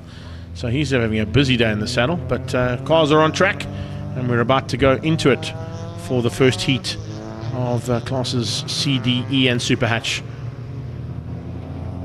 Remember, they combined with classes A, B, X and the GT class later on, and that'll be the last race of the day. It's a 200-kilometer endurance race, kind of taking over what was the traditional Pakisa 200, now becoming the ATS Zwartkops 200.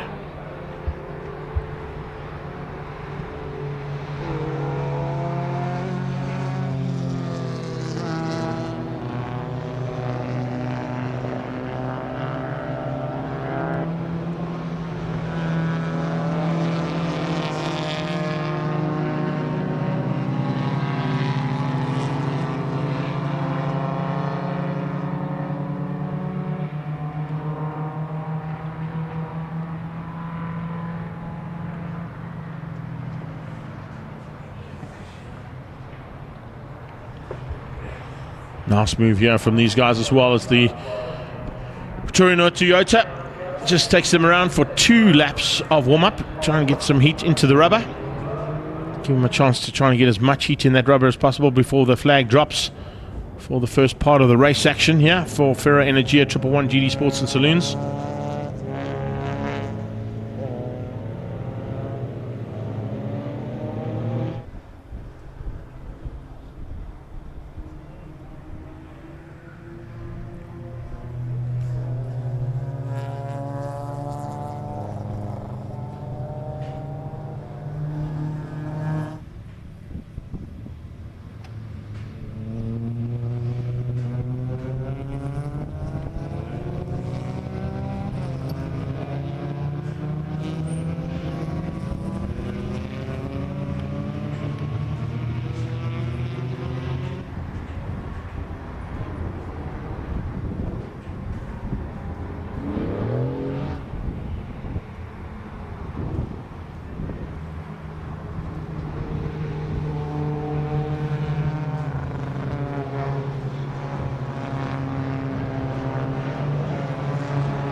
see what happens now as they start to line themselves up. It is Wouter Roos and Elke van Vletter on the front row.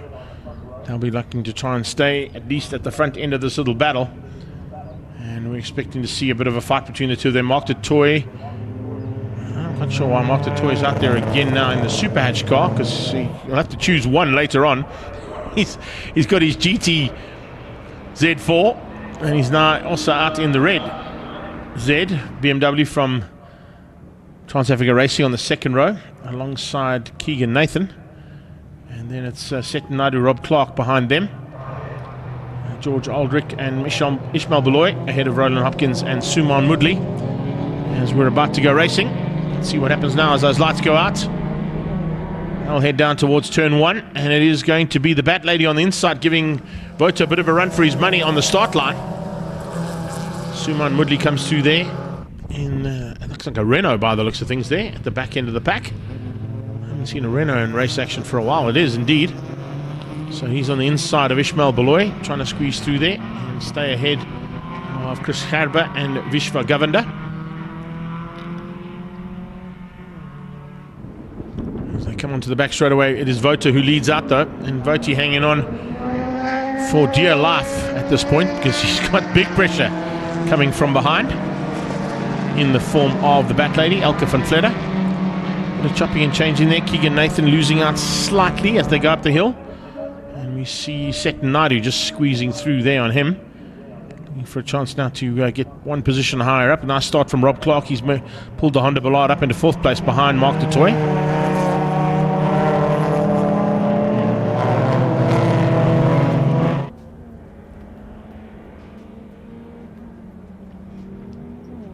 Quite a big entry. It's just I think it's just over 30 cars in total if we put them all on track at the same time, which we'll see later on this afternoon when they bring out classes A to X and the GT class all combined. Remember, there's also a big fight in that ATS Zwartkops 200 that's expected not only for track conditions and track position, I should say, but also for a set of Dunlop tyres. So the winner of the race will get a set of Dunlop tyres, and then a second set will also be up for grabs for the best running Dunlop in terms of the runner-up in terms of the index of performance as well. So big fight expected amongst these category competitors here. So just going down to how things stand. Remember, overall championship for this stage, Wouter Roos still maintains his lead overall, but he is fighting with Mal Spurs. So nice in-house fight there between Wouter and Mal for the overall championship. And 105 played 102. Mal got second in her race, so that would give her 8 points, which would bring her to 110. Wouter, if he stays where he is right now, would get 10, and it would take him to 115 points. So the gap would increase from 3 to 5 points if the flag came out now on this race between Wouter Roos and Elke van Vletter. Van Vletter's down actually she's in 5th place overall, but 2nd in Class C, but quite a way down in terms of the points there on 73 points in total. Nice battle there between Ishmael Beloy, starting to mix it up there a little bit as well, with Roland Hopkins and Aldrich just ahead of them. So a bit of a super hatch fight there with Roland Hopkins.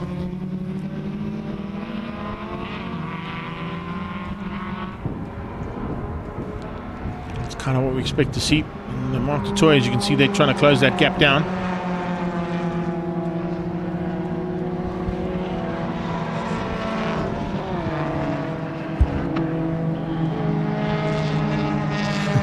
I do love the fact that there's a kind of an in-house fight there between Wouter and Mal for the overall championship, but also want to just give a shout out as well to the Ultra Racing team who helped out with contributions towards all of the entries for the 111 and GT Racing Series this weekend.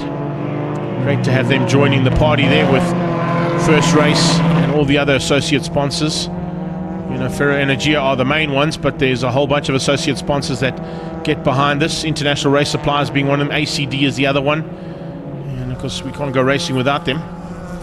But it is also great to have ATS jumping on board as the official sponsor now of what was the Bekisa 200, now the Zwartkops 200, as they change that up here for the first time this weekend at Regional Extreme Festival level. Looks like Voti's been able to hang on and has got a nice little gap there. That is Pile coming through there. But if I'm not mistaken, I think that actually might be Vishva Govender who's driving that car at this point. That's the 95 car. Yeah, it does have Pile on the side, but I think Vishva is in that car for a bit of extra track time to get him ready for later on in the day. Also good to see the effort being put in here from our team to make up the ground. It was lost a bit in qualifying and in the first couple of heats with a couple of crashes. We were expected to have our lunch break at 13:45 and we're sitting at 13:38 at the moment with 5 laps to go, so it looks like we might get back on track here in terms of timing for the day, and that's due to JL Aldred and their team. Race control doing a phenomenal job as always here at Zwartkops to try and make up the lost ground. It tends to happen when you've got incidents out on circuit. Further back, watching also Keegan Nathan trying to close down there on the back end of Rob Clark, set to Naidu just behind them. Then this is the battle between Georgie Aldrich, Roland Hopkins, Ishmael Beloy with Chris Gerber on his tail now. Shell-sponsored Hulk-coloured polo. Closing down on the back end of Ishmael Beloy in the Trans-Africa Racing Honda Civic.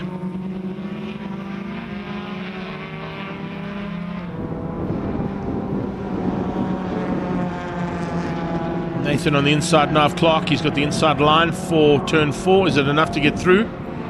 Might just be. Yes, it is. So he just gets just up the road there, squeezing through, but Rob Clark comes back at him. Keep an eye out on Seton looking to pounce there as well, bringing that Opel along for the run. So we've got Polo, Ballard, Honda Ballard and Opel Corsa.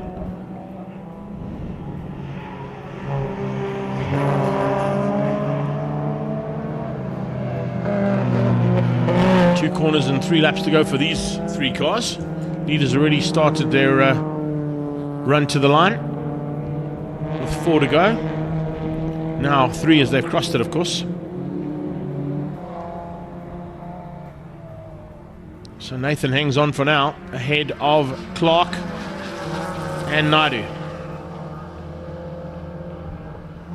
As I said, in those very treacherous conditions, Keegan Nathan definitely had a good run in Cape Town in the wet. Certainly loved the wet conditions because it kind of evens the playing field amongst these quicker cars that you would normally be fighting with and will be fighting with later on in the ATS Zwartkops 200.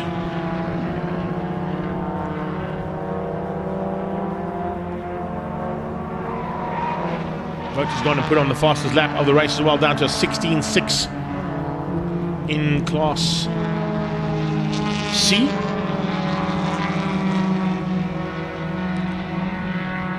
16.6 from him, 17.2 from Alka. And Mark Toy doing 17.4s. Oh, spinner, that's Seton. Seton Naidu spun out at the top of the hill. And the Opel Corsa has to wait for the whole field to go through before he can get going again. Dropped him, I think, right to the back, but 1, or maybe but 2. Suman Mudli and Vishva Govender behind him. So some work to do now for that little Opel if he wants to try and stay in contention. Mistake like that this late in the race is usually costly, so I don't think there's going to be any opportunity for him to try and make up the ground now. Certainly not in terms of his class, that's for sure. So Voti into turn 4. He's kind of controlling it from there. Although the back lady's not too far behind. I don't think Alka's got enough laps in hand there to maybe have a go at the slightly more aerodynamic Polo. And it's also a factor in these races is that Polo is a lot more aerodynamic than the sort of box Golf 1 that's there in second place in the hands of the Bat Lady. Mark du Toit in 3rd place.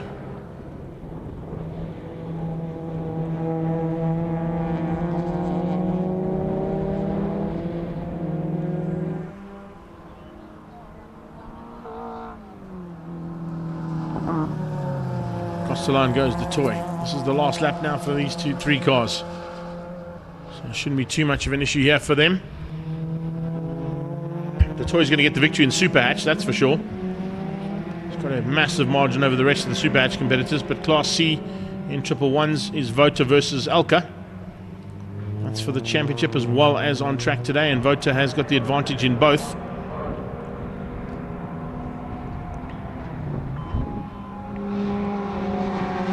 To turn 4 in anger for the last time. Watching those rearview mirrors in case the Bat Lady tries something as she heads to the top of the hill. Coming up on the back end of Govender. Fish for Govender, I think, will realise that there are some quicker cars coming and give them some room. Voti goes inside, just doesn't want to get any opportunity there to the Bat Lady. She follows suit. Goes through turn 5 and 6, Kenwood corner, through 7, down the hill towards the final turn. And it is going to be almost, basically flag to flag there for Vota. So Vota hangs on for a win, hangs on to the championship lead, hangs on to the overall lead as well, over Mal by 5 points now, as they go into the ATS Zwartkops 200.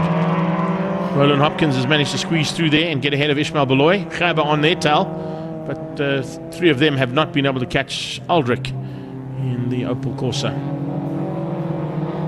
So it looks like Aldrich will come through for second place in Super Hatch, reaching things out over Hopkins and Beloy. Chris Gaba behind them, wrapping up our 111 GD Sports and Saloons from Ferro Energia and the Super Hatch class combined. We should have a small break in proceedings now for a lunch break. I'm not sure if they're going to go for that lunch break or not, but if they don't, we'll be coming to you with action from the BMW M Performance Racing Series at 14:05. So that'll give us about 20 minutes and a chance just to catch our breath, and for you guys to join us at 14:05 for race 2 of the M Performance Racing Series, classes A, B, and C.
So we're back on track and into the second heats of the day. Kicking things off with the BMW M Performance Racing Series classes A, B and C. Man who's just been at battle only a couple of minutes ago in Class D and E. Nick Herbst coming down with some really interesting information coming out of the first two heats of racing. Cobus Boma that we saw go off at the top of the hill.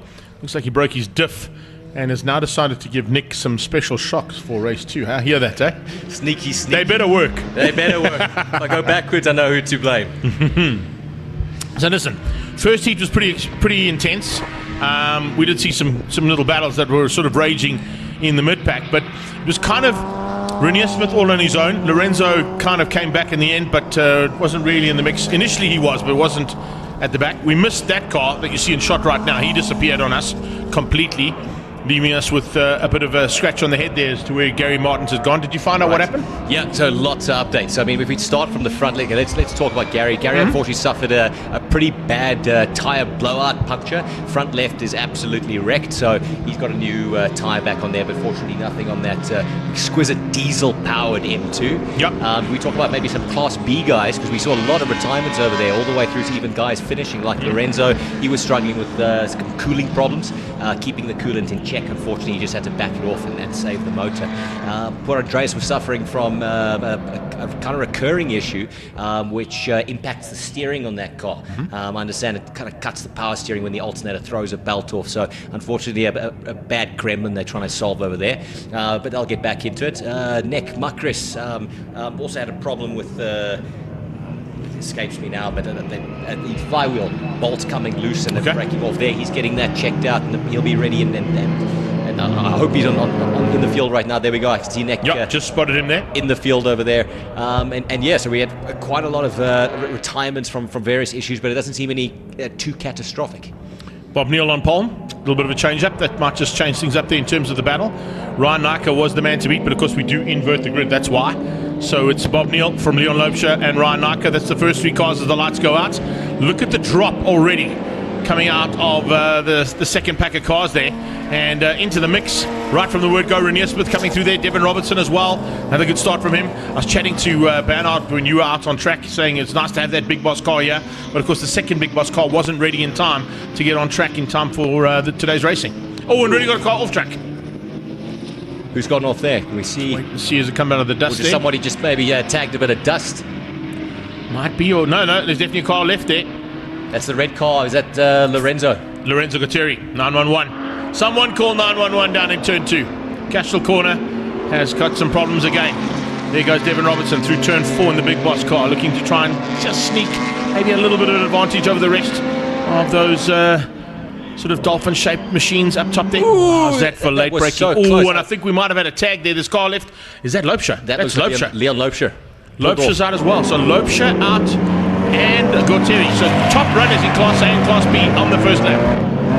I saw a big incident, or almost incident over there. Naidu late braking onto Nick Muckris there. Nick is in the kind of the front of that Class C pack over there, so I don't know if he's struggling still with something on the vehicle. He's not making any headway yet, catching Renier Smith, who's leading that Class B after Lorenzo had handed that over with the corner 2 incident. I'm not quite sure how Anant didn't hit the back end. That was of Nick Muckris, but we kind of changed positions watching to see all the action. Not always easy to do when you've got 3 classes and they're equally as exciting as each other to catch all that action. But as we sort of switched from the one bit of action to the next part, we thought we might see these two in pieces the next time we came to them. And here we see Reynard looking to make his way up. He's going to be challenging Devin Robertson in that naturally aspirated E36. They'll go up the hill, and Reynard's definitely going to have the legs on him. And Naidu looks like he's slowing a little bit there in front. Definitely not as much pressure on Nick Muckris. But there we see Reynard Miller making a nice move into corner 5. Let's see if Devin's able to challenge back for the position. He takes the corner nice and easily, and looks like he's going to take that position back. Oh, nicely done. 20 versus 2, battle of the twos there, heading out of turn 6 and into 7. And Devin squeezes him out. And he does. What a bit of racing. Is he going to cover the inside? No. With the naturally aspirated car, he covers it instantaneously. That was some racecraft right there. Excellent driving from Devin Robertson. Knows exactly where to place the car. That's using the lack of power, but the experience, more importantly, to keep the car where you need it to be positioned. Coming along for the ride, though, about to join them, is Leonard Archer. right behind him. He's going to pick up the scraps if anything happens over there, but that attack is going to be relentless. So again, going up the back straight right now, we're sure Reynard's going to put huge pressure over there. Let's see what happens into corner 4. Does he have to go defensive, or is he about to take his normal line? Watching the background here, they come onto the back straight. They come. Devon carrying the corner speed through 3, but inside line for the Amtech car. Just not able to squeeze through, but up the hill he should have the advantage. He's got the line, he's got the advantage, and it should be done. Yeah, there we go. A little bit extra power there from the turbo, kicked in up the hill, and Devon Robertson demoted down one position, but he's not going to give it up without a fight. That is 100% sure. A little bit of a fishtail over there getting out of corner 5, and that brings Devon right back onto his tail. So that fight isn't done. The responsiveness of that naturally aspirated motor, together with at the hands of Devon, expect that they're going to be challenging back for that position. And they're closing on Anant, so Anant could be in a bit of trouble too, because he's about to be closed down here rapidly by these two. They thought, I think Anant was watching in the background going, oh no wait, they're fighting, they'll slow each other down. No, they've sped each other up, much to the demise there of the gap between themselves and Naidu. Interesting dynamic over there, because we've got Anant backing Reynard into Devon over there, which allows Devon to become closer in the competition again. This is going to become very interesting, that little trio there, and Leonard just waiting in the background there to lap up the prizes if anything goes wrong. Currently Bob Neal still out front in terms of overall. We're watching Troy Cochran come through there. He's just outside of that top 15. But the Aero car still on track this time, as opposed to what we saw last time, parked in the kiddie litter. Then Rob Gearing, also running old-style German touring car style colours there. Always great to see those kind of colours come back into motorsport. I love it when we get into sort of, these kind of festivals where we see these kind of cars, or, you're watching the Goodwood festivals, you see those old liveries come out. All the heritage. Yeah, it's just fantastic. So there's that Grease Monkey Motor Garage. He's in between, that's Neil over there and the Curvent BMW E90. He'll be making his way through there if he can. We've got Troy just behind. Bernie leading that trio that we just talked about right now. Yeah. Driving a neat little race there. Andre van Vuuren, I think, is the Curvent car you were talking about. He's in the yellow machine there, but watching for the progress here of Martins. Remember, Martins with that diesel-powered machine should have the advantage over a couple of the backmarker cars. He's definitely got the torque and the top end in terms of power. So whether or not he gets back into the mix and back up to where he would be on a usual occasion, we'll have to wait and see. Good opportunity there from Van Vuuren, diving through and using the quicker car coming through to get past on Reynolds. Right, we haven't had a lot of Class A footage here, but Bob Neal is still leading the race, defending against Ryan Nike. So Leon Loebscher pulled off, it looks like, on lap 1. Yeah. But great job from Bob to keep the fast charging Ryan behind him for this long. Yeah, Ryan Nike, we saw, was literally untouchable in that first race, got a massive advantage. I think he eventually finished up, what was the gap? Just looking to see there. This one, this is just the overall results, but it was quite a big margin there between himself, Bob, and Leon Loebscher. So to have them there, maybe Ryan's just hanging in, possibly just saying, you know what, I don't really have to fight you. I know I've got the additional power. Let's have some fun, and at the end of the day, we'll push through.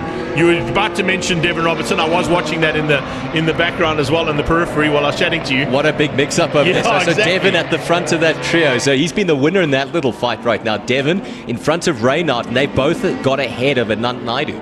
Leonard's still behind that trio over there, but Devon had just been passed by Reynard, but now he's in front, leading Class C. Nice little fight. That's great to see as well. There we go. That's exactly what we wanted to see. Anant Naidu losing out. We did say that. He said we were watching the rearview mirrors and thinking, no, these guys, Devon Robertson sideways out of turn 4. Nothing less sliding through there on those cooked tires. Driving the wheels off of that thing. Literally. I mean, you take into account the caliber. I mean, he's a Polo Cup champion. He's a production car champion. He's a world champion in NX Legends. He's done a couple of stints in BMW M Performance Racing Series. He's done a couple of sort of cameo stints in other categories as well. But when you look at this guy, the one thing that always stands out with me was when he climbed into a V8 supercar for the very first time. They bought a green Corvette V8 supercar. I can't remember whose car it was before. He went to Midval, chucked a set of Yokohamas on, and did one of the fastest outright laps ever done at Midval in a V8 supercar. Incredible. So that's what you're fighting against here. These guys, they're not professional racing drivers, and please don't take that the wrong way. I love the fact that this class brings in club drivers and competitive drivers together. That's the beauty of what you've done and what the class has done. But if you put in someone like, you know, we brought in, who was it last year that's racing overseas now? I can't remember his name. It's gone around my head. Leighton Ferree. He's a professional racing driver, right? You know, Right. so it's a different story when you throw that kind of name into the mix. Pedigree. Yeah. No, it's incredible. It is, specifically when you take a vehicle like that. Oh, the curving car of Andre van Vuuren, catching it nicely. Looping out of turn 4. How's those brakes? Front and back smoking. Steaming. Glad that he could catch that, because that could have been a nasty little fender bender right there, but he's caught the car before going into the Armco barrier there. So Renier leading Class B over there. Nika's gone missing. Ryan Nika's dropping through the timing monitor there. Nika, is that in there? It is. Wow, yes. It's Ryan Nika. Well, I think that was maybe avoiding the spinning car. Now Nika might have had to go avoid the spinning car there in turn 4. Take a look at the kitty litter there. Looks like there's a bunch of side skirts and car parts there. Some on track as well, so we may have to get a safety car possibly here. There might be some debris on the circuit. Bob Neal's got some damage to the front end as well. Maybe the two come together. Yeah, maybe they tag through turn 4 after trying to avoid the spinning curve end car. We didn't get that action here, unfortunately. But certainly, Bob Neal, well, he's still at the... Oh, there we go. Ooh, and now we've got more coming off. Okay. There's issue at 4. There's something wrong. Change of surface at turn 4, definitely. That's another car off at turn 4. So safety car has been deployed. Safety car has been deployed. There must be some kind of an issue at turn 4. And that's Leonard Archer in the ACD car. So I wonder if that started with Andre van Vuuren. So he probably picked up whatever fluid. It spun off, and that looks like behind him would have been the leaders in Class A.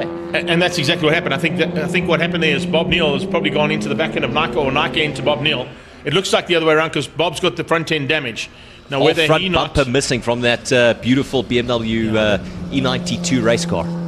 Delmon Mining Machine also looks like slowing and pulling to the sideline. He's going to pull off. He's not even going to be the first car to pick up. They're going to pick up Renier Smith. Renier Smith will be the first car to pick up. He's now leading overall. Just to let you know. So is that the Class A cars out of contention? All Class A cars out. Nika's out. Andre's still on the side there. Yeah. Hasn't... Now, I wonder if he got caught out by something that made him spin. There's Bob pulling... He's not happy. Yeah, not a good, recollection for Bob. You remember his last incident here. He had a big incident coming into corner 4, so I'm quite sure that this is not looking good for his memories of Zwartkops. Ryan Nika's saying that he's in the pits, so maybe he's gone in for a quick check up there. But we're under safety car until we can get that Curvent International machine out of the way.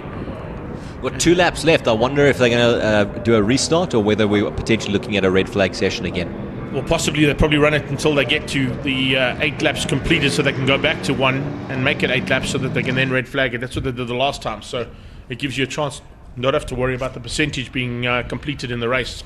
Right. So keep it under safety car. Complete as many laps as possible. Any parts there that you need for your car, I can get them for you quickly. That's a great front splitter. Do you think we could ask one of the marshals? Could you just put this guy here. Please just pick that up and take it to Nick Herbst's pit, please. Yeah, pit 110, Marshal. Pit 110. Please bring that great carbon fiber splitter there. Yeah, listen, we joke about it. It's not always nice to see when cars have gone off like that. But the bottom line is that's how racing goes sometimes. And it has unfortunately blown up in terms of Class A here, because every single one of the Class A competitors are out. Yeah, so we've had some big safety improvements with that new kitty litter over there, but look what it does to the aerodynamics and those kind of parts on the car there. I mean, how many parts can you count in that kitty litter right now? There's a few. There certainly is a few. Devin looks like he might have had to go off track as well. He's got some dirt on the left-hand wheels. And Reynard just ahead of him. So Reynard effectively, is he leading Class C then? Yes. Yeah, he is. So you've got Renier and Nick. It's actually showing a Nunt in second on our timing right now in Class C. But I think Devin got through on him just before they passed the line the last time. So before the safety car came out, he just managed to squeeze through. So it'll probably correct itself now as they come across the line. I suspect we have got 1 to go. We're going to finish under safety car. Okay. Yeah, we're going to finish under safety. That's a pity, because it was turning into such a nice little battle there, particularly amongst those 4 cars that we see in shot right now. They were just sort of starting to get into each other's Class C was having a great ding-dong over there. We were looking for probably a move in the Class A cars between Ryan and Bob Neal. So unfortunately, we didn't get to see that action with that incident. But interesting to pick up on the footage if we could see if a vehicle dropped fluid or oil or what happened, causing such a fiasco into corner 4. So quick one, while we got this, we got Red Star coming up as the next round of this championship. You guys are at Red Star and then only go to M-Fest, hey? If memory serves me correctly, I believe that's right. All right, cool. So there's still 2 more rounds. Yes, so Red Star, yeah, just getting in my ears there. It is Red Star Raceway, which is the next round of the regionals, which means the red flag is out, which will go back 1 lap, take us 8 laps completed. That's enough, as we saw in the first one. Pity that it's gone that way for both heats of Class A, B, and C. But it does happen. It does happen. Renier Smith will take the victory ahead of Nick Macris for Class B. Class C will be Reinhardt. No, it won't be. It'll stay the same. It'll be Devon from Anant, because they had crossed in lap 8 before the safety car deployed. So this will inevitably be Troy Cochrane, corrections. There we go. Let's just mention the fact that Okay. the air conditioning Arrow Automotive BMW has definitely finished up this one I think out he's of the enjoying kitty. not being in the kitty litter this time. Yeah, he's not definitely. the one parked. Exactly. Nick, from your side, enjoy the rest of today's racing, buddy. Thank you so much for joining us here in commentary. It's always great to have your insight. And yeah, we look forward to the second one, brother. Great, thanks, Greg. Always a pleasure. I hope those shocks work. Me too. Me too. Okay, but we'll catch you later on. As you can see, this one's going to finish up in under safety car. And with that, of course, they'll roll back into pit lane. Renier Smith going to take the victory ahead of Nick Macris in Class B. All the Class A competitors are out. Bob Neal with a big incident, I think, with Ryan Nike after trying to avoid some kind of issue down at turn 4. I think there may be a change of surface there that caught a couple of cars out. So they're going to roll them into pit lane and take them out of harm's way. Devon Robertson finishes up in 2nd place in Class C in the Big Boss car. And I saw Caitlin did join us on the live stream as well. So Katie, there you go. The Big Boss car in 2nd place ahead of Anant. Naidu for 3rd.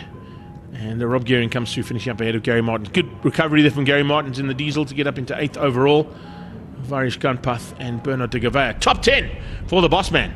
We're standing by with action coming from the Pirelli V8 Master Series from Cape Town. They're in the Park Fermé area, or pre-race area, waiting to go. And it looks like they're getting a start delayed board there as well, because there's going to have to be a little bit of a cleanup down at turn 4. We'll be back shortly with action here from the Regional Extreme Festival at Zwartkops International World of Motoring.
So we're back under action once again now with the Pirelli V8 Masters all the way from Cape Town, our invitational category.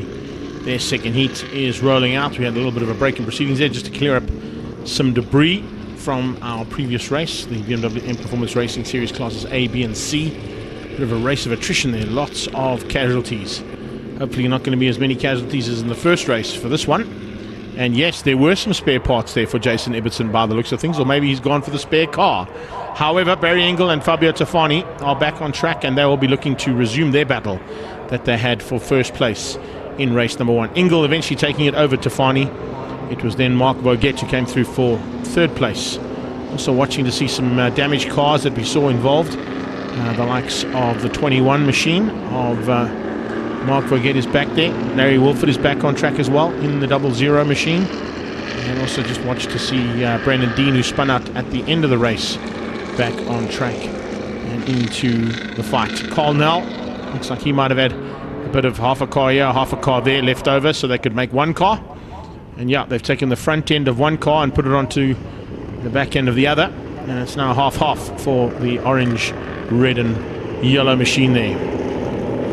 I assume that's the front end of Roy Campos' car that they've got to give Carl Nell a chance to have another run here in race 2.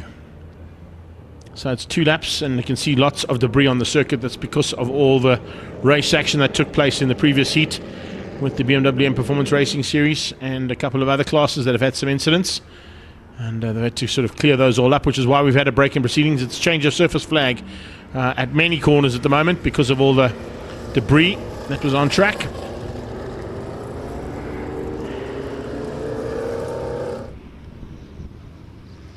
Engel and Tofani were the men to beat. And of course the number 1 plate on Tofani's car. Now we'll be looking to try and take away from him by the end of the season.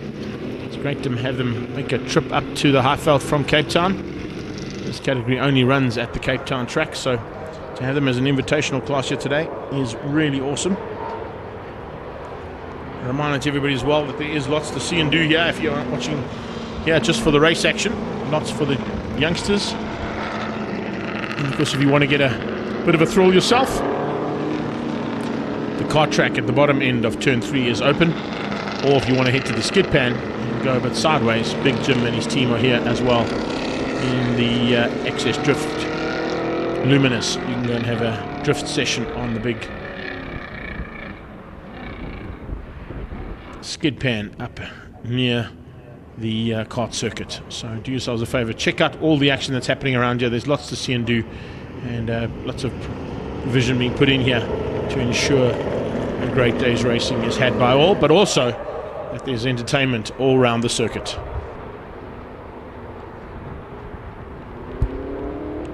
That GR Corolla's had some busy times today, but it's now time for Barry Engel to set the pace into turn 1. Remember, it's double waved yellows for these guys into turn 1.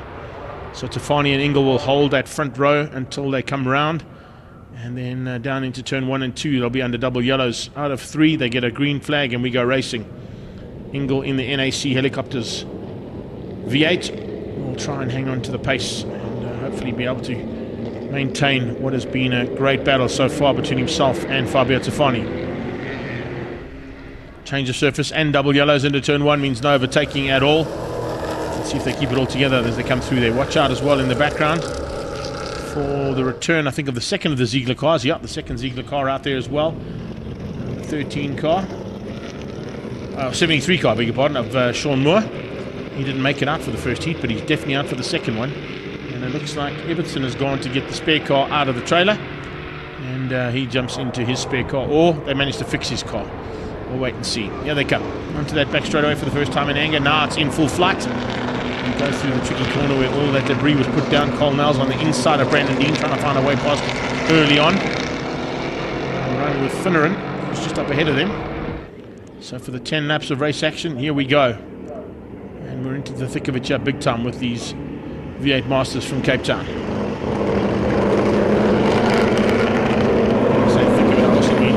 Thick of all the debris that's been dropped out. Look at that, just dust everywhere, making it very, very tricky and treacherous at the moment in terms of visibility. In these cars, you sit relatively far back in the cockpit, and it's a long way up to the front windscreen, which is a Perspex windscreen, very similar to the V8 Supercars setup in terms of the cockpit setup. But Engel, Tafani, Vogay are the first 3, then Thompson ahead of Dean.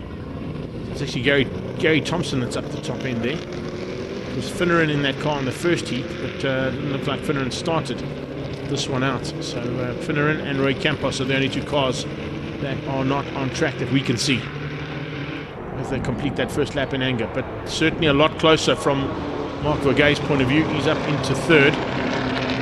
Here comes a good move on the inside from Carl now, trying to make up some ground, following Brandon Dean through. Both of them getting past on Gary Thompson as they get to the top of the hill again. Harry Wolford is also going to be looking to try and close that gap down too. Stay out of the dust if they can. Not always easy to do when there's so much of it being put down. And you can't even see the cars through that shot at turn 5.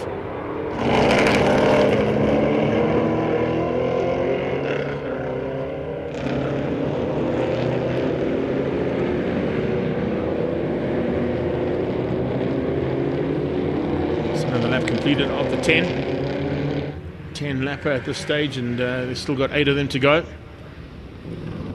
Now move on the inside from Nell, trying to get through on the 7 car of Dean. Nearly a touch between the 2 of them, just enough room there though from Brandon Dean to just allow some space there for Nell on the inside.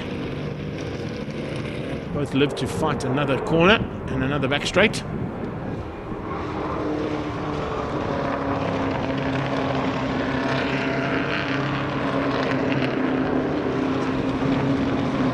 Progress there of the second of the 46 cars. Yeah, that's definitely the spare car that Everton's in as he gets to the top of the hill. Closes down on Larry Wolford, trying to find a way past on Wolford in the 00 car. Wolford's teammate is right on Everton's tail, hounding him. Oh, someone's spinning. Oh, that's a big moment. Yo, that was huge. Thompson spins out right in front of the pack back markers, and all of them have tried to avoid him, and they do, only just. Thompson spun out. Wolford went past Everton Moore, Dennis Gaudick, and Stuart Spooner, and Josh Vogay also getting past. No, Vogay not getting there quite. He's just coming through there now, but he does get past, yeah. So all of them getting through. Now, has that car stalled of Gary Thompson's up at turn number 6? We'll have to wait and see. Looks like it might be stuck in harm's way there. Everton trying to come through there on Wolford. but gets overtaken in return by Sean Moore, who dives on the inside of Jason Ibbotson, finding a way through turn 2. Thompson has got going again, fortunately. Just getting out of harm's way in time. So the 2 Ziegler cars now up ahead of Ibbotson. Lead car trying to stay out of the dust. Good idea. Keep the traction on those Pirellis as much as possible.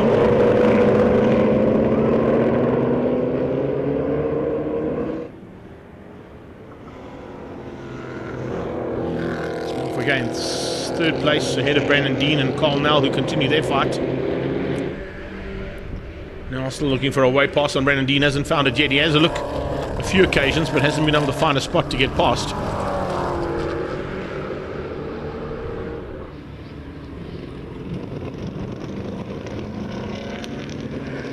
Looks like Sean Moore might have got ahead of Larry Wolford as well, so a change up there between the 2 Ziegler cars. Let's see them just in the background if we go into that back shot. No, just in the foreground there. Yeah, Moore definitely through on Wolford. So top 5 go through shot there. Barry Ingle quickest of the car so far. 109.954 from Ingle. Tafani on a 110.2. 110 dead from Mark Vergay. So Vergay on the move, and safety car. Safety car has been deployed. I'm not quite sure why. That's why. There we go. There's a car off track. Who is that? That was Ibbotson. Ibbotson off track again. Oh, he's had a nightmare. Absolute nightmare here is Jason Ibbotson. And it continues from their last round that we saw them at in Cape Town when the Regional Extreme Festival made its way down to the Killarney International Raceway about a month ago. So, yeah, a bit of a tough time out there. Thompson has been caught by the safety car, but I think he might be waved through. We got a medical car on track as well. So there must be some kind of an incident somewhere that we didn't see. The cars coming through, their first 5, no changes, they're all there. And behind that it is Moore, Wolford, and Gaiduck, Ibbotson, Spooner. I don't know who it is because they're all there. Not quite sure why the medical car was sent out onto track as well. Oh, there we go. That's the reason why. Thank you very much. There's our team that picked up on it. It is Josh Vergay who has unfortunately got it all wrong. Looks like it's coming out of turn 7 that he's got that wrong, and he's hit the tyre barrier that's in the middle of the circuit. So by hitting that tyre barrier, he's also destroyed that tyre barrier. And with that, has called the necessity for Hunley and Don to get to him to make sure he's okay.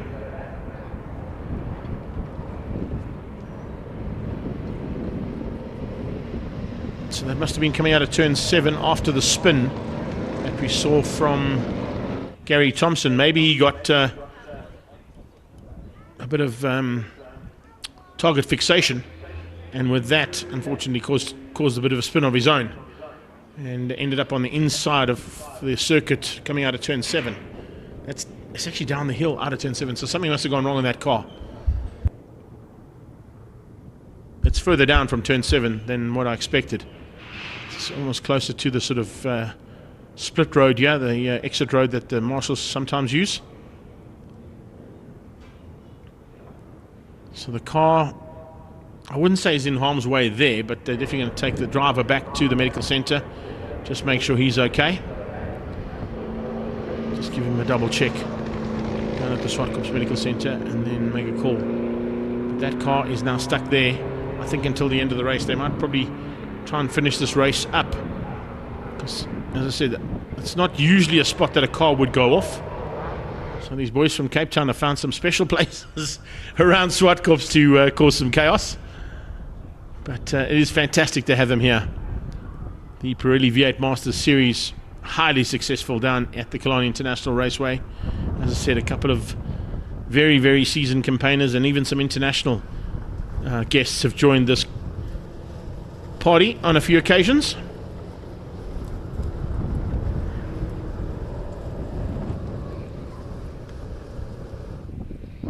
So Ingle leads out under the safety car ahead of Tafani, Vergay, Dean, Nell, Moore, Wilford, Gaiduck, Ibbotson and Spooner.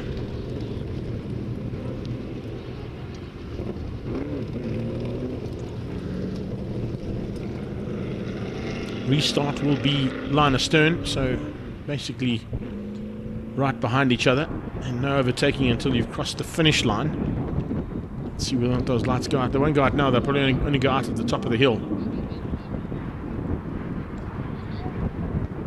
If they deem it safe enough to go racing with that car stuck on top of that tyre barrier.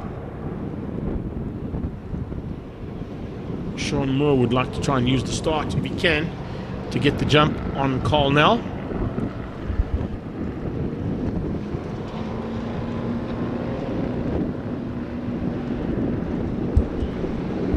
Maybe Gary Thompson can make up some ground now. It certainly helped him out after his spin. It's concertinaed this field back up again, so he's still got a chance to get into the mix here.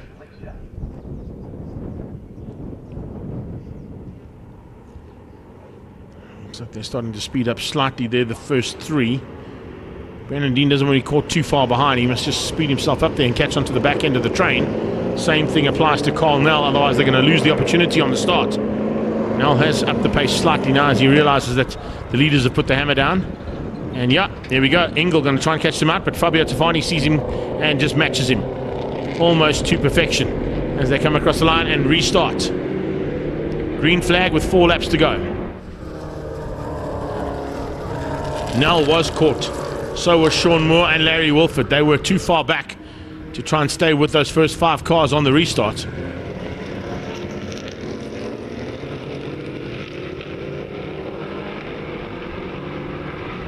Now trying to come back to Brendan Dean, but if he'd been a bit closer, it would have made his life a lot easier. Engel still maintains the lead at this stage. Big move coming out of Mark there for third to try and get around Fabio.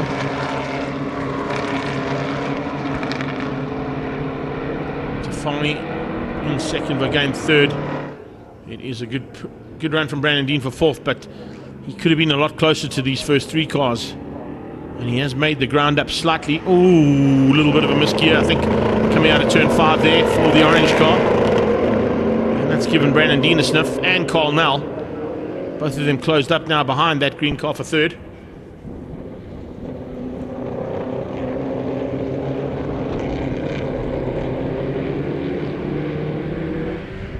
Across the line, another lap completed, 2 to go.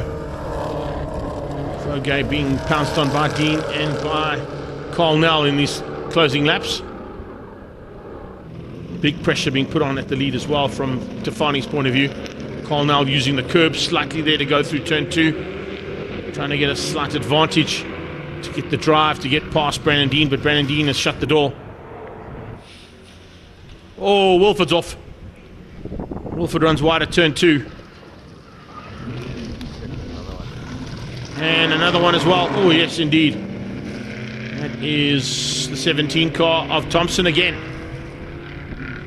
So Thompson and Wilford stuck in the kitty litter now, down at turn 2 with 1.5 laps to go. Will they pull the safety car out again? Or they just run it under double yellows? Wait and see. Engel hangs on for now. It's got a comfortable margin over Tofani. Pulled away slightly on this last lap. Just enough to control things here for the last lap as they start it now.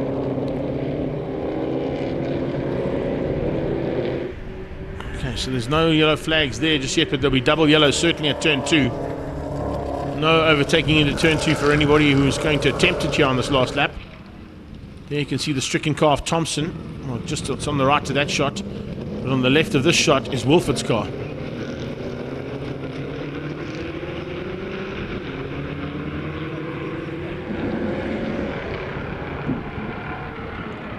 Any opportunities to overtake, unfortunately thwarted there into turn 2. So 2 more chances. One is at the top of the hill here, into turn 5. But those cars are too far apart for an overtaking opportunity. And the last one would be done into turn 8, but I think they're going to maintain those gaps. So this should be the way it wraps up. Engel for the double win. NAC Helicopters.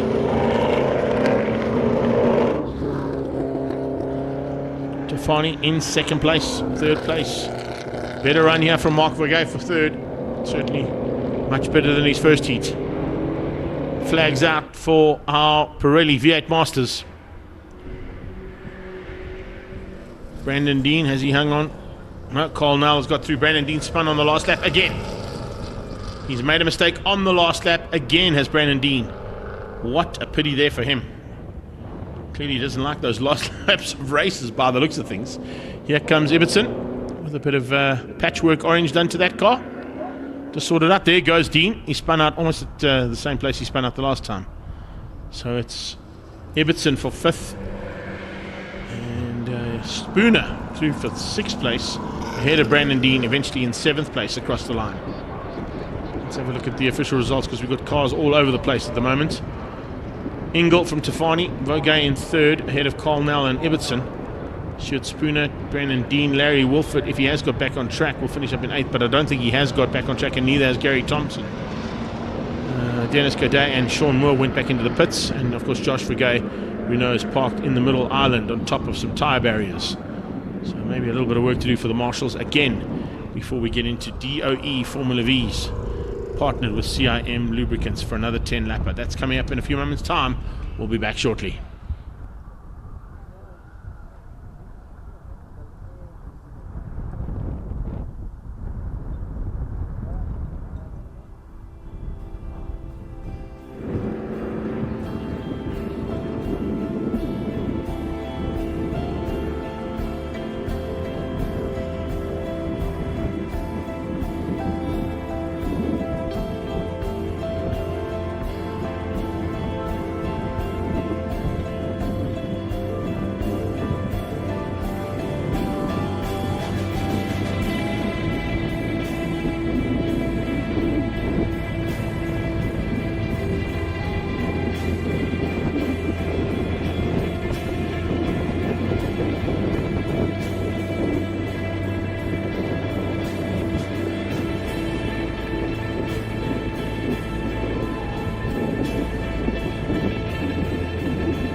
So sorry about the delay there and cutting the feed that we were giving you from Race 1's action from the DOE Formula V's partnered with Lubrifuel. CIM Lubrifuel, of course, joining this category a couple of seasons ago now. So just to give you a heads up, in terms of the championship, that fourth place for Peter Hills certainly hurt him. It's dropped him to 10 points, or just over 10 points. 203, 193, 10 points exactly, Greg, behind Lendl Janssen. But of course, he now starts in fourth place for the second heat. So it might be a little bit easier for him to come through the field as opposed to having to come from 17th, where he started race number 1. Lendl Janssen with the 20 points scored and the bonus point for pole position. They haven't allocated the bonus point for the fastest lap as well, I don't think yet, to Lendl, but that might be moving up to 11 points difference there for him.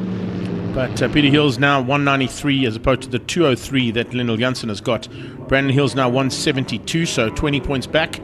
Kyle Watt a couple more points back on that in fourth, and Marcel Bluchnote are your top 5 in the national standings. We move to the Association Championship. Bluchnote with that nice little victory there ahead of Chardon Trump. Moves himself up very comfortably and almost into an unassailable lead. So Marcel Bluchnote could potentially be wrapping up that Association Championship by the next round, and possibly even after this race he could wrap it up, because Chardon Trump I don't think is going to have enough time to catch him. Neither will Vaughan Hills. They are too far back with only a couple of races left to go in this one. And then in the rookies, of course, Chloe Stewart still maintained her lead, but Reynard van der Linde and Chardon Trump have now closed that gap down to within about 7 and 11 points respectively. So it's a little bit of work to do there for Chloe for the rookie championship heading into the second heat of DOE Formula V.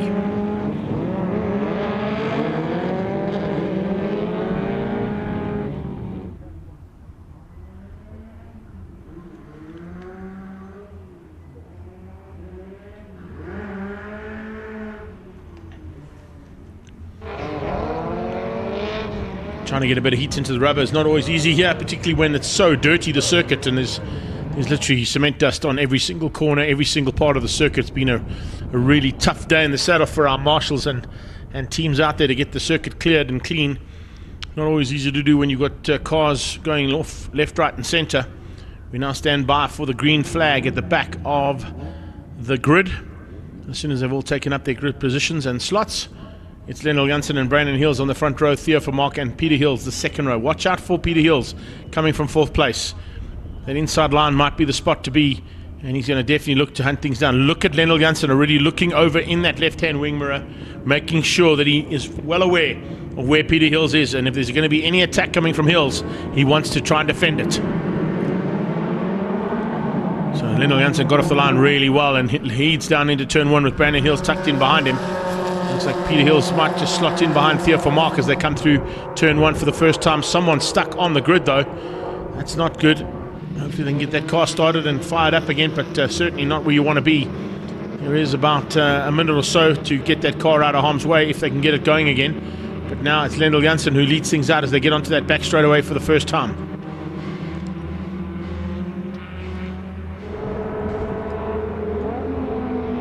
Peter Hills fighting hard to try and get through on Marcel Bluchnote, who got a great start off the line there in the CIM Lubrifuels car. He's up into fourth place, but Hills is now trying to find a way through on him and will do as they get up under the brakes for turn 5.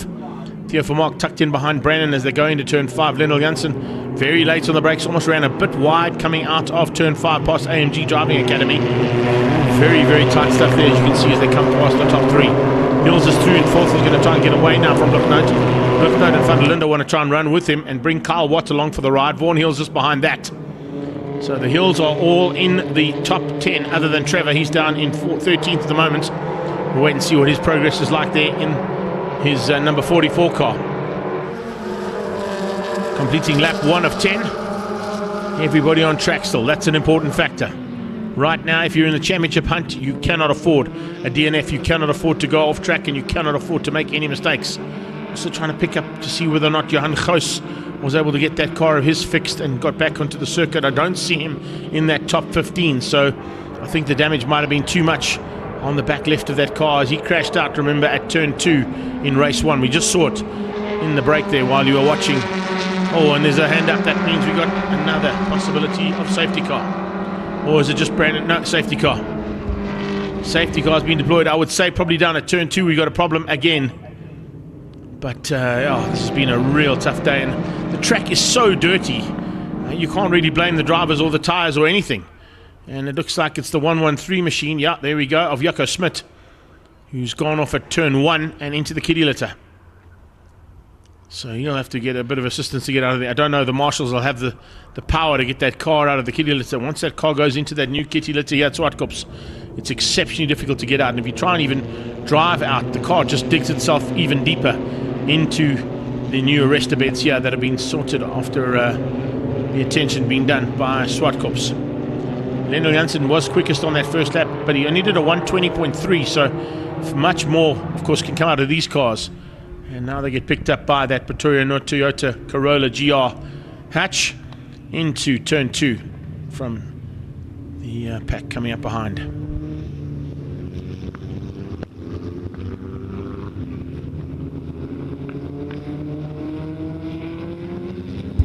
As I said, it's at turn 1 where the incident was with Jaco Smit. He was able to get back in the car. They're going to try and pull that car out of harm's way. If they get him out, it might be time for him to sort of get to the back of the pack, but they'll have to get him out pretty rapidly. You can see him just trying to sort out the seat belts before they send him on his way, but maybe those two marshals have got enough oomph to get that car out of the kitty litter. Let's see. Jaco, put it into neutral for us, buddy. Maybe help them out with a little bit of power. No, it's dug in. That has beached it. They're going to need the recovery vehicle to help them out. Exactly what I thought might happen. As soon as you get the power down on those back wheels, they're going to just dig down into that very soft kitty litter, and they just dig the car even deeper and kind of beach it onto the belly pan.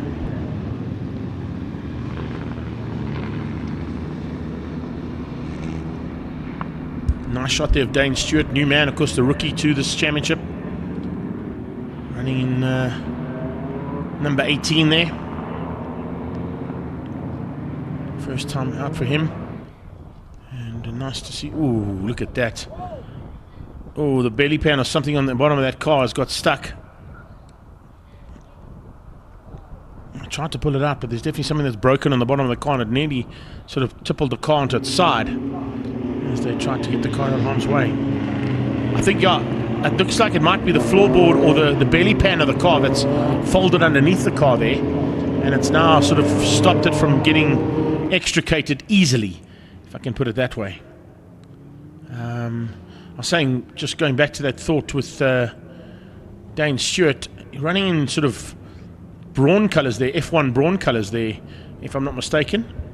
Could be corrected there, Paulie. I think, if I'm not mistaken, that white with yellow and black stripes was the colours that Ross Brawn ran when he was back into his own team with F1. That car there in particular looks very similar to the colours that the Brawn F1 team ran. Right, Jaco Smit is out, but now is there damage to the bottom of the car? We'll have to wait and see as he gets onto the tarmac, as it looks like it did get stuck in the kitty there, and with the recovery vehicle trying to get it out as smoothly as possible, it might have done a bit of damage to the undercarriage of that car.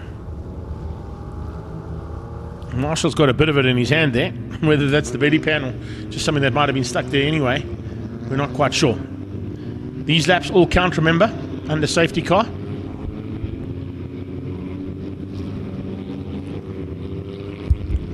DOE and Start My Car, first race behind this category. Fantastic to have them, of course, onto one of SA's finest motorsport supporters now as well in Dunlop, supporting a lot of the categories racing here today. I think the only ones who are not running on Dunlops are those V8 Masters from Cape Town. They run on Pirelli rubber. Everybody else here, I think, is on Dunlop, if I'm not mistaken. Oh no, and the Mobil 1 V8 Supercars, of course, also on Pirelli. So it's just the two V8 classes that do not run on Dunlop rubber. You can see them just trying to keep the heat in that rubber as we speak.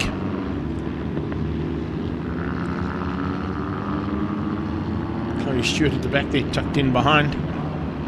Dane's Chloe looking for a chance to possibly get some more points in the rookie championship, open up the margin slightly, but it looks like that margin actually might come down with the fact that she's at the back there, and Chardon and Reinhardt are a bit further up in that rookie championship. in the overall standings. If I look at what Theo sent me, I just want to go back to that quickly.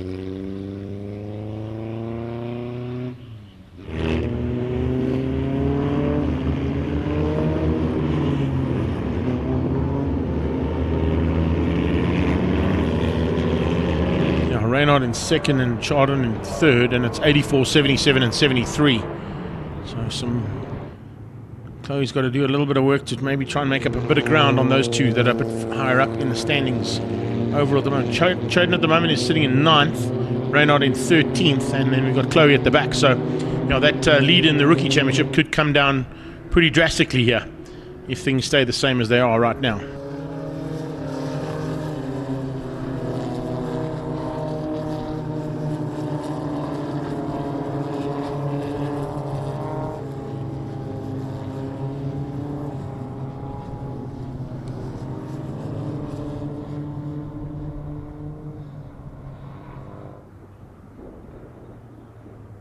Kind of thought Jaco might go into pit lane. That's exactly what he's done.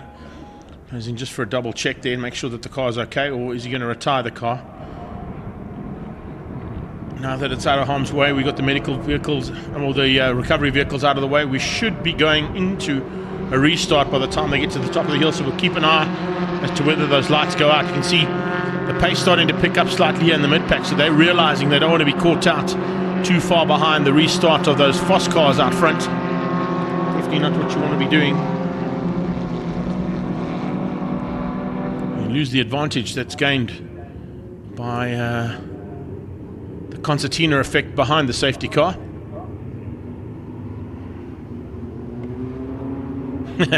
Good comment there, Moira. Yeah, I'm not quite sure if that safety car's got enough fuel in it. Hopefully it has. It had to do a couple of laps here today. Right, lights out and indicators saying that it's going in. So it's now Lendl Janssen who will bring them across the line astern. Now they come. Brandon Hills tucked in behind him. Theo Vermaak trying to come with Brandon Hills if they can. Peter Hill's going to try and use the advantage now with 5 laps to go. He's been brought back into the hunt though, but right on his tail is Marcel Bluchnout, giving him a little bit of pressure from behind. 5-way fight for the lead. Small gap down to 6th place. Sean van Linde, Kyle Watt and Vaughan Hills. They're pretty evenly matched as they go through turn number 3 onto the back straight. And there's a gap down to Chardon Trump, Clinton Kane and David Austin. So it's kind of 3 packs of cars that are racing on track at the moment.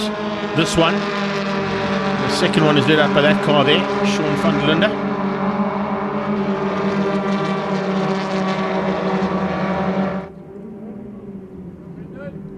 Let's see what happens now under braking. They close it up, but not enough for Peter Hills to get onto the back end of Theo Vermaak. Vermaak hanging on for 3rd place behind us. The first of the Mongaza Racing team boys, that's Brandon Hills. Lendl Janssen will secure his car now in the Aston Martin livery. Certainly looking like it's a championship contender and has held the lead of the championship for quite a while now. Peter Hills was hoping that this weekend he could close that gap down. It was about 7 points in it at the start of the day. It's up to 10 points now into race 2. And if it stays the way it is, what do we got there? Another 6 points in it, so it'll be 16 points difference. Make that 17 points difference, because now it's Marcel Bluchnout up the inside of Peter Hills onto the back straight. But here comes Brandon. Brandon wants to play the game here. Brandon Hills looking for a victory, but more importantly, if he gets that victory, I don't think he'll realize it, but Dad Peter certainly would be happy about that.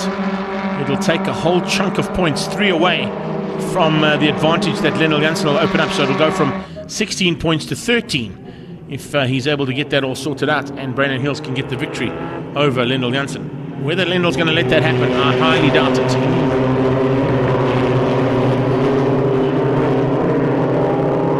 3 and 2 corners to go. 3 laps, 2 corners as they head down the hill towards turn 8. Watch for them to come out of turn 8 now, up over the heat haze and into turn 1.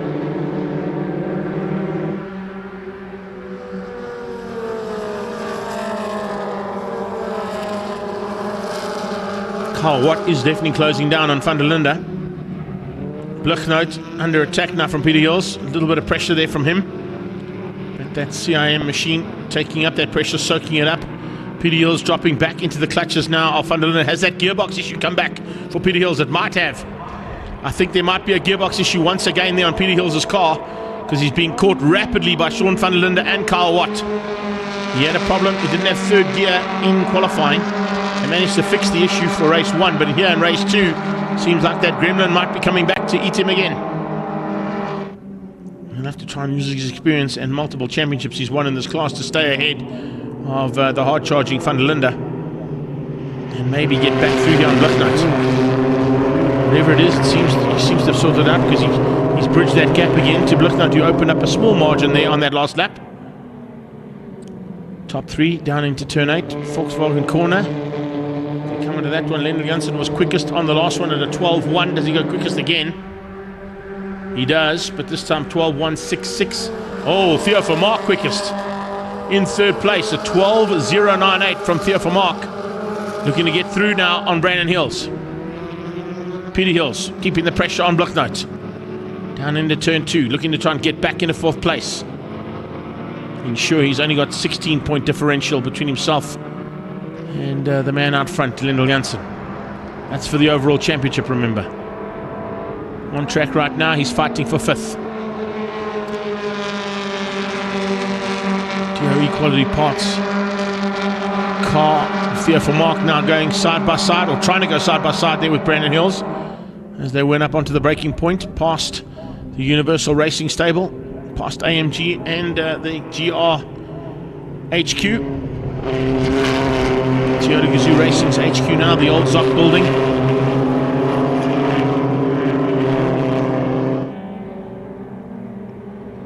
Two laps to go, make that one as they cross the line this time.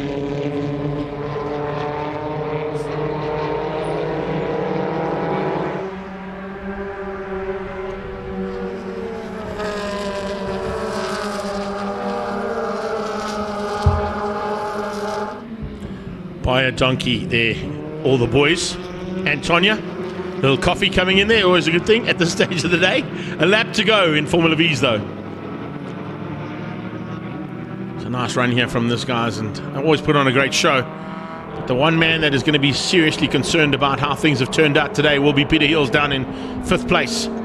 Brandon's not done yet though. His job is to fend off Theo Vermaak and still maintain a 2nd place overall for the day. And that is exactly what he's doing. Theo goes inside. Brandon cuts him off, comes up the hill again. So it's chopping and changing there, left and right from both drivers to try and find a way past. Lendl Janssen's going to hang on for a potential double victory here. Secure himself a 16-point lead heading into the next round at Red Star Raceway. Sure. Interesting stuff here in the Formula V's, that is for sure. A massive turnaround in terms of how things have gone here, but Lendl Janssen completes the day with a double victory and maintains his championship lead heading to Red Star Raceway on the 12th of October. That is what it's all about. Can you believe that? Yeah, it is going to be an interesting turnaround of events at Red Star Raceway. We saw Peter Hills dominant there last time we headed to the Mpumalanga circuit just outside of Delmas. So we'll wait to see what happens with this championship by the time they get there. But Lendl Janssen will maintain the lead of the championship to the tune of about 16 points if my maths is right. Brandon Hills in 2nd, Theo in 3rd. They'll also start to move up slightly closer to Peter Hills in 2nd. Great run there from Marcel Bluchnout, will hang on to the overall lead in the Association Championship, and that may have secured him the overall championship lead, or the overall championship I should say, in that Association Championship here in Formula V's. It might be enough to secure it for him. We'll wait and see what Theo sends me later on once he gets out the car. Lendl Janssen setting the hottest lap of the race day on that last pass as well. An 11.9 out of Lendl Janssen on that last lap to secure the double victory on the day here for DOE Formula V, partnered with CIM Lubrifuel. There you can see in the pre-race area, we are standing by with Heat 2 of Paybar Volkswagen Challenge. They'll be up next for another 10 lapper in a few moments' time.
So we're going to try and make up some time here by the looks of things. They're going to get the cars out on track as quickly as possible as you try and bring us back onto time. Scheduled start of this one was 20 past 3, so we're about half an hour behind. But they are working frantically to try and stay in at least finishing time by the end of the day's racing. It's Paybar Volkswagen Challenge who are up next. And of course, we had a fantastic outing in the first one here with all these cars going at it. And looking forward to another great battle here amongst the Class A, B and C competitors for Paybar Volkswagen Challenge. Wayne Masters took the first victory in Class A. It was a fantastic effort from Stuart Mack to win out Class B. And in Class C, we chatted to Chris Tate as he came up and chatted to us here after that first heat. So the championship is still pretty much up for grabs, as Mack and Tate have gone 1 for 1 in terms of victories in each of their respective classes, which means that they are on even points again, the same as what they started the first heat in. So no changes in terms of an advantage gained by either Stuart Mack or Christopher Tate in the overall standings of Paybar Volkswagen Challenges 2024 Championship. Nice run as well from Bjorn Berthold. We saw him in the mix there with the Class X car. Dean Moss will be looking to improve just ever so slightly from his off-track excursion that he had in race number 1. He's starting from that second row, so he definitely doesn't want to make a mistake and give the advantage to either Miguel Diaz or to Luigi Ferro, maybe even to Mariam Fana. Mack and Mo Carodia will be the front row of Class B. Mo Carodia, of course, running the only Volkswagen Polo Classic that I can think of that's in this country. I know there's a couple of the older versions of the Polo Classic that are running in some of the other classes at the regional and inland championships side of things, but I don't think there's a Polo Classic like that one that Mo Carodia is driving, other than what Mo Carodia is driving, racing in the country at the moment. So it's 10 laps of action coming away now from Paybar Volkswagen Challenge. And as I said, it's, remember, Class A, B and C, all with separate starts. They're about 5 to 10 seconds apart, but enough to give a little bit of a gap to everybody to enjoy their own racing and not really get involved. Although you do see Class A catch the back end of Class C by the time we get to the end of the 10 laps.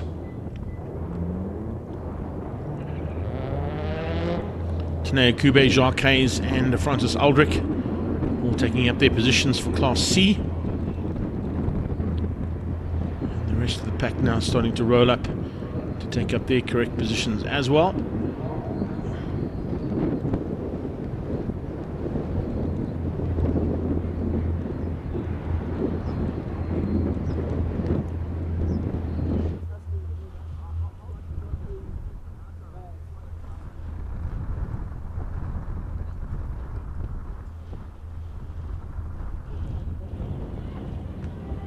See how it goes now for race 2 as we come under starters orders.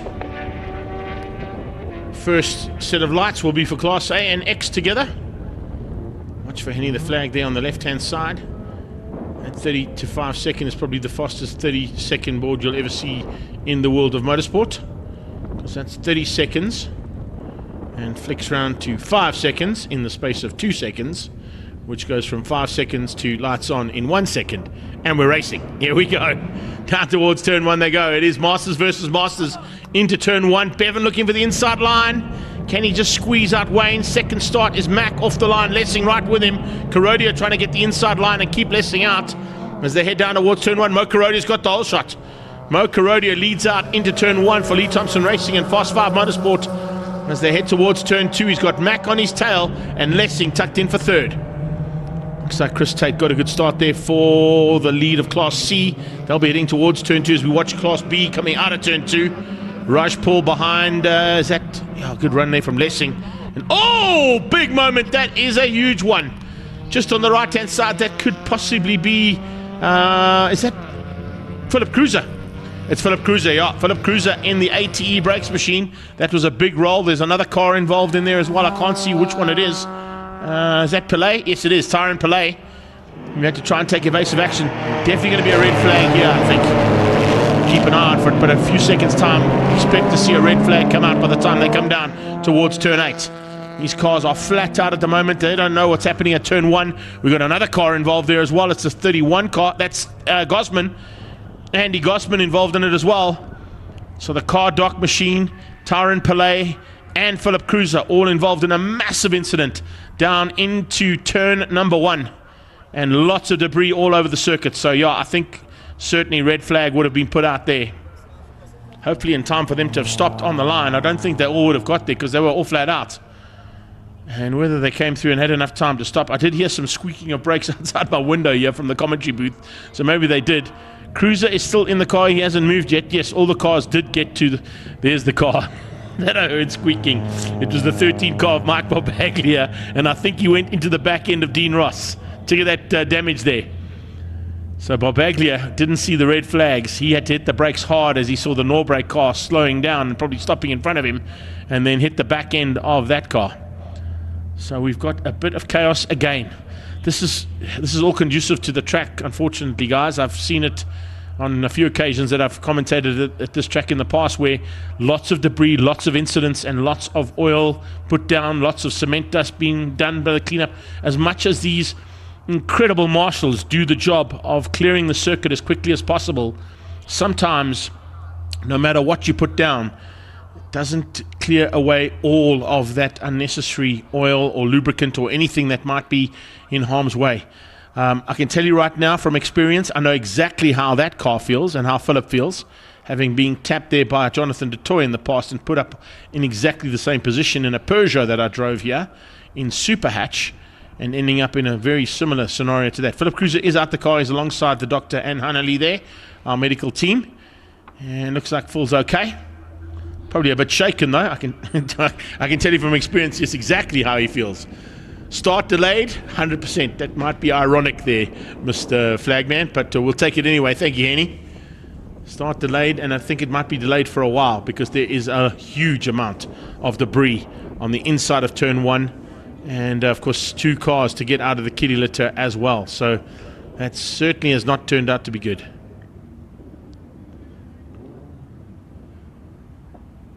That's exactly what I just said, Paulie. I was saying I heard a tire squeal outside my window, and I assumed it was that they didn't realize that the red flag had come out, and they were in such a big battle that only the first 2 cars saw it. So that when they slowed down, everybody else started slowing down, and by that time Mike Barbaglia had not seen that Dean Ross had hit the brakes hard, because Dean Ross also had to hit the brakes hard to avoid the car in front of him, and I think he might have tagged him as well. So there's 3 cars on the grid that had a bumper bashing, having to stop on the line with the red flag coming out, and both Masters and Berthold stopping on the line as per the rules. That's what they're supposed to do. They're supposed to stop on the line when the red flag comes out. But of course the red flag only came out as they came down on the braking point in full race pace into turn 8. So they didn't see it in time, which is why we got a bit of a bumper bashing on the front row of the grid as well, or the first 2 rows of the grid there, with Barbaglia hitting Dean Ross hitting, I think it might be, I'm just trying to see who, it might be Miguel Diaz who hit him. Let's have a look and see what we can see from this accident replay. That's Philip Cruiser rolling on the tyre barrier. And if I look on the right-hand side, there's 2 cars involved there. One is Gossman. You can see Gossman's car there. And Tyron Pillay is in the dust as well. You can't really see it from here, but when we go to the next angle, that's Cruiser on the tyre barrier, back of the car stuck on there. And as I said, I've been in that position myself in a Peugeot after being tagged by Mr. Jonathan DeToy through turn 1 unceremoniously in a super hatch battle. And then if you look down the grid now, where they're working with the dust being thrown onto the floor there, that's where Mike Barbaglia had to hit the brakes hard and went straight into the back of the Norbrake car of Dean Ross. So Ross and Barbaglia came together. Diaz is on the left-hand side, so I'm assuming, is that Berthold's car? It's Berthold's car that Dean Ross went into. So it's the Season Nani plastics machine of Bjorn Berthold, I think. Paulie, you can help me out there, maybe spot it as well. I don't know. I assume it is, but 111, yeah. That's Berthold's car. Yeah, so Berthold's car. Yeah. So Dean Ross hit the back of Berthold, and Mike Barbaglia hit the back of Dean Ross with a bumper bashing there between Class X and Class A on the main straight when they slowed down for the red flag that had been deployed. There's Gossman out the car as well. It's good to see Andy there too. He probably would have been checked out by Don and Hunley too. They're going to bring that little Polo off the tyre barrier, and bang, there goes the bumper. Exactly what happened to my Peugeot. So I know how that feels. Man, that's not nice. It's not a nice position to be in, I can tell you that much. I was just to the right-hand side, where that orange set of tyres is for the exit point for the safety barrier, where you can park a car behind. I was on the top of that barrier after I got tagged by Mr. Dutoy. Oh yeah, this could be good. So, this is a bit of a big cleanup here. Gossman's car's back end seems to be toast. Big Max is going to get him. They're going to try and pull Full's car across the kitty litter and probably onto the track to get him recovered. But yet again, another break in the proceedings here, and another big task for our marshalling team to attend to. Sure. It's been a tough day in the saddle today with accidents and incidents. But of course we've got the best in the business out there with Zwartkops and Kyle Army Marshals combined to get us cleared up as quickly as possible. John, I think get off the scooter and go and get the track cleaner, bud. We need that Goscore track cleaner. That's the one we're going to need around the track right now. Wish we had one of those bigger ones that Goscore supply. I saw it at the mining show only a couple of weekends ago. They've got a massive big road cleaner that they can put out there. They could potentially clean this track in about 2 laps, but it would take about half an hour because the thing goes so slowly to clean the track. Everybody now sort of seated in their cars.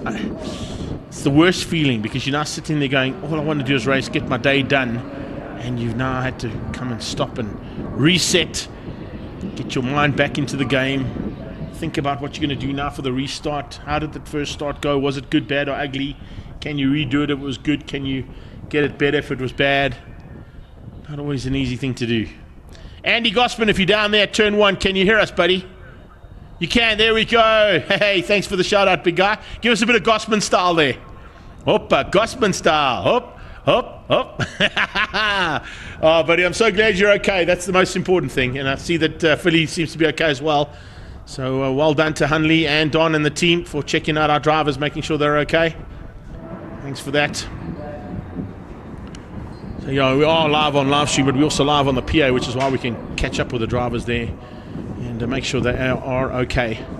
Mike Barbaglia, I see, has also moved off the grid there, so I'm not quite sure where he ended up. Did he go around and have to go back in the pit lane to make sure there's no damage to the front end of his car? Because if he did hit Dean Ross hard, there's a very good possibility he might have done some damage to the radiator. Yeah, I think, as I said, I think he might have been leaking some radiator fluid or some kind of fluid there because they had to address behind Dean Ross's car. I don't see Dean's car there anymore though as well. So they've taken Dean Ross's car off too to get it sorted. Possibly. We don't have communication, as I said, unfortunately, with race control, so I'm just assuming what I'm seeing from the track side of things as to what's happening. And they will, of course, now reshuffle the grid because they didn't complete one lap there, Paulie. That was on the first lap. So that definitely was first lap. They're going to have to do a full restart here, a full restart of the 10 laps. So there will be a shuffle of the grid to get them back into their original grid positions before we get anywhere close to starting this one. But first and foremost is to get these cars out of the kitty litter, out of where they've ended up, and back into some form of safety zone.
There we go. Look, I see a whole bunch of people on that back wall as well. You guys still sticking around for all the action. Thanks for that.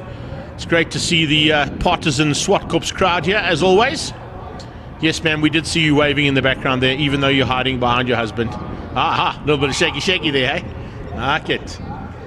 I see you, baby. Shaking that. Yeah.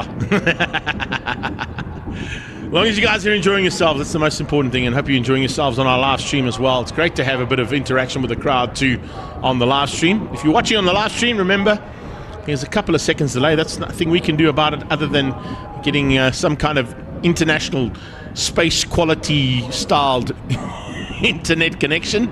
There's always a small delay if you're at the circuit, and you'll see that. But the cool thing about that is when you see an incident like this, you might see it live, and then you can go directly to your phone, and 30 seconds or 20 seconds, or we actually got it down to about 5 seconds here today at one point, Paul. So you can see in about 5 seconds the instant replay without even asking for it. It's quite cool.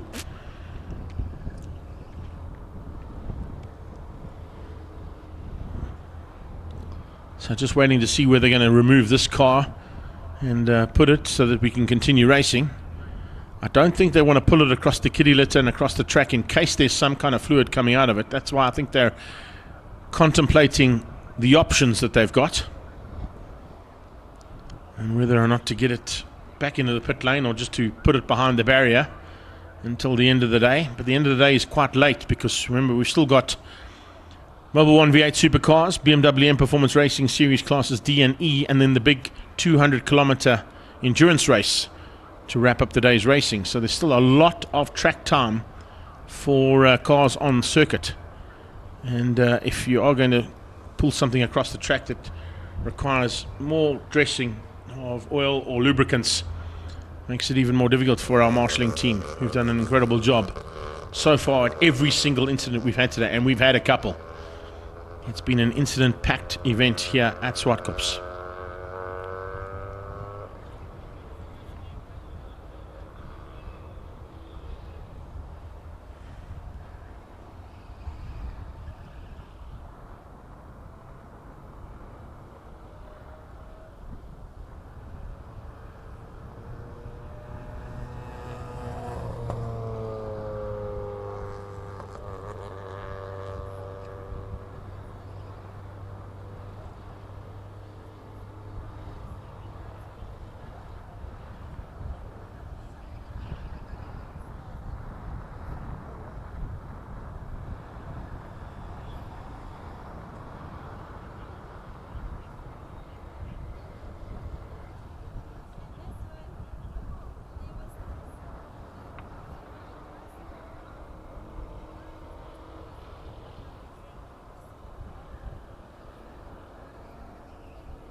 So you can see they're just eventually being escorted off the circuit, courtesy of Big Max, is the car that was the worst off in that incident in turn 1. That is Philip Cruz's Polo from Class C of Paybar Volkswagen Challenge.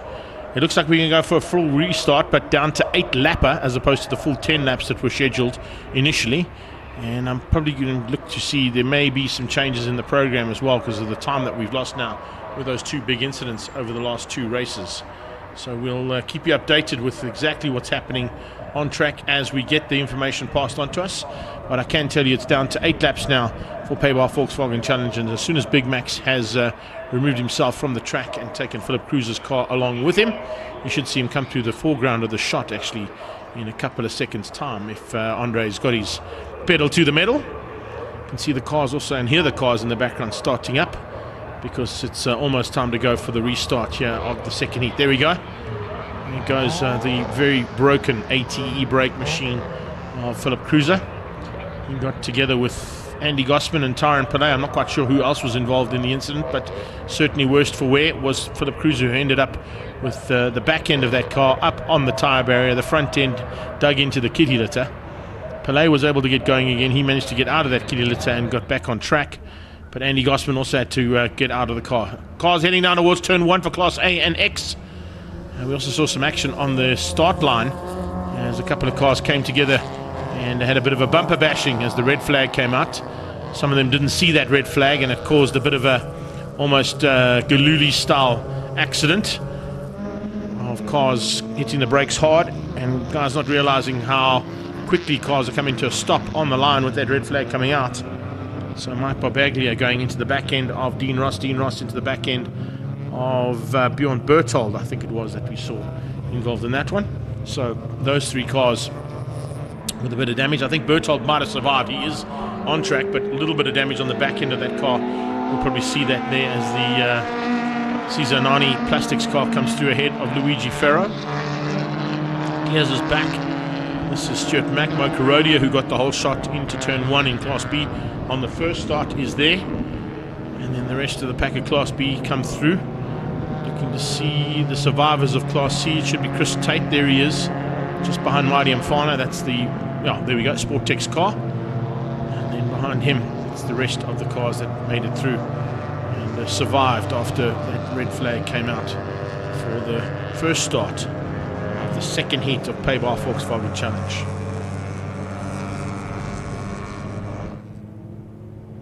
They'll come to the line for the restart, and with that restart, of course, it's also the way things go with Paybar Volkswagen Challenge. Class A and X start first. About 5 to 10 seconds later, Class B. Another 5 to 10 seconds later, we go into Class C start.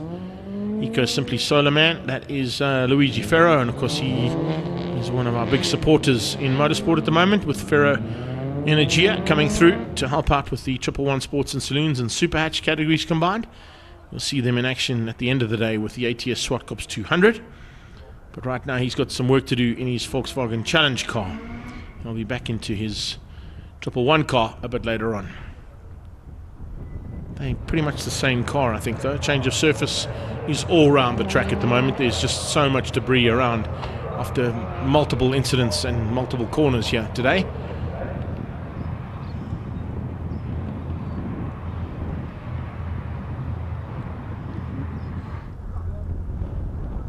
So it's Masters and Masters on the front row. Will Bevan be able to outgun Wayne? He did try in the first attempt and wasn't able to get it right. He tried in the second attempt as well and didn't quite get it right either. So let's have a look and see. Jared Ray, of course, helping them out on that car, on both those cars. So he's on the sideline too. Great to have him here. Let's see if we see a chance now for Bevan to capitalize and maybe get ahead of his brother Wayne. It's Performance Masters versus CPS Warehouse on that front row. Berthold there behind Wayne Masters. Ferro behind that, then Diaz. It's a long way back to the 12 car there on the left-hand side of Marty Mfana. He's the last of the Class A competitors, and Class A and Class X combined, I should say. Here we go. And lights are out. This time, once again, it's Wayne Masters. And looks like Bevan coming across just to cover Bjorn Berthold. Good start from Lessing this time. Anthony Lessing trying to squeeze through there. to get ahead of Stuart Mack. He might have got through. I think he has. He's got the inside line, and there comes Ian Walker as well. Walker the Stalker in the Cycles United machine, heading through turn 1, up to about 4th place there for Ian Walker. Good start from him. Class C this time. Do they get through turn 1? Hopefully they do. Going to try and avoid any big plumes of dust coming up as they go past. Govender at the back there, trying to get onto the back end of Class C. Just couldn't quite get the start he wanted. Peterson is 2nd. 3rd is Mitch Kutsia with all that damage to his car. And then Tyron Pillay, who was involved in that Class C incident. You can see, I think Mitch Kutsia might have been one of the contenders in the mix there for one of the cars that took Cruiser out, because he's got some big damage to the front end of his car. But you're watching now as Class B goes through turn number 7. You can see it's Class A and B. You see the B on the side of Luigi Ferro's car because it's Class B and, of course, the 111 Sports and Saloons. But here he's in Class A as they come down onto the braking point for turn 8 to complete lap number 1. And he sits 2nd in Class X at the moment behind Bjorn Berthold.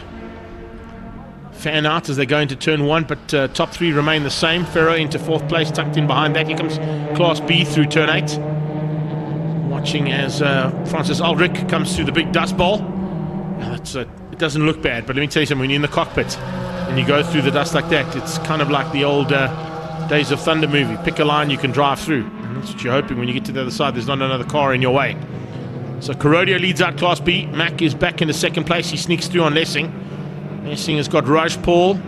And then behind that, by the looks of it, Walker's dropped back 1 position into the clutches of Jacques Hayes. So Ian Walker behind Dieval Taron. Taron just squeezing them out through that last pass. Stuart Mack dropped behind again for 2nd. Corrodia back into the front in the Polo Classic. Goes defensive up the hill. Going to just hold that middle line, give Stuart Mack any chance to get on his inside and maybe spoil his day. But Mack goes for a late cut onto the apex to try and get the drive out of turn 5 and carry it through 6 and 7 down the hill towards 8 to have an attempt at an overtake on Mokorodia. Lessing, Rajpal, Taron, Walker, Ethan Kutsia trying to come through there in the back end round. Trying to find a way through on Jacques Hayes. I think he might have got through. Yes, he has. Hayes on the outside on the Platinum wheels and Ace Auto Parts car. Puts wheels on the dirt again, pulling some more dust onto the track. Maybe we should just have a word with these guys and just send it into their radio communications. There's enough dirt on the circuit, boys. We don't need to pull any more on, please. Francis Aldrich saying the same thing. They get down on the brakes into turn 2. Ethan Kutsia has now cemented that pass and got ahead. And now tries to pull away to try and close down on Ian Walker. Mitch Kutsia, Pile, 24 car there of Dimitri Zafirio. Great to have him there. Timmy having a good run, in fact. As you can see him trying to close down on the back end of Tyron Pile, the TPAS machine. Power Insurance car fighting hard, but losing a little bit of ground there to Tyron as he came out of turn 2, Cashel corner. Top 2 are these 2. It's Peterson closing onto the back end of Christopher Tate. Tate must realize that if Andy Gossman is no longer involved, Peterson's not really involved in this championship, so does he? He has to fight to remember to try and get the victory so that he can stay in contention for the overall championship. Remember, the Class A, B, and C scored separately, but there is an overall championship which each of these drivers would love to win. Wayne Masters making a small mistake out of turn 2, allowing a bit of a gap there for Bevan. And does he capitalize? Yes, he does. Bevan Masters on the inside line now. They go through literally wing mirror to wing mirror as they come out of turn 3 onto that back straightaway. And Bevan Masters has got the advantage. The inside line. And does he get through? Yes, he does. New leader. Bevan Masters hits the front in Paybar Volkswagen Challenge for the first time. How long is it going to last, though? Because Wayne comes straight back at him up the hill.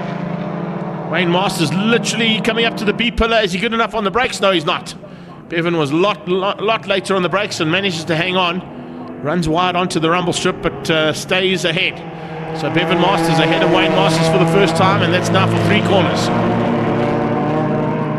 Berthold ahead of Ferro. Ferro pushing to keep Miguel Diaz behind him, and Marty Mfana just in the wayside in the background, all on his own sim. Not quite there with Class A, but not in the clutches just yet of Mo Korodia, Stuart Mack, and Lessing in the Class B hunt. You'll see them just in the background, though, as they come through there. This is Class X, of course. That Eco Simply Solar and Ferro Energia car of Luigi Ferro, who is now there as well. Tehran has lost a little bit of position there, and you can see he's losing some ground there to Rajpaul in the Dubcore car. And Ian Walker trying to find a way back on him. So this is Class B. Oh yeah, we got Mack is back ahead of Kurodia. So Stuart Mack back into the lead of Class B. He's got back ahead now of Mo Kurodia. So the Polo Classic drops down to second place.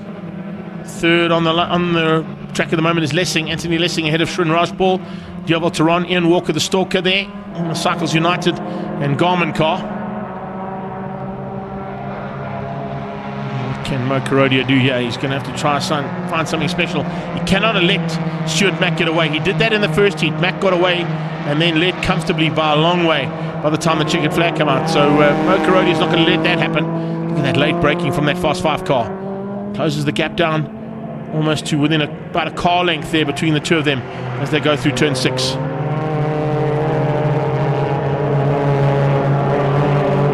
Seasol versus Dubcore. Dioval Tehran behind them. Then it's that Mellow Velo Cycles car of Ian Walker. Watching for them just in the background as we see Shrun Rajpaul out of turn 8. Getting now into the last couple of laps. 3 to go for the leading bunch of Class B. Class A already probably onto the back straightaway at this stage. That Cycles United car of Ian Walker has not put a wheel wrong here, but he's got some pressure coming big time now from Ethan Kutsia, as we see the pressure as well at the front end in Class A from Masters. Masters versus Masters heading to the top of the hill, and Bevan hangs on only just to keep Wayne out. Oh, and he makes a mistake. A huge mistake from Bevan Masters into a big dust bowl at the top of the hill. He just outbraked himself and slid off the track, gifting first place to his brother. So Wayne Masters now leads out in Class A by a huge margin over the rest of Class A. It'll move, I think, Mighty Mfana up into, Mighty Mfana and Miguel Diaz up into second and third overall in Class A. First, second and third in Class X is now Bjorn Berthold, Luigi Ferro. And there's no way that car's going anywhere. Yeah, check how deep that car is in the giddy litter after Bevan got it wrong at turn 5. Well, a couple of cars have gone past there, so with 2 laps to go, they might be able to keep that car under double yellows. May not need to bring out the safety car again. Hopefully not. We've had enough safety cars and incidents on this race day to survive for a long, long time here at Zwartkops.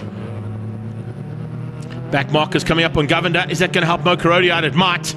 Mack had to come out of it slightly, so Kurodia got a slightly better drive, but then he had to take a little bit of an evasive action to get past the slower driver there. So let's see if that helped out Kurodia. He's in the slip now, and if he carries the corner speed through, I think there's a good possibility that that Polo Classic might have the drive up the hill. Let's watch and see now. As they head up to the top of the hill, Kurodia going to look to try and get past on Stuart Mack with 1.5 laps to go, but unfortunately there's yellow flags. It cost him nearly there. He was looking for the overtake, but the double yellows, because of that stricken car of Bevan's, has not allowed him to make the pass there. Let's see if he carries this now down towards turn 8. Will he start the last lap in second, or will he have a go to try and get through to the lead and let Mack do all the attacking at the back? Here we go through turn 4 with Class C's leader, Christopher Tate. We chatted to him. He said he wanted to go for the race victory, and he's going for it once again here in race 2. Peterson can't do anything about it into turn 5. He has to back out of any attempt to get past on Chris Tate as they head into turn 5 because of that stricken car. So he'll have to try and find somewhere else on track. It'll be either down at turn 8, possibly at turn 2, or by the time they come back towards turn 8 on the last lap. Speaking of last lap, let's get to Ferro. He leads out Class X. He's in third overall. And I think Bevan Masters is going to hang on. No, Wayne Masters is going to hang on for this one. He's comfortably ahead. The fight's on for X behind there between Diaz and Mfana.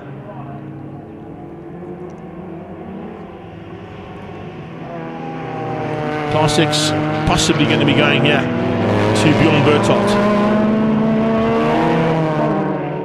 Luigi, I beg your pardon. Luigi and then Berthold. I'm seeking for second place there, but of course that's Class A and Class X fighting side by side. A class goes to Masters, but how's that? It's formation flying there for the team actually, because Masters and Ferro, of course, are teammates as well in another category of racing. Oh, we got another car off. Yes, we do. Tyron Pillay for the second time now. That's about the fourth time today that I think Pillay has gone off into the off-circuit, though. Mac takes the winning Class B, hangs on to keep out Kurodia. And third place going there to Anthony Lessing. Lessing comes through for third place. Nice run. Here we go for Class C. No overtaking into turn 5, so Tate should be able to keep it all together. And I think he's going to do that. And Chris Tate just outside of the top 14 there, so probably in 15th and 16th place, these two, as they come to the line. Let's bring him to the line, then we'll give you the unofficial results of Heat 2 of Payball Volkswagen Challenge. Slightly diminished version of that, because we had 8 laps of it due to a lap 1 incident on the start of the first part of proceedings there. So across the line they go, the first two in Class C. So there you have it, Wayne Masters, and he takes the victory in Class A ahead of Mariam Fana. Class X will be Ferro, Berthold and Diaz. Stuart Mack, Kurodia and Lessing the top 3 in Class B. And then it's just outside of that top 15 actually for Chris Tate to take the victory in Class C and win out his battle and maintain the overall lead of the championship, leaving Zwartkops and heading to Red Star Raceway on the 12th of October. I'm not quite sure where we're going to go to next. I know it's V8 Supercars that are scheduled to come out, but I'm not quite sure if we still need to do some circuit cleanup yet or not. Maybe those big gumball tires that they run will clean the circuit up a little bit for M Performance Racing Series Class D and E that are still up, and the ATS Zwartkops 200.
V8 Supercars back on track now. The Mobile 1 V8 Supercars for their second heat. 10 laps of action coming away, I believe. So I don't had anything to say different. But one thing I can tell you is that I did see the Italian Stallion possibly back into the mix in this inverted grid for race number 2. A question that came up on our chats on 10 lapper. Thank you. There you go. See, I just mentioned on the PA and JL steps him off, say, definitely 10 laps, definitely 10 laps. Officially from our COC, their 10-lap race for the V8 Supercars. Moira, your question is a valid one. The kitty litter is so thick now, it never used to be. It was supposed to be that thick. It was always supposed to be. They have addressed the beds in the kitty litter areas to allow for cars to be stopped from big incidents. That's one of the reasons why they've made it so much thicker, and that's the reason why it is that much thicker, is it is known as an arrestor bed, nicknamed a kitty litter, of course. But the idea is it has to try and stop a car from hitting the wall, and that's why they are so much thicker than what they've ever been in the past. Slight change up in, of course, the substance and substrate that they use, which allows them to slow the cars down and stop them from crashing. That's the theory, and that's hopefully answered your question.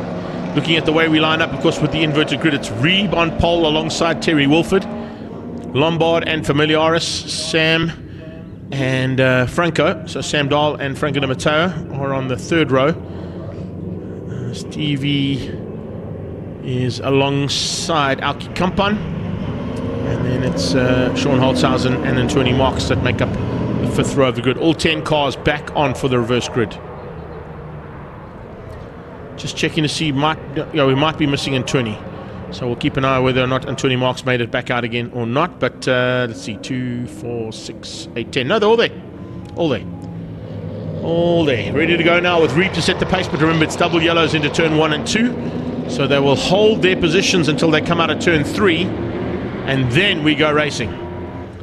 Just to keep this pack together, all 10 cars through turn 1. Great to have the Italian Stallion back into the mix. He would have been back in time, actually, I got told, when I went downstairs at the one point that we had a break there, just so we could have a break too, and would have had the car fixed in time had there not been a roadblock on the N3 or the N1 highway on a Saturday morning. So he drove all the way home, fetched the part he needed, came all the way back, got stuck in a roadblock for an hour, and unfortunately couldn't make the first heat. So he's back into the second heat, and you can see now, probably with a little bit of fresher rubber, might be a big contender here for the second heat. The Italian Stallion, Franco de Matteo. Lombard starting to slide out of turn 5 already. That track is greasy right now. It is just so dirty from all of the incidents that we've had. And no matter what our marshals have done, they've done the best of their abilities to give us some kind of race surface to play on. These big tires should clean up the surface relatively quickly, but then what you'll see is it'll be similar to what you have after rain in Formula 1 or after rain in any big race meetings that use slightly wider rubber as their official choice of tire, is that one line will form, and if you go off that line, it'll become sketchy as anything. So you don't want to be doing that. You want to try and stay on line as much as possible. Reeb continues to lead out over Wolford. Lombard in third, Familiaris behind him. I don't think Warren Lombard is going to make it very easy for the Corvette to pass him. He's going to try and make that Mustang as wide as possible and not give Julian Familiaris any sniff of a chance of getting through, because if he does get through, I think Wolford and Reeb could be in trouble. Reeb has gone back-to-back in events like this in the past, and of course, if I'm not mistaken, down in Cape Town, Reeb took the victory on the inverted grid, if I remember correctly. I'm just trying to go back to my my thoughts and how things are going. That's right, the second race in Cape Town was cancelled because of the rain, but certainly the last time I remember Reeb being on pole position on the inverted grid, I think he hung on to take a victory, so he has got the ability to do that. But I know that Lombard and Wolford will certainly be looking to try and remedy that and not give Familiaris another victory. I think Warren will be sitting there going, just anybody other than Julian Familiaris, please, for the victory. That's why he's trying to fend off the attack there from Jules for third place. So it's Cafe 9, Automotive Mobile 1 out front. Fuchs and Schick in second in the Mustang. Pep Boys Automotive Mustang. Oh, a little mistake there from Lombard. Is that enough for Familiaris to get through? It is. Familiaris is up the inside for third and gets through. Lombard made a slight mistake out of turn 4. Not quite sure if he just missed a gear or just got the wrong line through there, but it was enough to open up the door, and Julian Familiaris said, I'll have that. So he's up to third place. Lombard's going to have to come back at him. You heard from Warren Lombard that this season in this car is literally a development season, so whatever they get in terms of results are all bonuses The whole plan for the season 2024 is to get this car dialed in so that he can go for the 2025 championship. That is his goal. He's not really too concerned about getting the championship this year, but Lombard is definitely concerned about taking 2025 championship with a car that he's hoping is going to be matched perfectly to every circuit he goes to with the setup that's required. Not always easy to do that, though. Not always easy to do that, but if somebody can, Warren Lombard, and of course the incredible job that gets done on most of these cars by Gavin Wilkins, will allow him to be a contender. Here comes the Italian stallion, though, on Lombard. And is he dropping back there? I think he is. Lombard might have some issues because the Italian stallion, Franco Matteo, has just squeezed through there in the Jaguar. So we've got a big black cat now closing down on the Corvette, on the Lumina, and on that Mustang just up the road in the hands of Terry Wolford. 4 down and 6 to go. Franco Matteo is fastest on track. Understandably, he's probably got fresher rubber than anybody else out there. That might also be a big talking point by the end of this race, is that Di Matteo's fresher rubber might be what you want to be on at this point in time. The track conditions have certainly cooled down a little bit. Ambient temperatures have come down slightly, but it's still pretty warm out there. And as they get onto that back straightaway now, oh, big fire-breathing dragon flames out of the side of that Lumina. Here comes Wolford, though, on the move. Terry Wolford up the inside. Can he make it stick under braking? He's side by side there with Reeb. And there you have it. New leader. Look at the flame out of that Mobil 1 and Cafe 9 Automotive Lumina as they went under braking for turn 5. Late afternoon light there. It's a little bit later because that flame in the dusk would look amazing. There it is. Haha. Right on cue. Thanks, Dave. Brilliant bit of directing there. Talking about the flame, and we get a massive shot of it coming out of turn 8. Love it. Love it. Coming out of turn 8. That's the way we do it. Down onto the braking point into turn 2 now, and Wolford leads out for the first time. Can he hang on to that lead? Familiaris goes on the inside. Chevy versus Chevy onto the back straight. Slightly more aerodynamic Corvette in terms of the ability through the air, I think. And slightly lighter car as well, I think, compared to the Lumina. But that Corvette now moves up into second place, so it's Familiaris doing the familiar thing again, getting to the front end of a Mobil 1 V8 supercar race and doing it relatively easily. He's not quite at the front just yet. He's got Wolford still to get ahead of. Di Matteo's coming, though. Franco Di Matteo is coming like a rocket. He wants to make a Di Matteo Racing 1, 2, 3 possibly if he can, but Wolford is looking to spoil the day here on all the usual contenders. Julian Familiaris, fastest car on track, 103.696. Franco Di Matteo goes even quicker, 103.374 from Di Matteo, closing the gap down now on Reeb. This is a fantastic battle here. Really great to see these V8 supercars when they're in this kind of form. Not throwing cars on the sidelines, not chucking them into the kiddie litter, keeping them well within contention of each other and having fun as you cannot believe.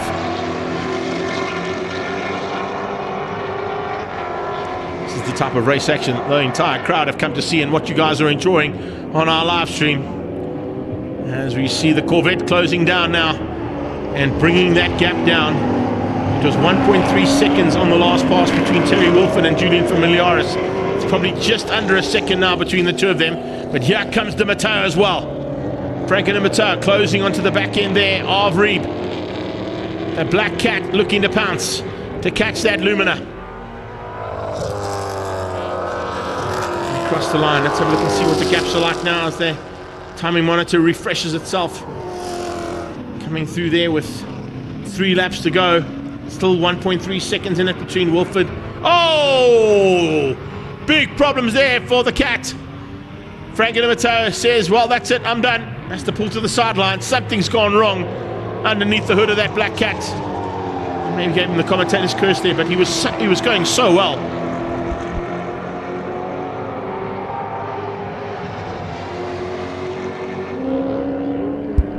So Di Matteo is out of the hunt for the front.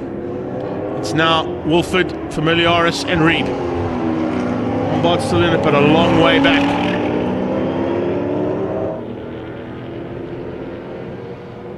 Wolford down the hill, maintaining just a 1.3 second gap. Sam Dahl is now up into what is 6th place ahead of Anthony Marks. Tony's sliding sideways as well in the second of the luminous coming out of turn 7 there. Just watching that gap come down. As it come down, no, it's actually extended. So Terry Wolford, that's why. Terry Wolford's just put in one of the hottest laps of the race so far. 103.308 from Wolford. Moves himself into potentially a chance of winning this race.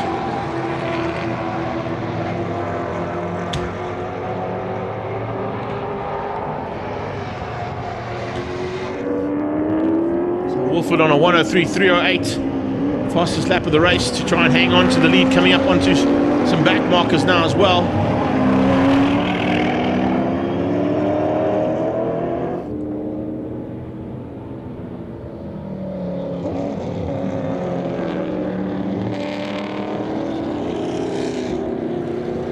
Across the line and coming up on Steve Herbst. They go past Steve relatively easily. That Prime Instrumentation Corvette PPG sponsored machine as it goes through.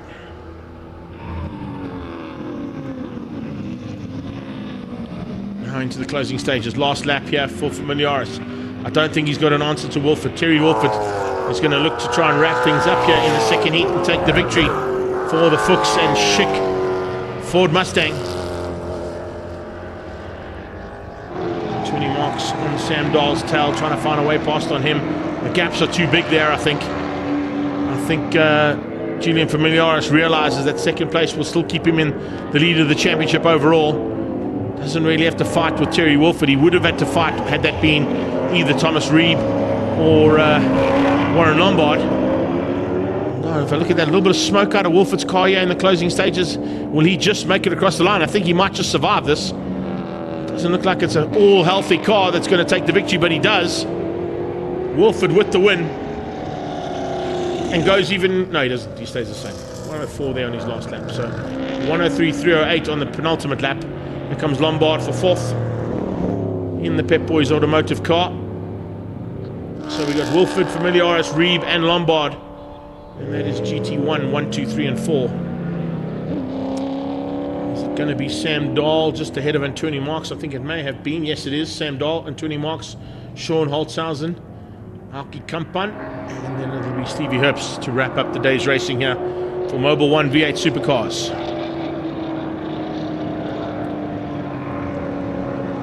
There you have unofficial results. Terry Wolford taking it from Julian Familiaris and Thomas Reeb.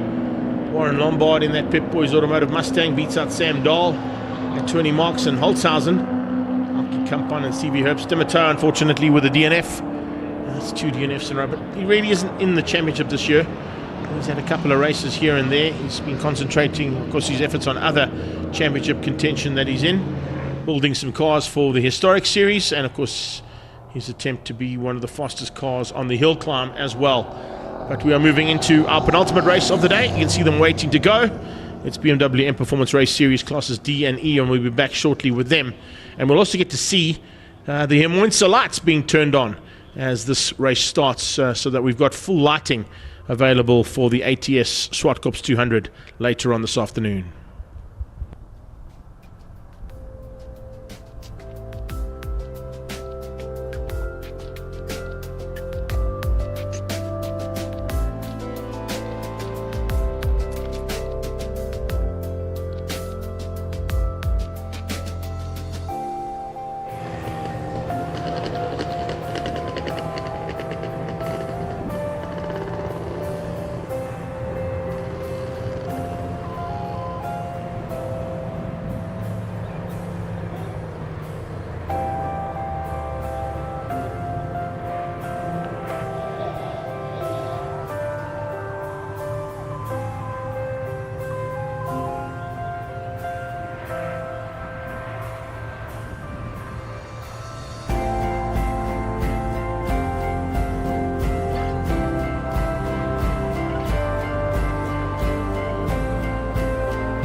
So we're back into our penultimate race of the day. It's BMW Air Performance Racing Series, classes D and E.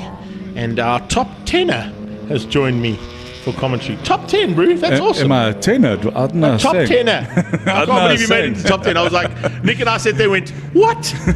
B. Gouveia, 10th place. That's brilliant. Nice job, I bro. think I actually finished 9th. Oh, it might be 9th, yeah, but I was saying top 10, that's so where we I want to wouldn't mind actually going out now because the temperatures are looking nice. be. I don't know, Bru, have you seen the track? No, besides that, just the temperatures. Geez, Yeah, it was no, a really it's the right time to scorcher. go racing. If yeah. this is spring, whoa, we're going to have a hot summer. Can you imagine what summer's going to be like? Yeah. Exactly. And we still got to come back here for the final. We've got to go to Red Star. It's even hotter than So we're Formula going to Red Star on the 13th or 12th of October, and then we've got M-Fest on the 25th, 26th, 27th of October. So we'll race each day, Saturday and Sunday there. Split races. Luckily we split. 2 heats per day? No, so it's basically 2 heats. So it's class ABC race 1 in the morning, and then D&E race 1 in the afternoon. Brilliant. And then the next day, the same thing. We capped at 70 cars. So I think we should fill it up. We have for done sure. it in the past. We've got to 60. I think I must And now speak with to the Rob Cape Gearing Town- and see if there's a spare car. I'm free that weekend, by the way. I've spoken to some of the Cape Town guys. So I think some of them are keen to hang on a second. drive up. I So- think I need to chat to the what are they called? The fast, what are they called? The Jive boys. I'm yeah, going to but speak they to the used- Jive boys to see if they got a spare car for me. Yeah, they used to come and race with us. So Am I allowed to bring a Mini? Because it's a BMW. no. Oh, it's a BMW derivative. Come on. Yeah, but we are BMW only, so unfortunately, Okay, sorry. you know my affiliation with Mini. You know how much I love BMW, racing my production car. You're not exactly a Mini, are you? No, but I wear it like a race suit now. Listen, more importantly right now is how's this championship looking now after the first 2 heats? Yeah, so I think I haven't looked at it. Yeah. So obviously tomorrow morning I'll sit and go through the championships, do all the points, and I'll see tomorrow what it's. You see but the concern? I saw there was some changes in like the D&E that I saw. Your normal contenders weren't there in the top. Well, sort of in the top 5, 1 or 2, and that's it. See, what I'm worried about is the race of attrition that happened in A, B, and C. We had all of Class A go out. Yeah, So that's gonna throw a spanner in There the was a works few Class A. little issues, and obviously the heat. You know, these cars don't like the heat, especially those turbo cars. It's not good friends. This is like ideal time. I would have loved to have been racing at this time of the day. Maybe next time just flip them around. Yeah, I normally You have that ability. I do flip them, so yeah. So I think when you come here in November, we're doing that. Okay, so yeah. D's and E's are running at lunchtime. Yeah. Bring your AC. But it was hot. Even like my tires were totally finished. I need to get a new set for the next event, and you could feel it with the heat. The cars were very hot when we came off. There's a good spot in Lindbro Park now called ATS, but they've got some nice tires. Yeah, just Heinz, I'd like a sponsorship for tires. Alrighty, here we go. It's lights out on the safety car. And it's the 130 of Dierwald Smith who's going to lead them out. And hey, my fellow commentator is on the front row. Can he go better than my side-base competitor and compatriot alongside me right now? Look, has he got the ability to take a win? I think he has, because he's now in the front. He's got no one to overtake besides Dierwald, basically. So I think he can finish in the probably. And the they've top changed position. the shocks on that car, apparently. They're giving him Kubus Boma's shocks. He was telling me that he had a bit of an issue with a bit of a bounce, and Boma said to him, listen, put my shocks in and try. Let's see if it pays off. I actually noticed his car bouncing a bit. He was, Kubus broke his diff. Yes. So yeah, it's nice, again, camaraderie. And we're off. The guys have now started the race. Dierwald has taken the lead into turn 1. Oh, looks like 007's got a problem there in the background, putting his hand up. So it looks like Krobler with a bit of an issue, but down into turn 2. Nick has a look on the inside. No, doesn't get through on Dierwald. He hangs on for now. Ari coming through there as well. Got a whole pack of cars. And Matty Wadley's. Oh, what is he? He's threading the needle there to try and get the taxi through. He's trying to get back into first position. He had a well-deserved first place in the taxi in Class E. So I think he's just trying to get there as quick as possible. So he seems to have problems there. Yeah, I think he's had problems all weekend. He hasn't been on pace. Not like we normally see from him. No, Yeah, that's for but, sure. But Mike's still on track. Yeah, but he was gesticulating. He was waving his hand. Maybe he saw Probably waving at his wife or something. He likes doing that. All right, Matty Wadley closing up there on that Z of Mike's as they come up onto the braking markers for turn number 5. Just so you guys also know, the guy in first position is Ron Smith. That's a 318. Yeah. The rest all 330s, 328s, and 325. That's all 318 that he's meticulously prepared. He's got YouTube videos on all of his builds, and it's an awesome little car. Having a bit of issues, but he's leading. Maybe it's a time of day. Exactly. It'll help. Yeah. He's enjoying the time of day. He's enjoying the track temperature. He's enjoying the ambient temperature. Good for engine quality and, of course, the ability of the engine to work. And here comes a bit of pressure now onto the back end of Hapst. Yeah. Rodriguez is on a charge. Yeah, Rodriguez, one of the new guys that started this year. So yeah, he's coming, evolving and becoming better and better at each event. So too is Claudio Jardim behind him. Also, I think joined was this year or end of last year. It's also becoming faster and in the pack. It's the Zwartkops Motorsport boys that are sitting 3, 4, and 5 at the moment as they head into turn 4. Then further back from that, watch out for this little battle too. Starting to raise there. Dottie with Dave Rees, Craig Herbst, and Ari van Heerden. And then the second pack there is led out by Jacques Smith, and on his tail comes Matty Wadley. So there's kind of little packs that have got together there to fight it out. Yeah, well, the tax has actually moved up from 5th into 2nd, so not bad, Matty. On the outside. That's good, eh? What a good move. Doesn't look like the shocks have helped. No, it doesn't, unfortunately. Whatever they've gone with the setup, I think it's here's dropped back slightly. There, you see he's lifting his wheel there. He's a tripod around those corners. A bit of a tripod Travis there. We try not to lift our wheels. Generally us rear-wheel drivers will lift our front wheels, but we try to keep them on the tire, and he's battling there, it looks like. Look at that turbo power down there with Javelin overtaking Tian van Rooyen. Yeah, a little So bit of from next year also, one of our rule changes is Class E and F, no turbos allowed.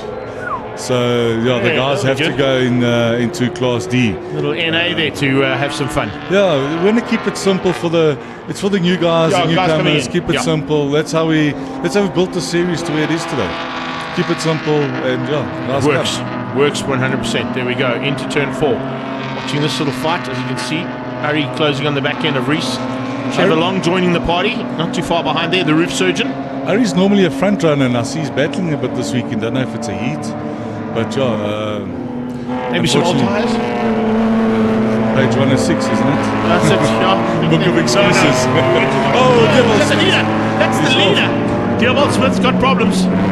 That's it. I hope he's not dumping any fluids. Man, that's not we've good. had a torrid day with fluids. Let's see. He's staying offline. And I don't see anything being dropped there, but you never know. Chatting about Ari again, here he comes. The Boxy's still got a chance though. He's still always in with a fight, whether he's got bad tyres, good tyres, whatever. Claudia's dropped back a bit though. He was battling with Shane and he's behind Craig now, so he's been dropping back. He must have an issue. Javelin coming along though to join Long. So it's going to be a bit of a 4-way fight here between these three. About to be 4, as you can see there. But look at that. There's some great defensive lines coming out of Davey there. He's hanging on. He doesn't want to let them through at all. Doesn't look like he's got that jet lag we were mentioning earlier. Exactly. So he's keeping pace there. So. Maybe he got a bit of a kip in between the heats. Well, there's definitely a change up there. You can see in the background, Javelin's got through. So he's made up one place. And that looks like Jacques Smith on the sidelines. It looks like it's the leader of Class E is also. Yeah, and he's dropped out of the top running there in terms of where he stood overall on track. So yeah, I think Smith is out. I know he's been battling a bit with the motor and stuff, his new development that he's doing and trying out, and hopefully he gets it right, because it'll be interesting to have a little 318, reminiscing back to the days of touring cars. They were basically 2 liters though, but your super touring cars. That's how it used to work. There's big pressure here from Murray though. Kind of a Fender trailer on the back end of that machine ahead of him. They're starting to close the gap down as well on Claudio. Claudio dropping into the clutches of this battle. Normally when you're in a fight like this, you'd know when you're in the race car, it kind of slows you down. But I think what we're seeing here from Jardim's point of view is he's dropping back into their clutches. He obviously has an issue with the cars. So normally like if there's a fight in front of you, you sort of want to go a bit faster because they're slowing each other down and you tend to catch up to them. And you never know what happens, you get past. Warsteiner colours there on Shane Krobler's car as they head to the top of the hill. But how's this? Eddie Rodriguez, you were mentioning, rookie for the class. Well, not quite a rookie, but new man to the category, leading things out over Nick Abst. Yeah, actually he's the leader, isn't he? Yeah, he's leading overall. Oh, well done, Eddie. Yeah, so he's the leader. of the race. Nicholas in second, Shane in third. Sean's gone up to fourth. Yeah, he's up to fourth. Dottie up to fourth. Craig Herbst in 5. See, yeah, there he comes down the hill. And then, as we said, Claudio dropping back into the clutches of that four-way back. Matty Wadley, I think, maybe leading Class E. Yes, he is. Yeah, he was doing quite well yesterday. There's Claudio slowing drastically down. He's obviously got an issue pulling in. So, yeah, Matthew was very close to breakout yesterday. And looks like he's kept it on track and hopefully still in Class E. Otherwise, if he's gone to Class D, sorry, papi.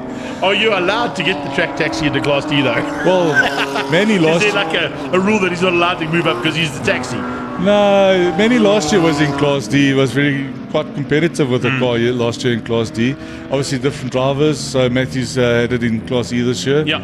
And yeah, he's very close to breakout. So I don't know. This weather is. M-Fest, he's going to be in Class D.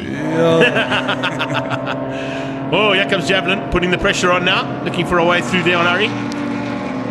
Good possibility of a change up between the two of them as they head up to the top of the hill. Here we go. Watch There's a inside turbo line. power now coming up the hill. And he was late on the brakes, was Ari, but I don't think late enough. I think he might have got through there. Let's have a look and see what's happening here for the lead. Oh no! There's a touch. Top of the hill, there's a touch. Oh, that's not good. Ari coming together there. I think Javelin probably outbraked himself and went into the other two. But I see the top 3 contenders, they are now starting to catch each other. So how many laps? We've got 4 laps left. Yeah. So I think the end of the race might be quite interesting with the 3 cars in front. Javelin's on the inside of turn 5 and 6 there. He's got out of harm's way. So on the outside, the third car involved in that one, which I think was... It was Ari and Dave Rees that was involved. There's Ari, he's back on track. Ari got back on almost instantaneously. So I don't know if Dave managed to get out of the kitty litter. Yeah. And yeah, we go back to the front. Eddie's leading from Nicholas Herbst and Shane Grobler. So it's a Grobler sandwich. Grobler Motorsport sandwich. Grobler Motorsport sandwich there for the CIM machine. So not exactly what Nick was hoping for, but look, he's got what's it, 3.5 laps to go.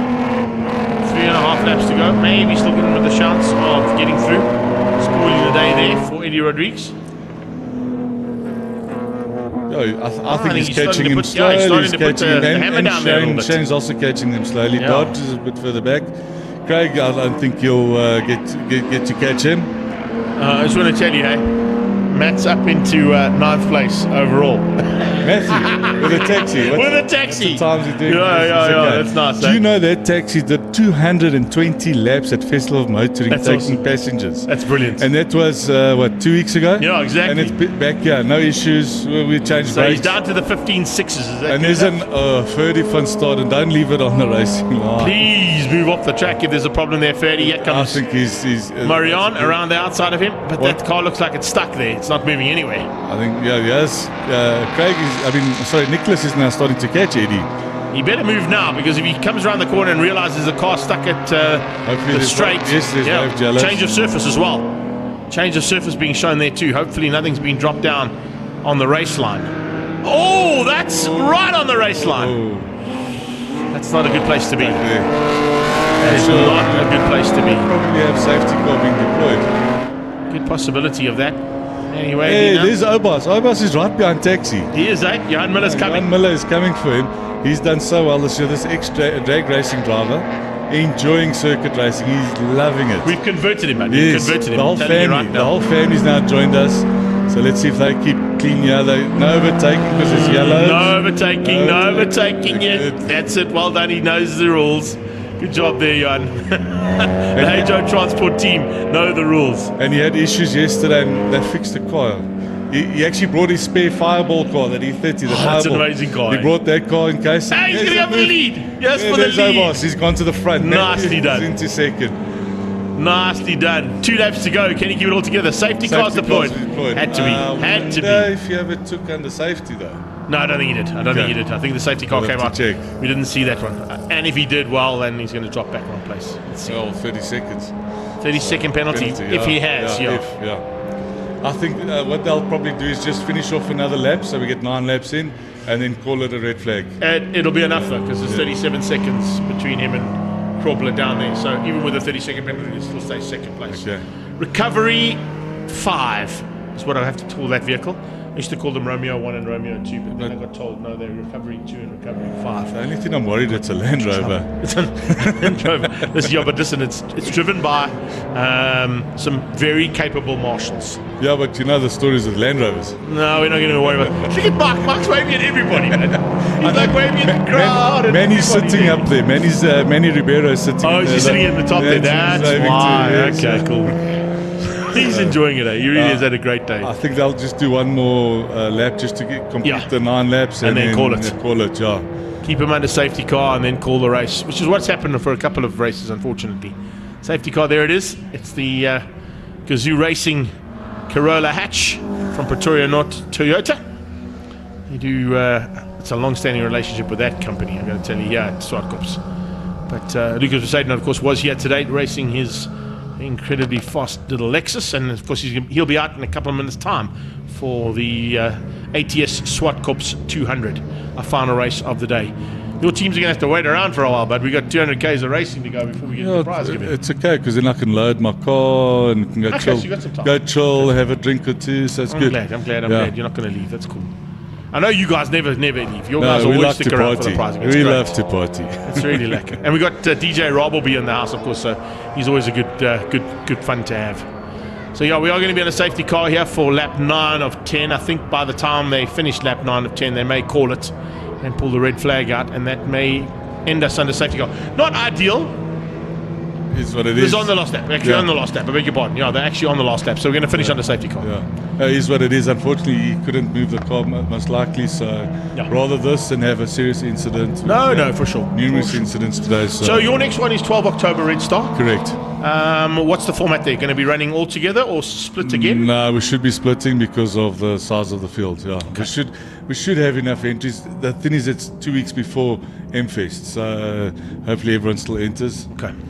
2 weeks isn't you enough time. You said 70 cars for M-Fest, so you might be a little lower numbers for Red Star. We'll see what happens. Yeah, no, I think guys that are sort of on the tighter budgets might hang on for M-Fest. No, I'm confident most of the guys will enter anyway. Okay, that's good. It's a far-off events like Cape Town that we went to Killarney that obviously it's a bit harder or more expensive to get and listen, done there. Speaking of that, have we got any Cape Town Coastal Boys coming up for M-Fest? Well, I've invited a few. I'm going to see if anyone wants to come, but I'd like to. Obviously, I have to fill up with the regulars. Yes. Our guys, they get preference. They get preference, and then whatever's left over, if they're willing to come up, hey, why not? Listen, Rob Gearing, I know you're listening to this commentary now at the end of the race. Matty Wadley goes through, and he's got second place behind Johan Miller. So it's Miller, Wadley, Grobler for the top 3 there, and it's Rodriguez, Grobler, not bad for a 74-year-old. Not bad for a 73-year-old waving at the crowd half the time. If you concentrated on the race a bit more, Mark, you might actually get a little bit higher up in your category. But what a way to finish up the day's racing there in terms of our sprint races for the day. Remember, we've still got the 200 coming up. But just to finish up on the thoughts we're having there's unofficial results, Rodriguez, Habs and Grobler. And we go down to 9th overall for Miller, Wadley and Grobler in Class E, your top 3. Yeah, Marianne finishing both races. That's good to see from the ladies' point of view. Yes, yeah. She had battled with the car, and she got it going, and the new guy, Justin Brown, in 15th, was it? Yes, he was. 15th That's well place. Done, yeah. First race, so yeah. Justin Brown, actually, but his name's actually AKA. There's something else. Yeah, Justin Long. But Brown, Long, same thing. It's all the same. Same, but different. Same, but different, exactly.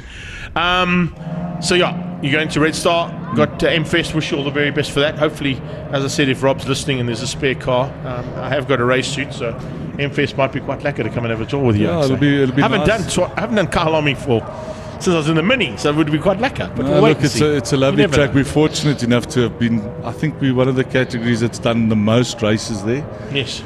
Since the new Kahalami, and yeah, we're fortunate enough. It's our second event there this year. And we had 10 cars there at Festival of Motoring, so we did so many laps there. It's just such an awesome track. Yeah, it'll be good for everyone to come out and see all the BMWs. There'll be a lot of M cars, obviously. They're going to have like hot laps in road cars, so you can book a hot lap. I think, if I'm not mistaken, you pay for the hot lap, and then you get given a time slot, and you get there at that time, and you get taken out. So there's going to be a lot of M cars. Fantastic. most likely minis if you want to go in a mini. Oh, there you go. See now. But Now you're talking my language. And then our races, and then obviously they're going to have all the nice new cars on display. There's going to be some special models there on display. And any of our international boys coming back out to be part and parcel of that weekend? You know? If I'm not mistaken, Sheldon should be doing some duties. I'm not sure if they're bringing his DTM car. I'm not sure they normally Nice do. if they do, yeah. I think Leighton Freeze involved somehow. Great. I don't know what he's driving, but there is some That's international flavour there. Obviously, the management from Germany will probably all be That's there all as what we well. need, eh? Last time we had the big boss of BMW M, Frank. He was also there. So yeah, it's going to be quite a turnout. I think last time it was about 20,000 people, if I'm not mistaken, per day. So it's quite a big event. That's amazing. Make sure you got that in your diaries. Remember, first of all, though, we go to Red Star Raceway for the next round of the Regional Extreme Festival. That's on the 12th of October. And then the last weekend, it's a 24, 25, 26, eh? 25, 26, 27. Close enough. Sorry. Yeah, Almost. I'll get it right eventually. But that's Not BMW just M-Fest on at point. Kyle Army. Bernard, once again, thanks so much, buddy. Great Cool, insight. brother. And go and enjoy yourself. I'll see you at prize giving. Thank you, sir. Thanks to everyone. And just a quick note, thank you to the German for coming all the way from Germany and doing 8 laps. He had so much bad luck this weekend. Yeah, 8 laps of qualifying. I just want to 7 laps of qualifying, Yeah. one race lap, and that's it. Just a shout out to Andreas Meyer for making the effort, coming all the way here from Germany. So yeah, thank Das you. is not good. Yeah. We'll catch you in a few moments' time for action from the ATS Zwartkops 200.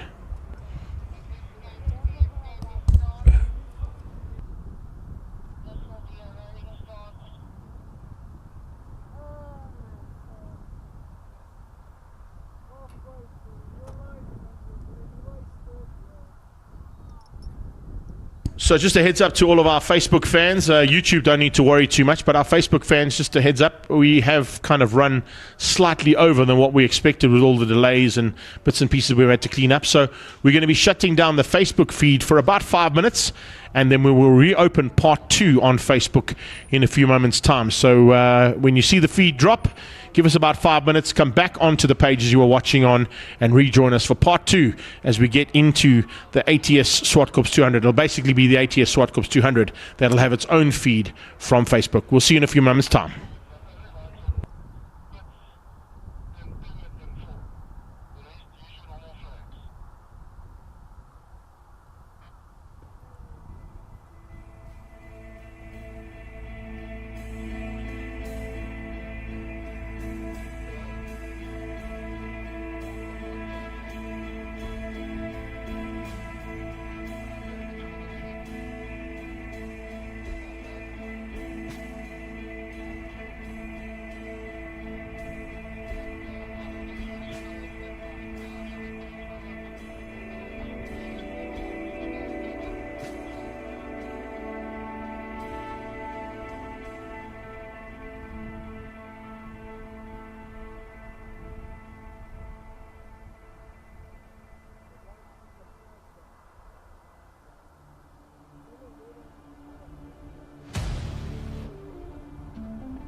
So welcome back there to all of our Facebook friends on our part 2 of the coverage here. It's going to basically be the coverage of the ATS Zwartkops 200. You can see the cars down in pre-race.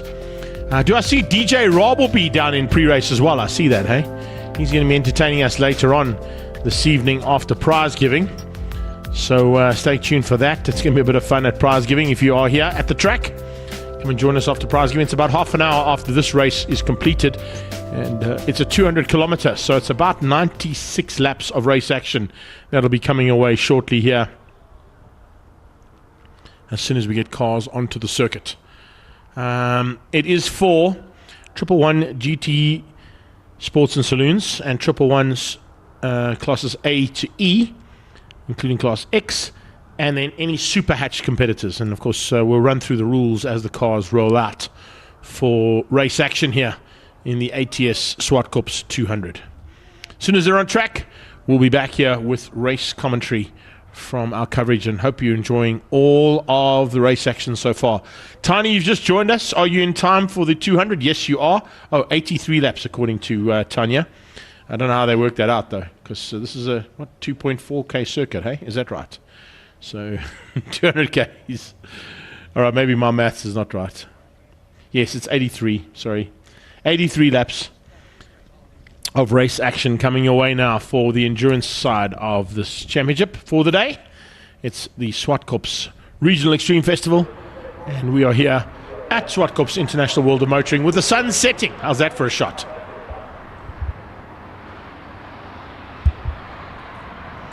We do have floodlights provided by Hermoinsa as well, and they are going to be put to the test here probably later on in the evening, as we're at 25 to 6. We were scheduled to start this race we were scheduled to start this race an hour ago, but we've had absolutely awesome race action all day long with lots of events, incidents, accidents, nothing that has caused any bodily harm to most of the competitors, but there are a few damaged cars here and there that may need a bit of work before the next round at the 12th of October at Red Star Raceway. But needless to say, we are in for another about 80 odd laps or so. 83 laps exactly is what I got told officially from the boss. But let's have a look and see if that's the case. There you can see, those are our floodlights provided by Chris Davison's sponsor, Hermoinsa. There is the generator that gives us the ability to go to the lighting system and gives us the ability to run into the late evening and even into the night if we have to. So it's Ferro Energia 111 GT Sports and Saloons and Super Hatch making their way out onto the circuit now for 83 laps of race action. To go through a couple of the basic rules, there are up to 2 drivers per car if you need them. A couple of drivers that are sharing are Johan van der Vijf and Andre de Lange, Mel Spur and Elna Cruiser, Luigi Ferro and Wayne Masters, Miguel Diaz and Bevan Masters, just to name a couple at the front end of this pack. The Scooby-Doo that's out there for the first time of Johan van der Vijf and Andre de Lange did not make it out for the sprint races, so they were keeping that car specifically for the Ferro Energia, and that's quite a nice shot. How's that, eh? Get a wide-angle lens on that little drone of ours and show you sunset here at Zwartkops.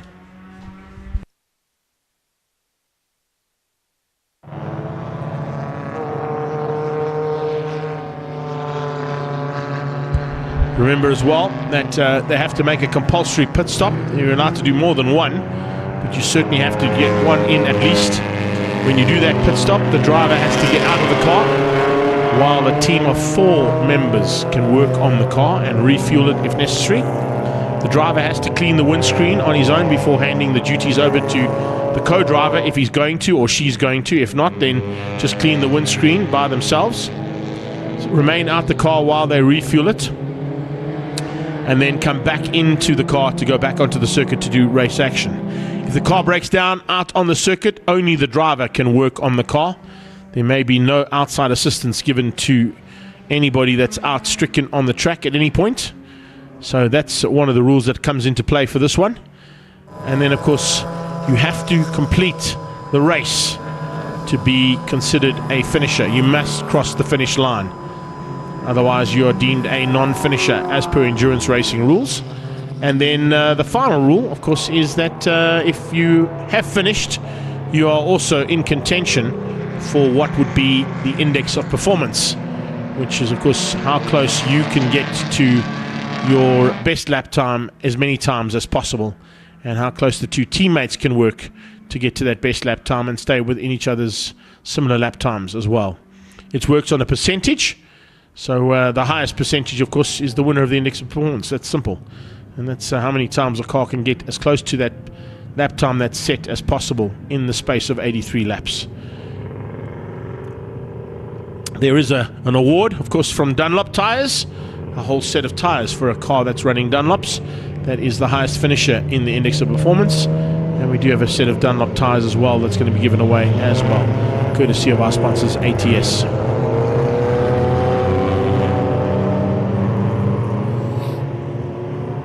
Here's the ATS Zwartkops 200. As our safety car rolls out of the way, Van der Pfeiffer will set the pace. Let's see what's going to happen now as they go side by side with Davy Olivier. He moves onto the inside line. He's going to have to give that line up slightly and allow Van der Pfeiffer to come alongside him. And otherwise, he might be deemed as a jump start. He's way ahead there of the Subaru as it went down into turn one. So let's have a look and see what they say about that. But Davy Olivier was certainly the first man across the line. He is on pole according to the list that I've got, but he crossed the line. Well, he was in second, I should say, on the list that I had, but he crossed the line first as they went to start the race. Let's have a look and see what they have to say about that one. I'm not quite sure if that's going to be deemed a jump start or not. If you do break out of the 111 rules, of course 111 Sports and Saloons here at Zwartkops is 1 minute 11s. That's for classes A to E, because the GTs have got slightly quicker lap times. If you break out of your allocated lap times though, you will get a drive-through penalty, which you must take within the space of a couple of laps, otherwise you may be deemed as a disqualification. So that'll be something we're watching out for, as well as what these cars do in terms of their lap times, as well as what they do in terms of staying out of harm's way and not breaking out of the allotted times. So it's Olivier, Van der Pfeiffer, and looks like up there into third place is Mel Spur. I'm not quite sure if it's Mel or Elna at the wheel, but setting the fastest lap on that first lap was one of our lady drivers. Hopefully we'll get a close-up shot to see whether it's Mel or Elna in the car to start this one. I would assume it would be Mel, but I'm not actually quite sure. Didn't quite get to see that on that shot, but maybe we'll get a slightly closer up view of whoever's at the car, at the wheel of the car at the start of the race, because they normally run them as per the name on the timing monitor, and with the lights on there I couldn't see either. Remember, it'll be Luigi Ferro and Wayne Masters sharing that car, and it looks like Luigi's at the wheel of that one. So he starts the race. Wayne Masters will take over from him in about 40 odd laps or so, if everything goes according to plan. What you also need to take into account now with endurance racing, of course, is if there is a safety car, they may use the safety car timing to get their compulsory pit stops done. Vota is sharing with Stuart Mack, and I think that's Mack behind the wheel right now. That looked like Stuart Mack's bell helmet as opposed to the black helmet that Vota's been running. So that could be a change up there as well. We need to keep an eye on for the pit stops that'll happen. Keegan Nathan and Mauro Deleuze are sharing Nathan's car. 33 is Mark Detour. He's on his own. He's not going to be sharing with anybody. He's going to do the full 83 laps on his own, as will Rob Clark, Marty Mfana, Mike Krobler, Wayne Robb, Davy Olivier. They're all out there on their own. Having done the Bekisa 200 myself on a few occasions, it's not that hectic amount of laps, but of course at Bekisa there's a lot less laps to do. There's about 45 odd laps to do at Bekisa, whereas here it's 83, so it's quite a lot of race time for an individual pilot to be behind the wheel. If you do have a teammate, by the way, who is not a GD Sports and Saloons or 111 member, they are only allowed to do 40% of the race. So teams are going to be wary about that as well as Robler goes through there in the Pest Control Specialist Golf, just ahead of Diaz and Mfana.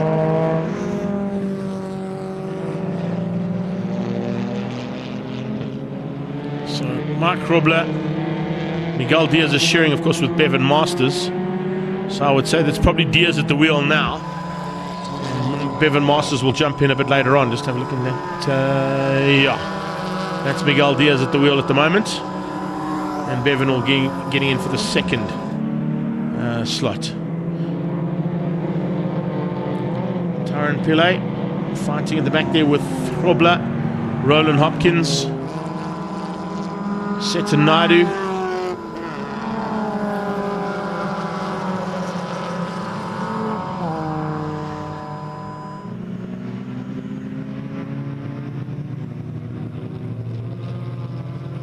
This is going to be a bit of a settling down period. You see the guys just getting into the rhythm, trying to find some kind of rhythm that'll keep them in the hunt for the latter part of the race and to stay in the race right the way through. Ishmael Baloy, I think, is all on his own. I don't think he's going to be sharing with anybody that I know of. So potentially 83 laps of racing for him to do, down in 14th place at the moment, just ahead of Leonard Archer.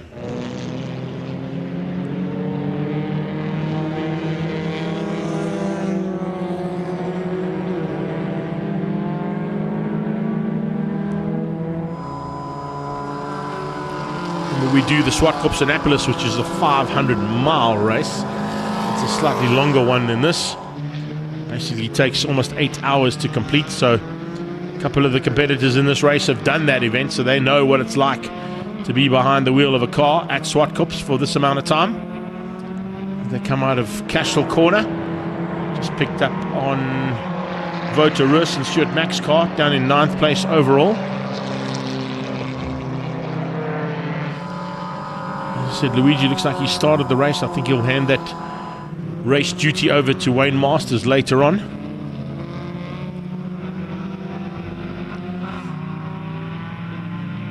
Okay, also picking up some information there. It is George Economides that's missing from this pack as well, having possibly bent a rod in that turbo-powered Golf 1 of his. He certainly would have been a contender for the overall victory in this with the pace he had in the sprint race earlier, but unfortunately demise of that car has put him out of the endurance side. If I'm not mistaken as well,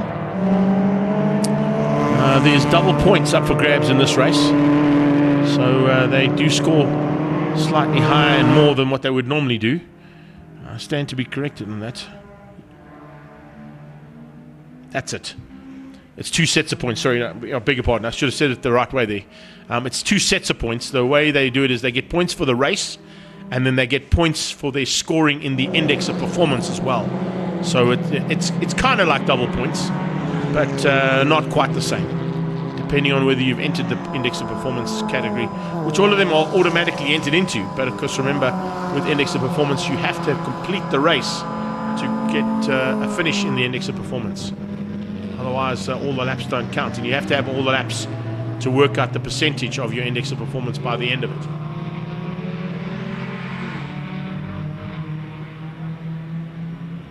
So we're already 6 laps down, 78 to go, a long way to go. The Bat Lady, she's on her own. She's decided, no, it'll be just myself today. I thought maybe her husband might join her here for the endurance side of it, but no, he's decided to be in the pit crew.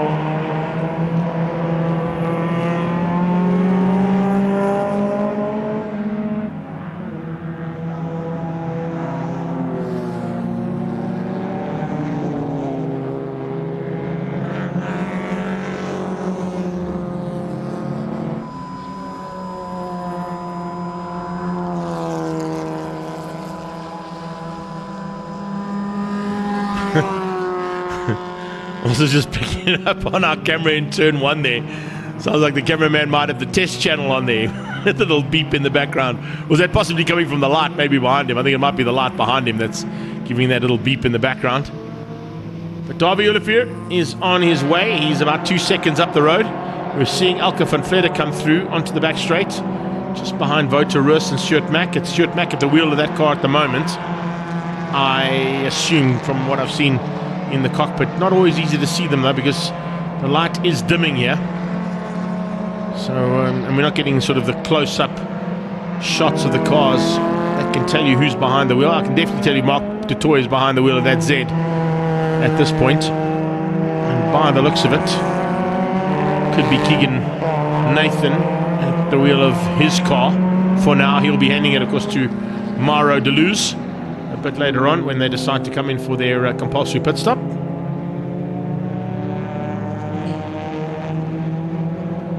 Leonard Archer in the ACD Welcome Hyundai. Currently down in lucky number 13.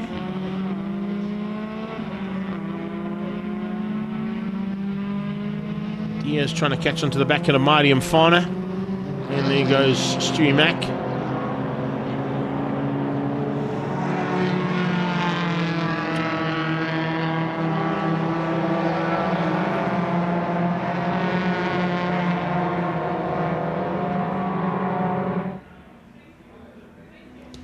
Also, just a heads up as we see these awesome sunset shots from our drone.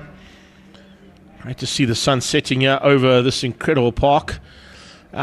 Give you a bit of information as well. In the background of this event, which Triple One have done, they always do some kind of fundraising initiative throughout the year. And Mel was sending me some information earlier on about their hospice haircut that they did today. Collecting sort of for all of those hospice people that require some assistance when they fall ill. At this point in time, there's been some donations from majority of the sort of top contenders in this category. And as of Friday the 13th, they were up to 17,000 Rand.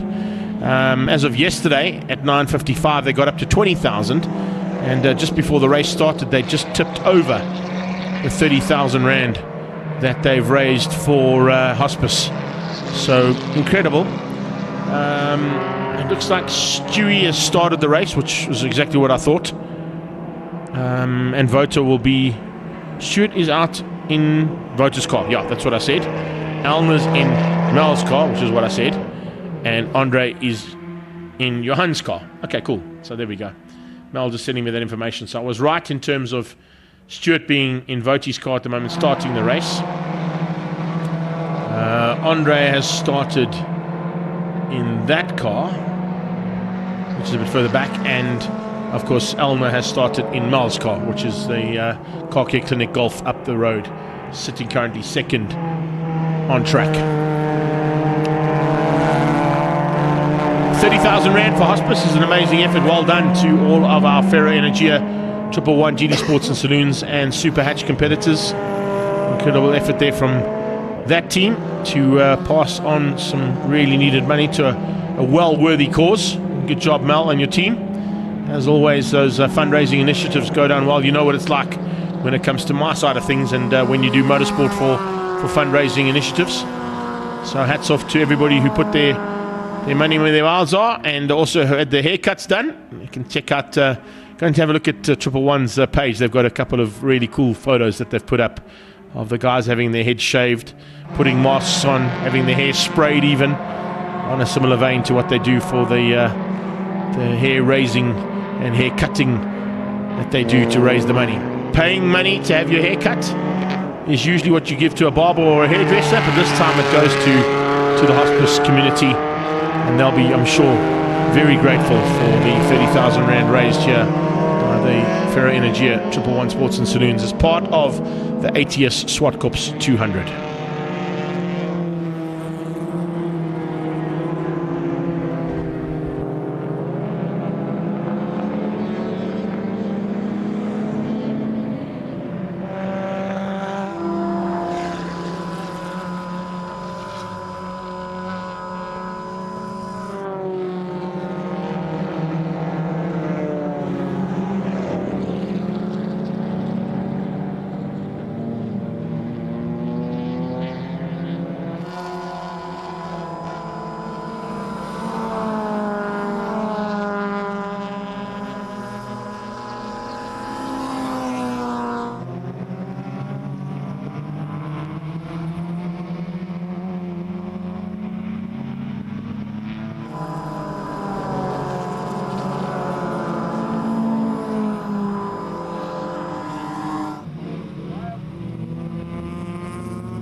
Oh, problems at the front end as we were watching the race there unfold. A little bit of issues there for Davy Olifu coming off at turn number 2, Cashel Corner.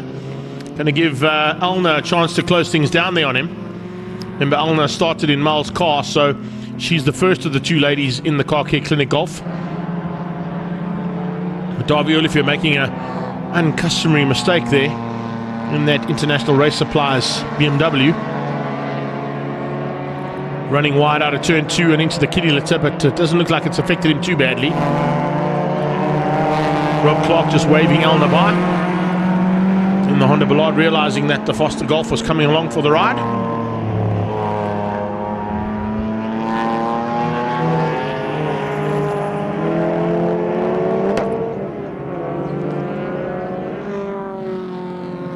Two very competitive lady drivers will be piloting this Car Care Clinic Golf in this 70-odd laps still to go of the Zwartkops ATS 200.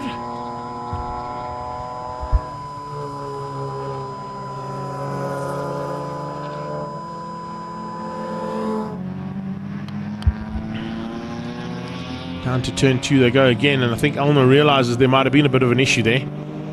Might just press on a little bit harder, knowing that there's still a long way to go though. Doesn't want to push too hard. Maybe the pressure doesn't need to be as effectively initiated just yet. We'll wait and see.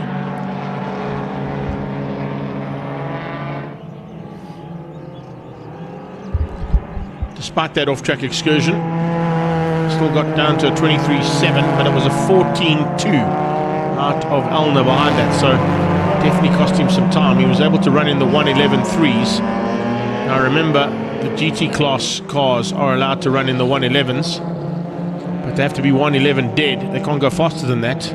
See a bit of sparks. The GTs are 108s, of course, as their allocated lap time, so those GT cars are still well within their allocated lap times, but Elna is pretty much on the bubble there with an 11.626.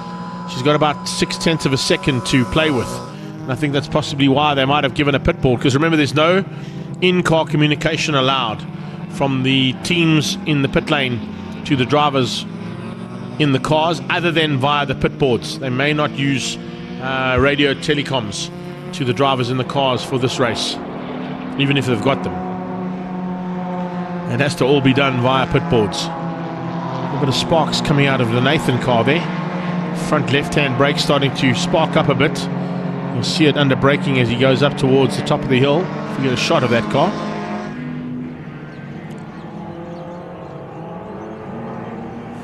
That lady and Stuart Mack being caught now by the leader.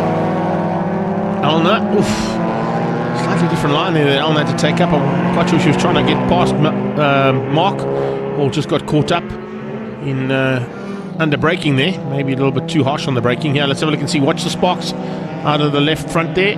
Oh, not so much this time. Maybe whatever the issue that was causing that car to spark is now being sorted out. You can see the light fading here dramatically. Now remember, with our cameras, the light stays a lot brighter than what it actually is outside. So it's a false sense of security if you're watching on our live stream as to how dark it actually is compared to what you're seeing on the screen in front of you.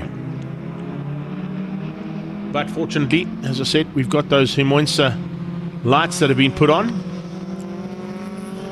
to guide the way, and will give track access a lot better option.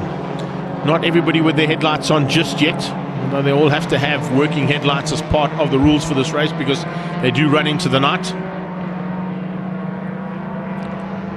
Not into the night, into the dark, I should say. Into the evening, yeah, we're not really running into the night as such.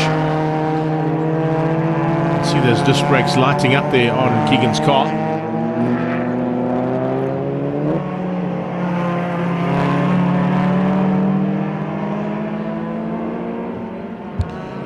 These kind of events, you certainly get to see how hard some of the components in these cars work, particularly the brakes, because you'll see most of them start to heat up and start to get red under that braking power, and there's a lot of braking points on the track. So yeah, at Zwartkops particularly, you see a lot of red disc brakes.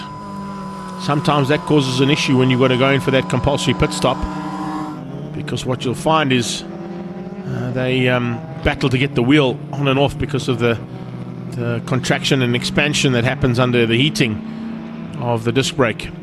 So they may go to the back wheel to change it as opposed to using the front wheel. Just makes it a bit easier in terms of trying to get those wheels on and off, unless of course they've got to do something with the brakes, and then they'll go for that option.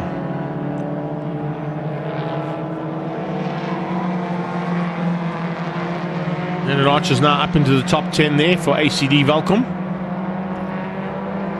Moved himself up ahead of Keegan Nathan and Mauro Deleuze, who are sharing that car.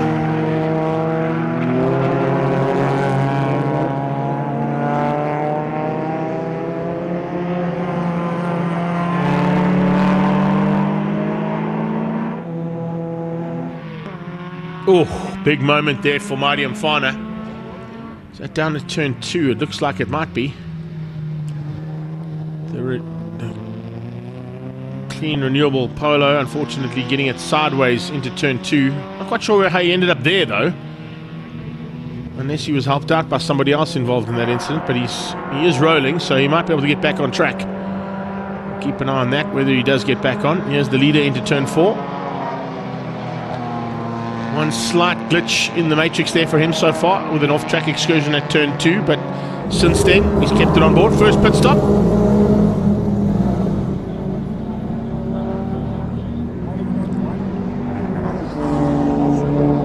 Just missed that though, so he gets back up and running. I'm not sure if that was a scheduled pit stop though.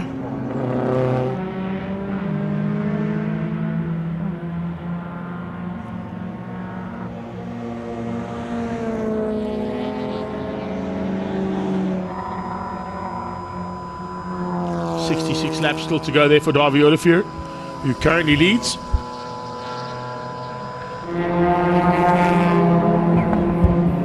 I was wondering what happened to this machine. It didn't make it out for a long time. The Subaru went missing early on, and Van der Vijver and De Lange looks like their day might be done in the works compressor. Were running about 3rd and 4th and then just disappeared off the timing sheets, and I assumed that they were down in pit lane. So there we've got confirmation of that. They are certainly in pit lane. That car that just came out of pit lane though is not firing on all cylinders up the hill. Didn't quite get the number on that car as it left pit lane, so I'm not quite sure who it was. Could be Visser, the wheel of that car. Here comes Govender for Trans-Africa Racing. He comes in. He'll have to get out the car if they're going to do an official pit stop and do the windscreen change. Grobler, being overtaken there by Olivier out of turn 8. Van der Vijver, aka Captain Kitty Litter, doesn't look like he's going to be going back on track. There is Visser. Yeah, it is.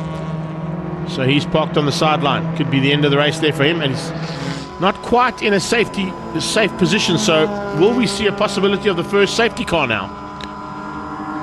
Hopkins being caught by Stuart Mack. Remember Stuart Mack running those Golf racing colours on his helmet. That's why I picked up on him earlier on. It's not the all dark carbon helmet that Vota's running today. A Pyrotech car, a Pyrotech helmet. There is a change in driver here on X95.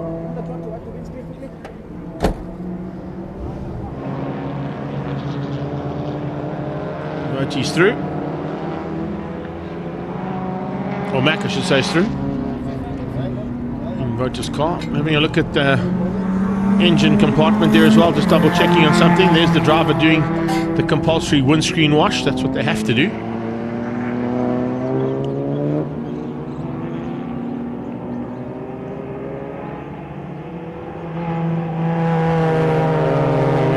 Certainly enjoying the drive here. Remember, he's going to be helping Vota out if he does finish up high up overall, scoring points in the championship as well as in the index of performance, which could potentially be almost double points on the day. There you can see also just an example that they're going to be in big trouble. You have to use a manual spanner, so that electric drill is going to cost them. I don't think they realize that. Marty Mfana in the Clean Renewables Polo has got problems. He's just trying to get to some point in the track where he can get back on track and possibly get that car back into pit lane. But remember, I didn't mention it earlier on, but I will mention it now.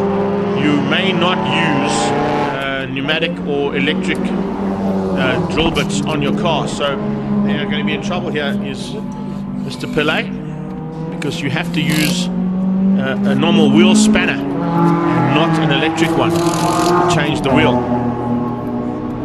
Not quite sure if he realizes that. That will definitely be a time penalty given to that car for the use of incorrect tools to change the wheel. Just brakes a light there on Keegan's car as he comes up to turn 5, still staying in touch with the ACD Valcor machine of Leonard Archer. There's Marty Mfana just heading down the hill, probably waiting for a clear gap to get across the track and get into the pit lane. Or is he going to just pull the car into that middle island by the tyre barrier where we saw one of the V8 Masters go off?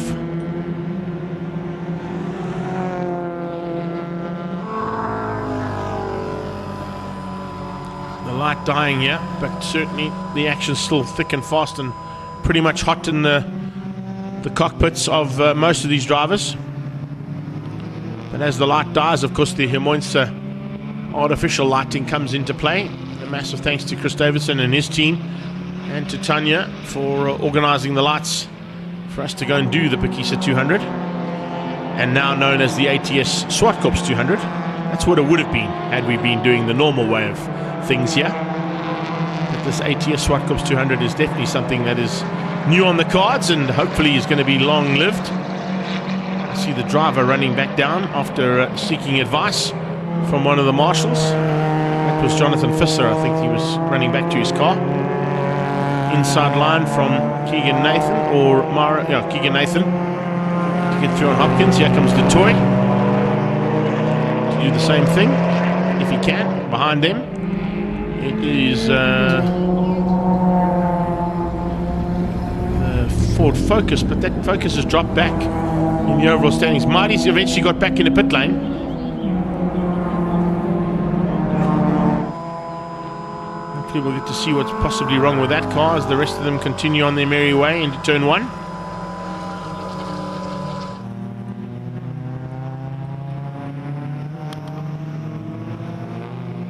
With that off-track and slow circulation of the circuit for Marty, he's dropped out of the top 15. Rob, of course, was the man I was thinking of in that ST Focus. Apologies, I was just trying to remember the names there. I've only got the top 13 on my timing monitor at the moment, so it's more difficult to spot these guys, but needless to say, that's where we're concentrating our efforts in. Mac going well. Currently in 7th place overall, in the 17s consistently.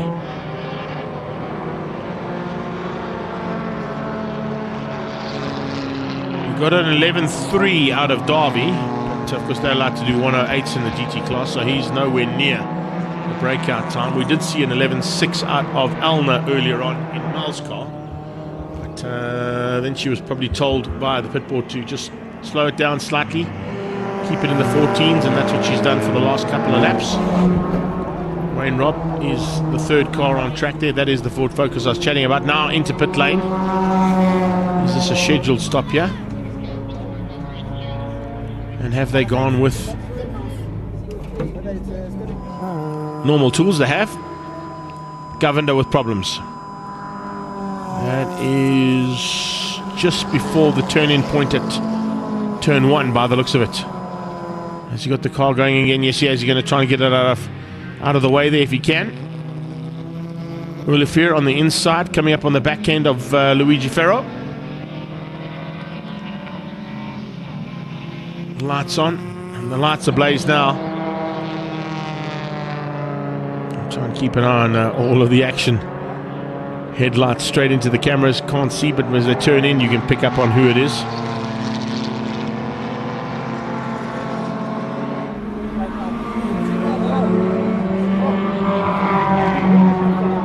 fantastic work being done there by the team at Performance Masters. And Marty's out the car, so I'm not quite sure he's going to be able to get back on track. Looks like that might be terminal there for Marty Mfana. He, of course, is also part of that Ferra Energia team. Both Luigi Ferra and Wayne Masters are the captains of.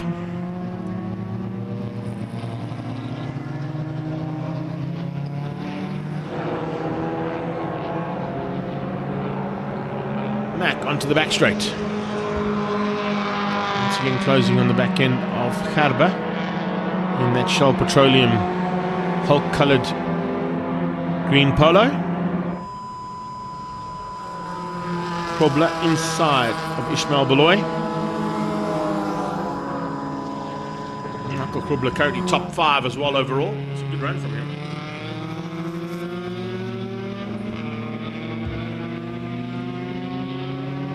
That's right, yeah, just thinking about that myself. Paul in my ear, they're just saying, you know, how hard that car hit the wall in Cape Town with the crash he had. And the amount of work that they've done between that time and now, and still running top 5 after a great sprint race he had earlier on as well for the pest control specialist team. And also, we picked up that he's also put a big screen in his pit box, Paulie, and they're busy watching our live stream. So great to see that they've taken up the initiative that we've always said is the way to go. When you can't see what's happening right in front of you, pick up on the live stream so that you can see what's happening all the way around the circuit. And they've got a big screen TV up there down in that pest control specialist pit. So I hope you guys are enjoying. I saw there was a young lady fan who might have the same aspirations as what Mallo's got in terms of a Max Verstappen fanatic that was sitting on the couch watching our live stream. Bankfin touring car overall there. There's some history in the books right there. As they refuel Marty Mfana's car, looks like they've got it sorted out. So Marty might get back in the car and back on circuit. Hopefully that's the case. No worries at all for this man, Davy Olivier. Other than going off track at about lap 7, he's maintained the lead and has now moved up to about a 32-second lead over Alna Cruiser in the Car Care Clinic Golf. Coming up onto the back now of Mark du Toit as Marty Mfana comes back into his race cockpit.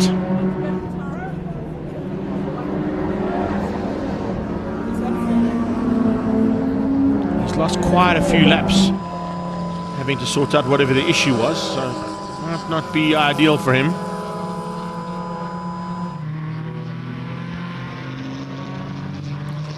All the Trans-Africa Racing machines out there.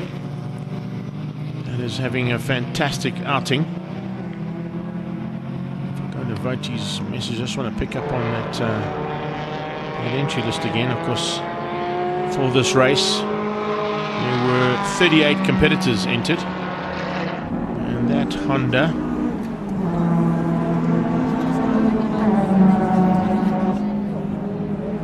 Marty still battling to get the car on track.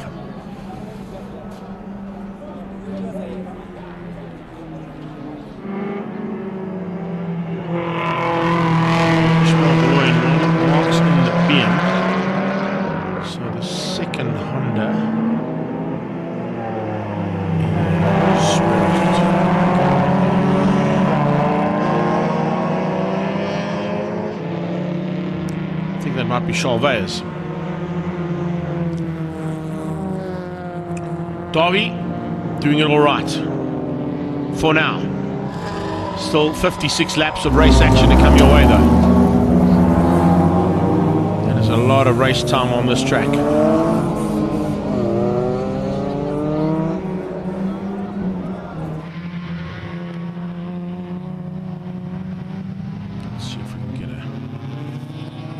Clean shot of that so I can use it when we need to.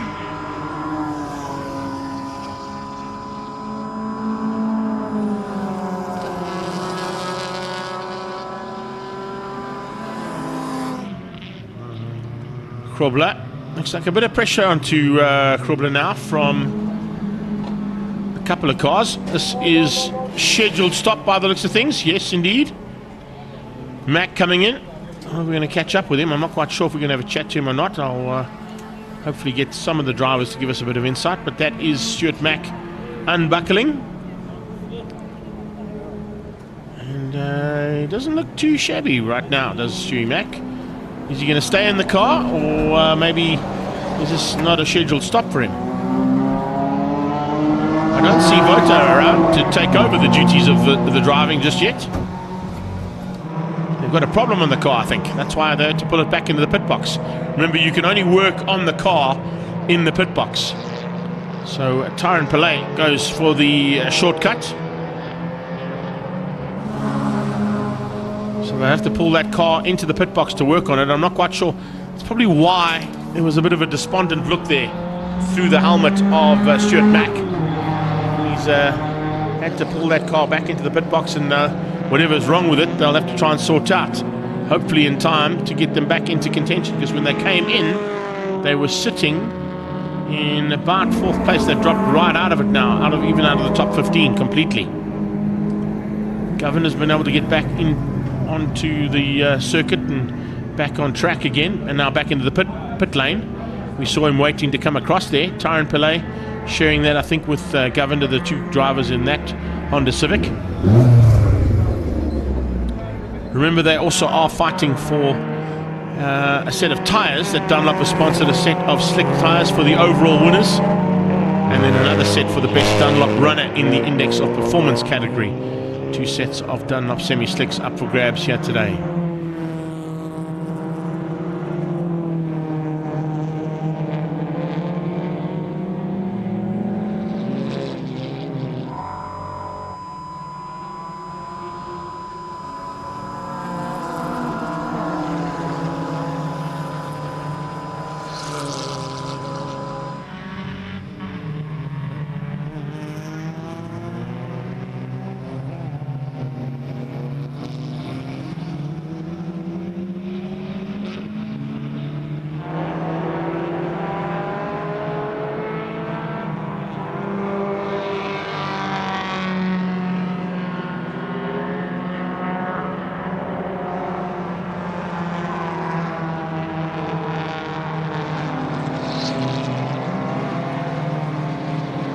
Ferro looking good. I'll tell you something, it's kind of heating up a little bit there between Wayne Robb, Luigi Ferro, Michael Krobler. With that disc brake on Keegan Nathan's Polo as he climbs on the anchors up towards turn 5.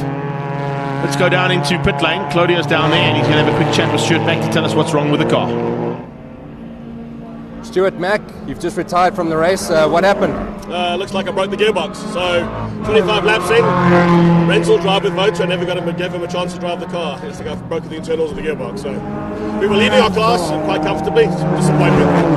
That's racing, as I say. So.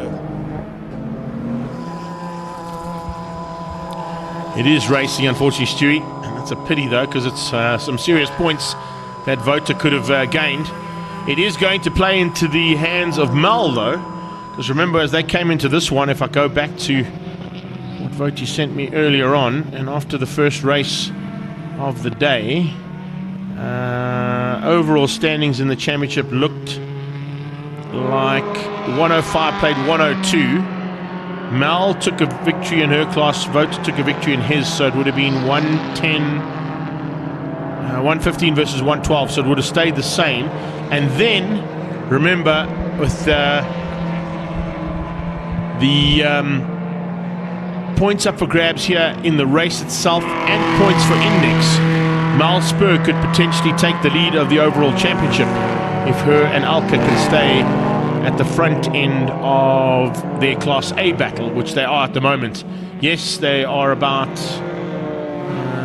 probably about 40 odd seconds behind Darby Ulifi, who leads overall, but they're also quite a long way up the road ahead of 3rd place Wayne Robb in the ST. Just had the interview there with Stuart Mack, but also getting info straight from Voti himself, telling me that unfortunately they're out, and I've just confirmed that. So that's a big pity to lose that car so early on in the race, still with a long way to go. 50 odd laps still to be completed.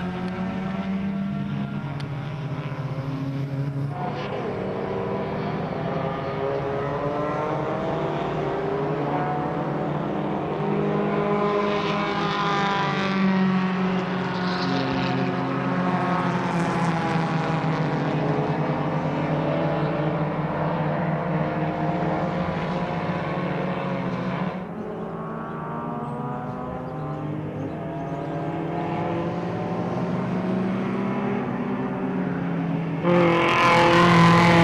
I've got a couple of guys watching, of course, from all around the world, as we know, down in Cape Town. Tiny's there, but also picking up some information on one of our marshals, Audrey and Hilton, sending them all the very best as he's still starting the long road that he's got for his treatment. We wish him all the very best for a speedy recovery. I believe that they're watching all of the live stream action here today too. So yeah, from our side, all the very best to Hilt on the start of your journey. And of course, if you stick to that journey and everything goes according to plan, hopefully the doctors that know what they're doing, or they profess to know what they're doing, will get you through this journey with the big C. It's all part and parcel of what we have to put our faith into when it comes to it. Right, let's go down and find out what happened with Mighty Mfana's car as Claudio has found him in pit lane. Muddy, you've been into the pits twice already. What's the problem? Oh, the problem when I got to turn 1, obviously I got off as if I hit the oil. I only found out when I pitted, I had to limp straight back to the pits. It's a back bearing, the right one. So the other driver jumped in, he also tested the car. So now we're trying to get it fixed so that we can go back to the racing.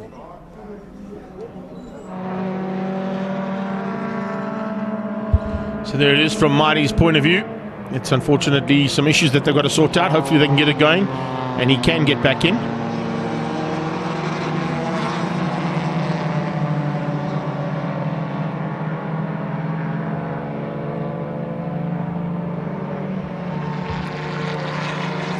See, the light is now faded dramatically here at Zwartkops. That's why we've got some floodlights courtesy of Amoinsa and the team that Chris Davison is supported by.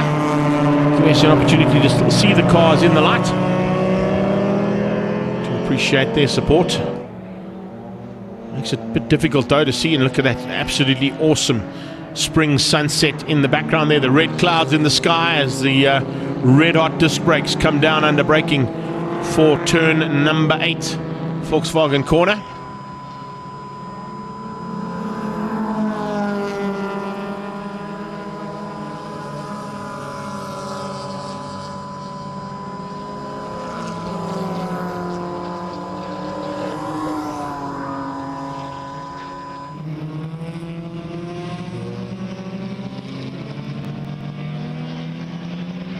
Yeah, my filter's off. Do love the fact that we're seeing all this action on the circuit as well as in the pit lane. Audio down there to bring us anything that might be of interest in the pit boxes. None of the top contenders have really come in for a scheduled pit stop just yet. I think maybe they'll be waiting for potentially a safety car, but there hasn't been one of those yet. We've had a couple here today. Hopefully I'm not going to give them the commentator's curse though now. That's not what I'm alluding to. But certainly a couple of cars that may need that safety car to get the work done on their cars if they need it. They'll be certainly pouncing on the chance to come into pit lane if that's the case. Usually the best time to do it because you lose as little time as possible.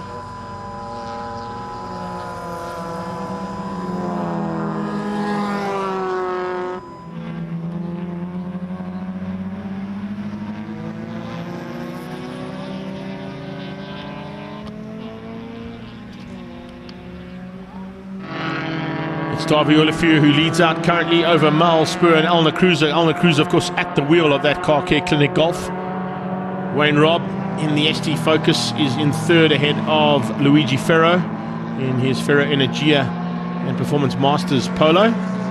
Wayne Masters will be jumping into that car later on this evening. Mike Corbler is in fifth place for the Pest Control Specialist machine. And then it's Miguel Diaz and Bevan Masters who are sharing his PMD car. Keegan Nathan and Mauro Deleuze are in seventh overall ahead of Leonard Archer in the ACD Velcom Hyundai. That's the car that's just going through there. On our blurred shot out of turns 5 and 6. Behind him is Rob Clark in the Honda. Ishmael Beloy in the Honda Civic is up to 10th overall and would probably put Ish into the lead of Super Hatch. Yeah, Ishmael leads in Super Hatch ahead of George and Francis Aldrich. Alka van Vletter down in 12th overall ahead of Chris Gerber, who would be third in the Super Hatch category right now in that Hulk green Polo of his. Bit of a race of attrition, a couple of cars out of contention, but still some cars that could potentially be in the mix by the end of this one. And you can see traffic now is pretty much a done deal. And I'm not quite sure if any of the guys are going to see that blue flag waving, but hopefully they do. Particularly if they are back markers, because you definitely don't want to be hindering any of the faster cars coming through on you.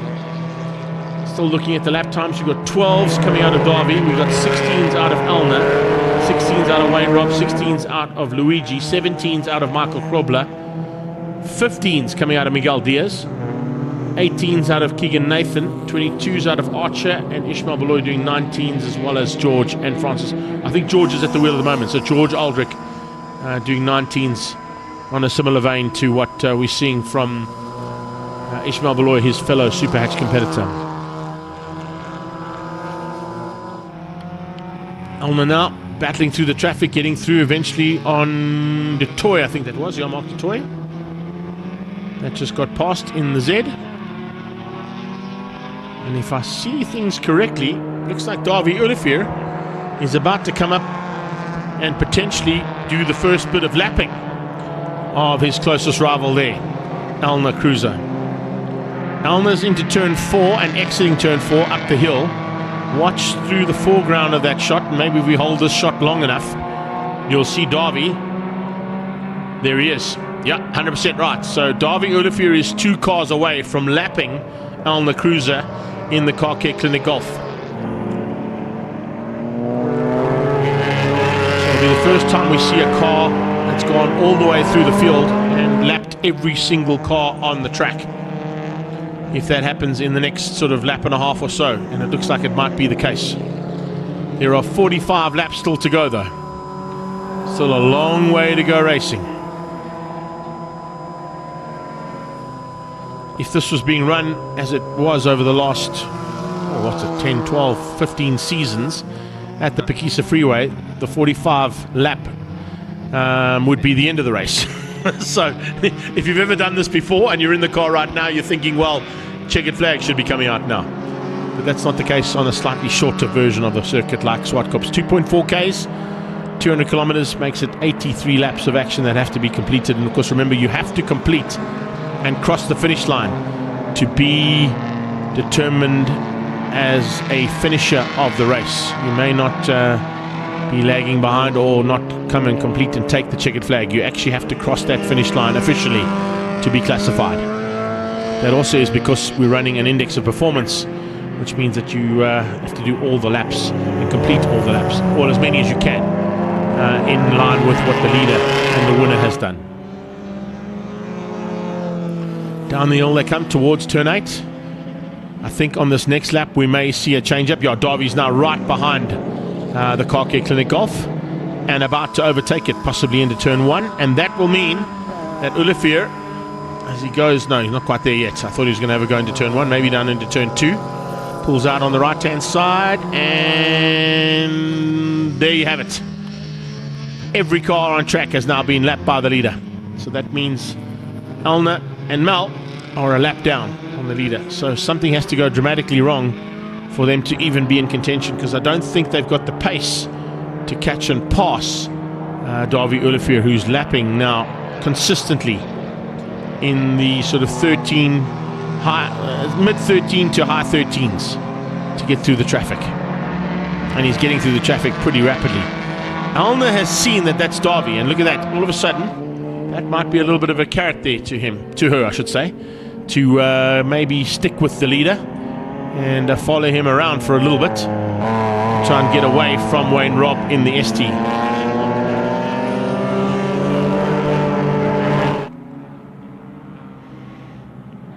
Ultra Racing first race, great to have them on board along with International Race Supplies. Of course, the man who is at the head of International Race Supplies is Davy Olivier.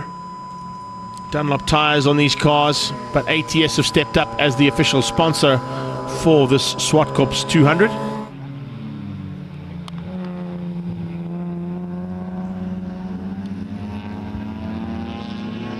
Glad you're enjoying, Moira. You've been around since this morning, so you've had all the race action. You've seen all the action so far.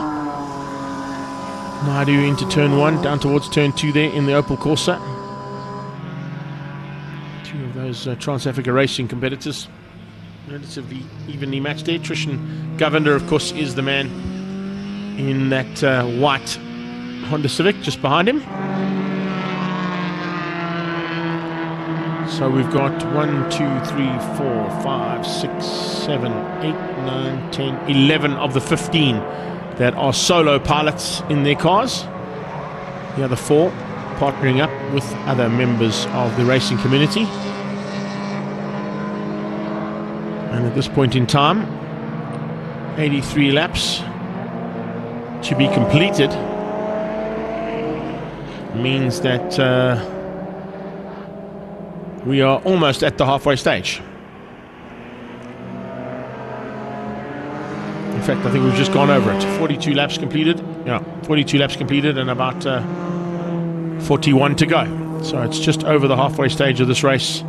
And still a long way to go. It sounds like a long way to go, but from now it's sort of it goes a lot quicker.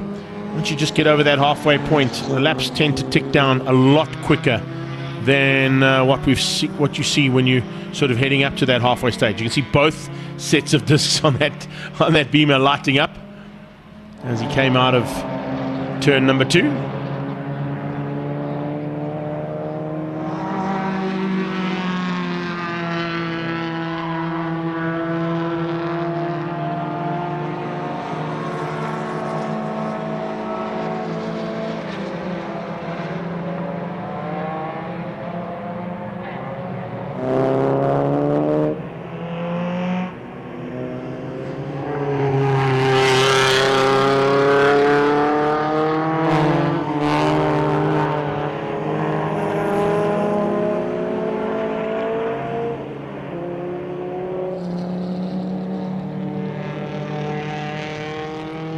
Down towards turn 8. A whole bunch of headlights make their way. We pick up on a couple of them. Rob Clark was definitely one in the Honda. He's in 13th, lucky for some, in car number 13. So he's sitting in the exact position he needs to be. Just behind him is Mark Totoy with a full set of 4 disc brakes on fire while they lit up red hot and working hard on the brakes. It is a hard braking circuit, this Zwartkops track. You've got to brake hard down into turn 2, you've got to brake hard into turn 5, you've got to brake hard into turn 8. So a lot of times those disc brakes start to take a bit of strain. Hopefully they're going to last for the next 40 odd laps or so, giving the guys a chance to be in the running for championship points and index of performance points. A little bit of bonus points for this 200 that these drivers get in the GT class, in the 111 Sports and Saloon class, and in the Super Hatch category as well.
I do love the fact that at Zwartkops you get looked after so nicely, and when you're working as long as what we've worked all day today, even when the medical team come up to check to see if you're okay and bring you a cup of coffee and a chicken wrap, that's the way to do it. So thanks, Hanley, appreciate it. And also, of course, earlier on to the 2 boys from the Kritzinger family, bringing me a cup of coffee earlier on, but right now this cup of coffee is going down like a charm. It really is. So 38 laps to go. The 38 special is in the house.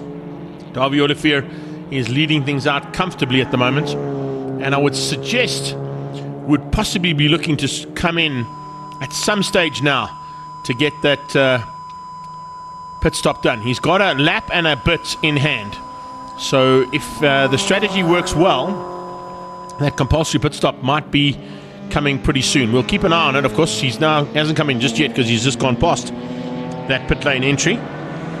So maybe he's got a bit of a strategy in mind as to when to come in, being one of the sole pilots at the moment in this race and leading by a very big margin. Coming up on the back markers at this point in time, you have to be very wary, because remember, they are going a lot slower than what you would be as a lead car, and Darby's experience, of course, will come into play with that.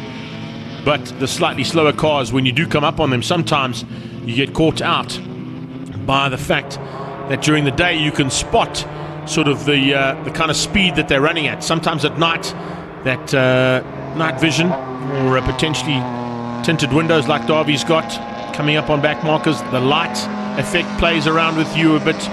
The headlights as well as the floodlights can affect your ability to judge the speed of the car that you're coming up on. So I think Darby will be a bit wary about how he comes up on back markers now, and he'll probably take it a little bit easier to try and make sure that they get through.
So this looks like Keegan Nathan into pit lane.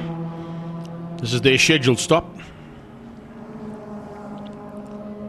And if I'm not mistaken, it looks like it might be Stuart Mack helping out with the pit stop. We're going to win, he says. That's what I like to hear, Keeks. Mario Delou's going to be jumping into the car now to take over from Keegan. He's now come in for that scheduled stop there.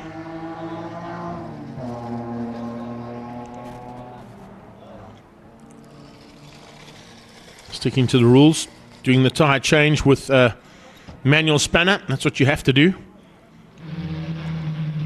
Maybe we can catch up with him and see what audio can get from Keegan in terms of how it's gone so far on track, what the conditions are like out there. I mentioned the fact that, you know, there is still some pretty warm ambient temperature outside. We're sitting in a comfortable air-conditioned commentary suite here, which is quite nice at Zwartkops for a change, as opposed to where we normally sit in the back of one of the vans. But it is pretty warm for a spring evening here at Zwartkops, so it's not quite cooled down completely. And, we'll wait and see whether or not that's also going to affect how things pan out here with about 33 laps to go.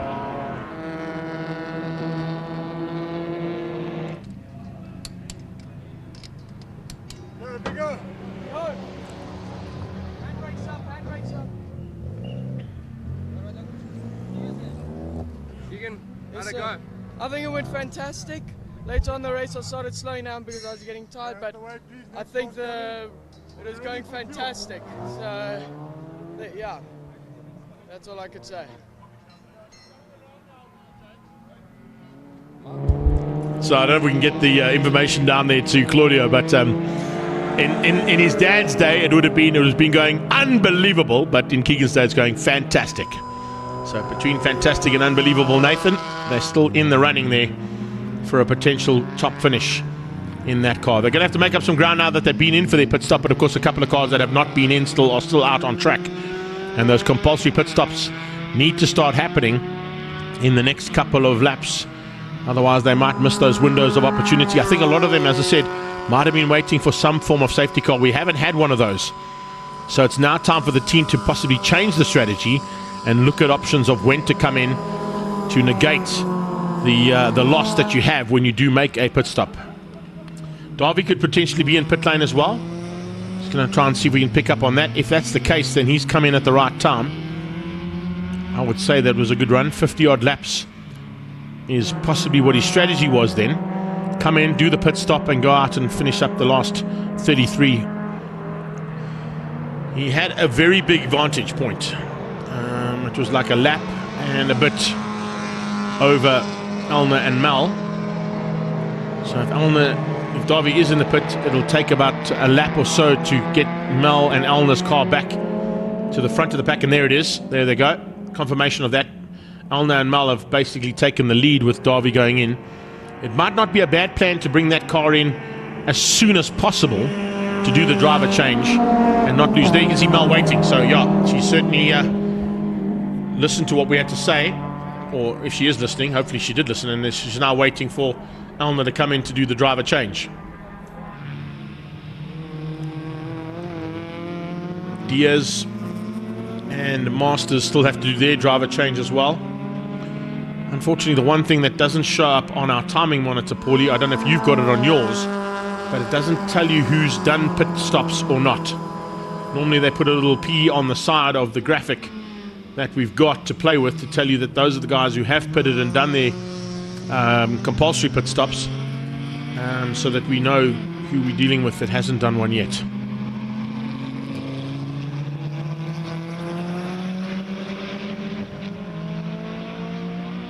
So Luigi, I think, would be one. Ishmael. Okay, we're going to Mel. Let's go down quickly. She's there waiting. Tell me what's happening. Elna's coming in for our pit stop. So once we finish refueling, I can get in the car and hopefully keep it in the first spot that she's put us in class and second overall. So that's the plan. Right on cue. Can you ask for better than that? That's the plan, and the car rolls in right behind her as she says that. So, yeah.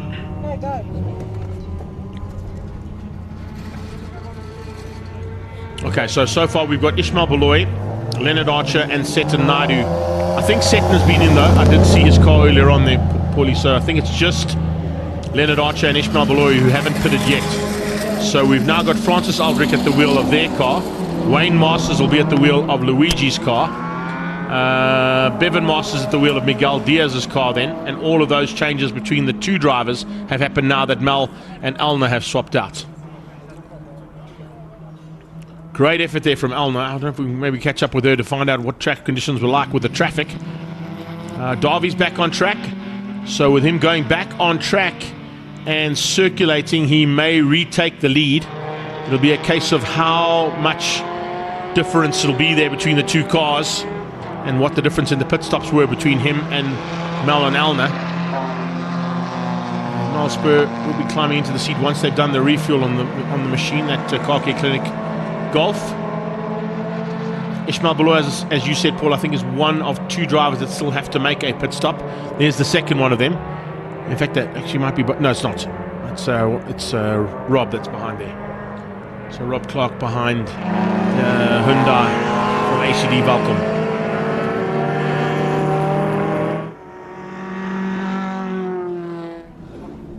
Here is the official wheel change.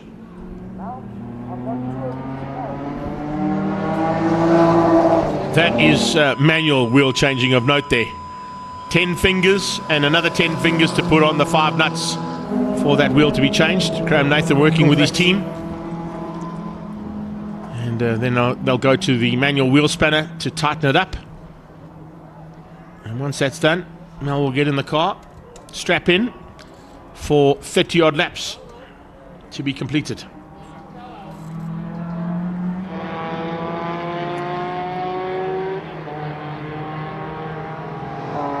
We're watching Darby through turn 4 up the hill towards the Universal Racing Stable and AMG Driving Academy. And past Toyota Gazoo Racing's HQ, just on the right hand side of that shot. Gonna have to have a chat there to Clint Weston. Looks like the E in Mercedes is out in terms of lighting. I'll have to get that one fixed. As we see the cars coming past them. Down the hill again for Darby, and he now retakes the lead officially in the space that he had it. It was a lap and a bit, and it's a lap and a bit again. Still see there Malsper's car in pit lane, about to be sent on its way, I'm sure. I don't think we're going to see George or Francis Aldrich move up ahead of Mal whilst he's in pit lane. But they're doing a couple of tyre changes there, so I think realizing that possibly a bit of worn tyres there on that car won't get it to the end, so let's rather be safe than sorry and put in a couple of new bits of rubber on the front end. By doing that, it may cost them time in pit lane, but it will give them the ability to survive the race and not have any tyre wear at the end. And Archer still got to come in. Ishmael Beloy, I think, is in pit lane. That's why he's dropped down. So Beloy will be in pit lane right now.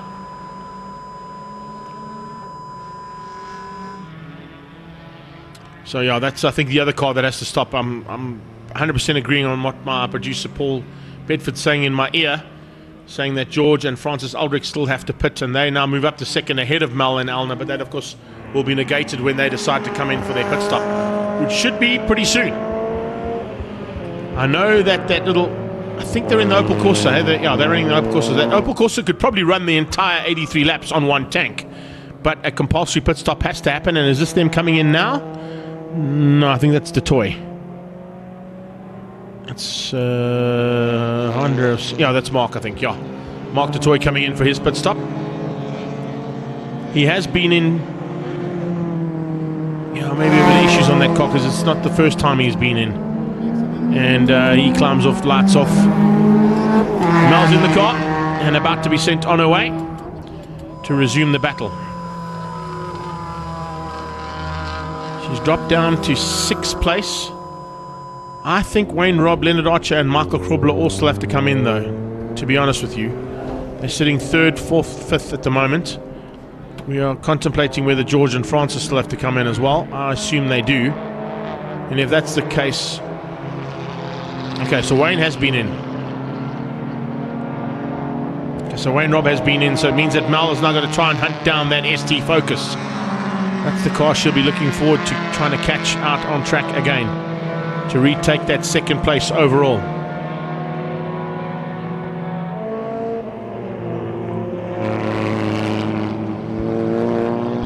Just want to check on my list of category cars here. Rob fits in. Wayne Robb's Class A, so he's now 2nd overall. Well, yeah, he's 3rd overall, leader of Class A. George and Francis will be leading Super Hatch and 2nd overall. Okay, let's go down to pit lane because we got the Bat Lady with Claudio. Alka, talk me through what happened. Why you guys parked? Man, what a bummer. I think I was leading Class C when it all happened. The clamp that holds my lower control arm and the bush broke loose, and then the whole lower control arm was loose. So I had to nurse the car in, but we can't fix it. There's not enough time to do that. So yeah, I had to withdraw. Yeah, really disappointed in that.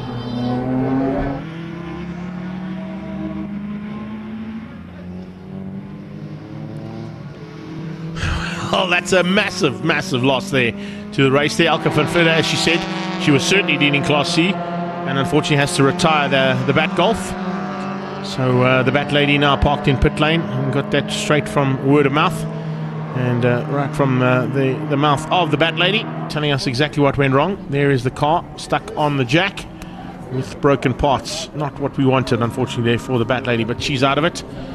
Well, she'll come back, I'm sure, fighting hard by the time we get to Red Star Raceway on the 12th of October for the next round of the Regional Extreme Festival. Also, just a shout out there. I know that Hilton is watching, and he started his treatment. I did mention earlier on that we'd give him a shout out, but yeah, don't worry about it, Hilt. We're missing you as well. I'm sure that you're cursing not being able to be at the track at turn 2, but soon, buddy. Fight that fight hard, and come back fighting like we saw today with Gertie as an example. Great to have her back on track in full uniform. We can't wait to see you back on track as well, buddy. So all the best from all of us here at the Extreme Festival of Motorsport. So it's Olivier leading out now with 26 laps to go. Aldrich and Aldrich second overall, but still have to make a stop according to our understanding. Wayne Robb is up to third, Krobler's up to 4, Archer's 5. He's still going to make a stop according to our understanding as well. So Mel's got a bit of work to do. She's down in 8th place. Got to catch Rob Clark, got to catch Wayne Masters, got to catch Leonard Archer, Michael Krobler, Wayne Robb and the Aldrichs to get back into 2nd place where she was when the car came in for its pit stop.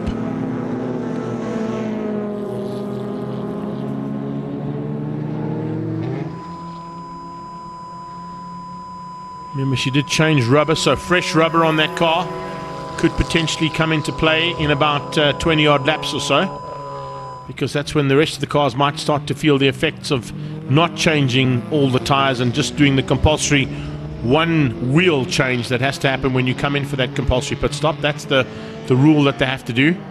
Driver gets out, washes the windscreen. The team must change one wheel, take it off, put it back on again, even if you don't change the tire itself.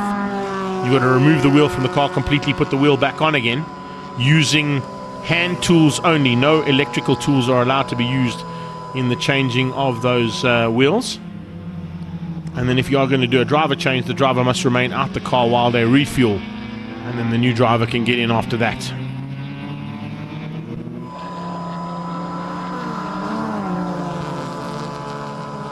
Hot disc brakes out of turn number 1 into turn 2 there for the Nathan and Deleuze car. Keegan's certainly looking for a chance to be at the front end of the fight that he's looking to fight for today. As I said, Keegan Nathan partnering up there with Mauro Deleuze for Class C honours in the 111 Sports and Saloons.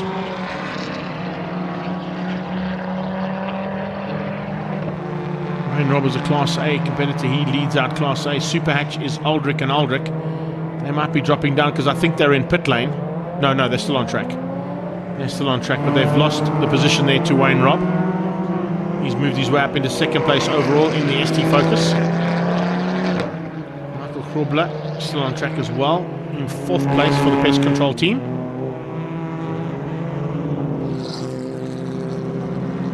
Speaking of Rob, there he is. Difficult to spot that car because in the daytime it's quite nice to see that matte black and blue, but at night that matte black is not an easy color to pick up on. Is that DeToy looking to try and get back on circuit? I am. It might be. I am. I don't know if he is. I think, no, that's Claudio. That's Enrique. That's not DeToy, but he said I am. So we never know.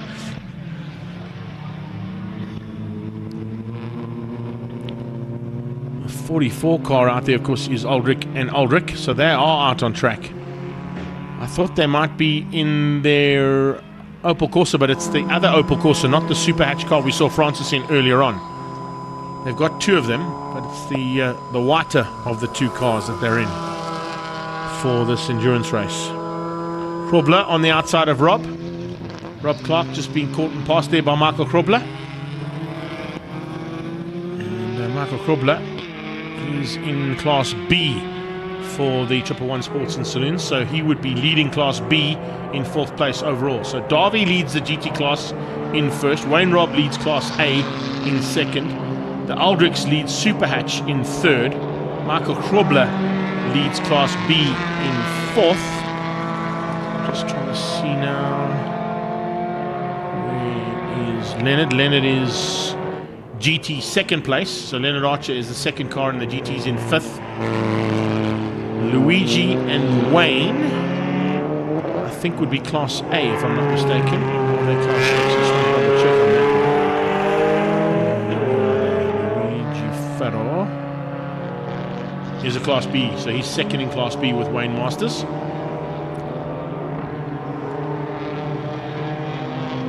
Rob Clark would be leading Class D, and then Mal, of course, is 2nd in Class A with Elna. Ishmael 2nd.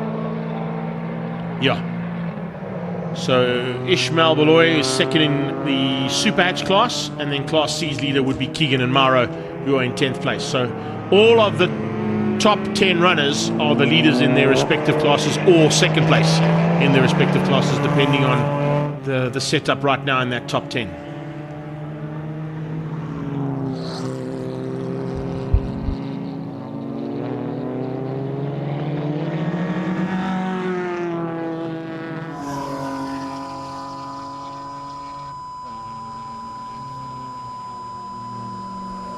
Yeah, 15 cars still left running.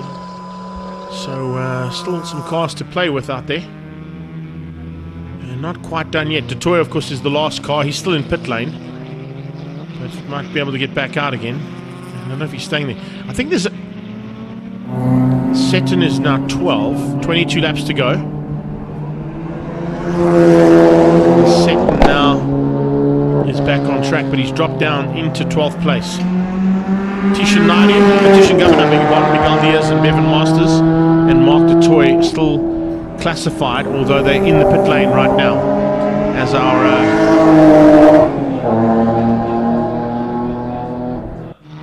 got him, thank you. So our COC coming in here to give us information that we've already seen down in pit lane. Thank you, bud, I appreciate it, Jal. It's always good. Jal coming in here giving us the information that we've just spoken about right now, so all good. Unfortunately, we've lost Elke van Vleet, as you saw. But the race is not done with 20-odd laps still to go. 21 of them, in fact, to be on the button. This is a fantastic effort from Darby, if he can keep it all together. Mal catching up. Oh, is that for a position on track? Has she caught Wayne Robb? That's to get a lap back, I think, though. I don't think it's for position. To take the lap back, and if she gets that lap back, she's got to go all the way around again to catch him again. And if that's the case, I don't think there's enough laps in hand for her to do that. So Malon Elna might have to settle for 2nd place in Class A. 2nd place in Class A, though, would still give her the championship lead over Vota. So remember, Vota and Stuart Mack unfortunately were out earlier on. So there could be a big change up here in the lead for the overall championship as well, which is what most of these cars are fighting for, particularly at this event. Now's allowed Hopkins through, realizing, I think she realizes that if that is Wayne Robb in the Focus, does she really have a chance of passing him, and then still going around and catching and passing him again? Don't think that's going to happen.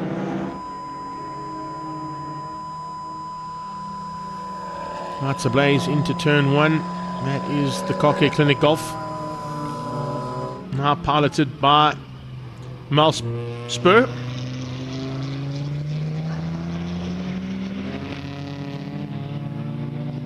Out of Cashel Corner.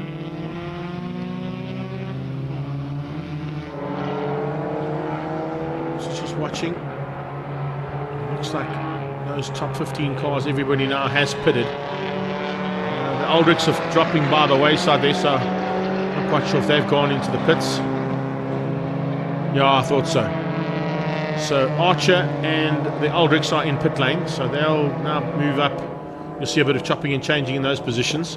Mel's still got a chance of catching Rob Clark and moving up into the top 5. Maybe there could be a bit of a change up here still in the dying stages, because remember, with 83 laps, there's still 19 to go. It's not done yet until that checkered flag comes out, and remember, you have to take the checkered flag to be classified. If you don't cross that finish line and take the checkered flag, you're not classified, because they run an index of performance for this race as well, so they have to work it out on the completed laps that you have done right until the last one. Kind of falls into endurance racing rules structure, more that rule than sprint race rules. Keegan and Mara, top 10. Nice run there from them. See, I like that, Paul. On your graphic, you're giving me the P on the side, which helps me out. But on the official graphic that's coming out of Speed Hive, it doesn't give me that option. So I like to see that. And, of course, I'm sure that the viewers are enjoying that as well. They can see who's in pit lane and who's not. Toy has stayed in pit lane, and so has Diaz and Masters. So they have retired. So we've actually only got 13 cars still running. Kishan Governor being the last of those in the 32 all-white Trans-Africa Racing Honda Civic.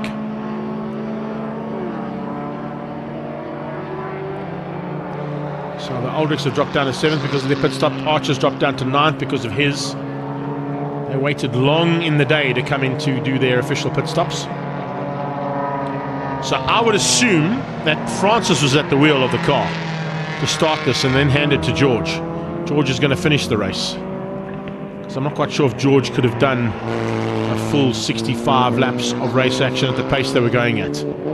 Take nothing away from him, he's a fantastic driver, but he's a very good sprint driver. I don't know if he'd have the endurance capabilities that maybe Francis has as the younger of the two.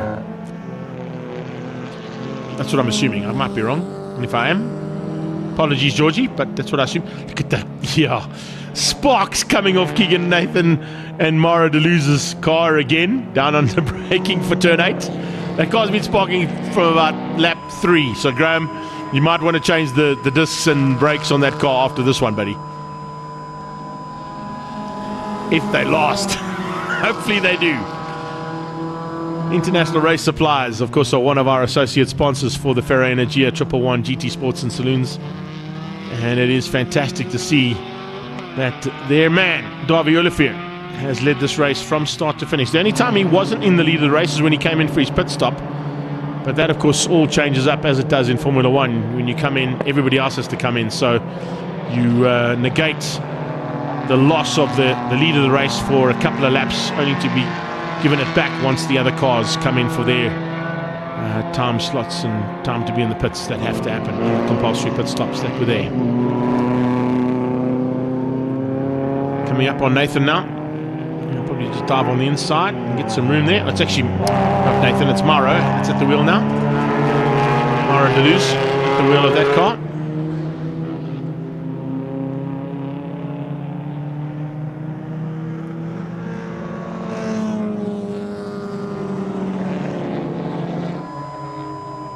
.16 laps to go. Aldrichs are back out on track. They've dropped down to 9th place.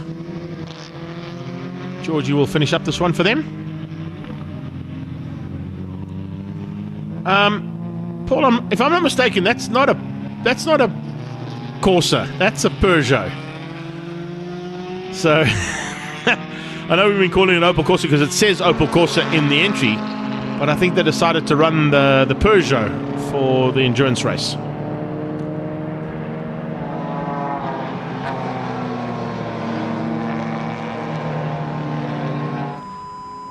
Definitely the line on the bonnet gave it away for the first time as I saw it there. There's Wayne Robb in second. How far back is Michael Krobler? I think he's too far back to affect Krobler getting to second over Wayne Robb. And I don't think Masters or Mel can do anything about those top 3. So if we look at the standings there as they are, if you keep that up just for a little bit longer, Davy Olivier GT leader and overall, Wayne Robb, Class A, second overall and first in Class A. Michael Krobler, first in Class B, third overall. Luigi and Wayne Masters, second in Class B. Mel, second in Class A. Rob Clark, first in Class D. Ishmael Beloy, first in Super Hatch. The Aldrich, second in Super Hatch. Leonard Archer, second in GTs. And Class C's leader, Keegan and Mauro. Top 10.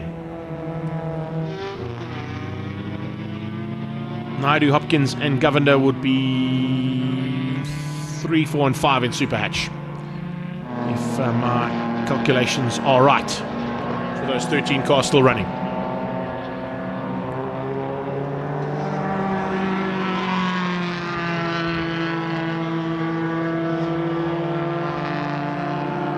Thanks for that. There you go. Confirmation of a Peugeot GTI, not an Opel Corsa. So Francis and Georgie, apologies on that, but you did enter an Opel Corsa on the ATS Zwartkops 200 official program entry list. Must have decided to bring the spare car along to do this one.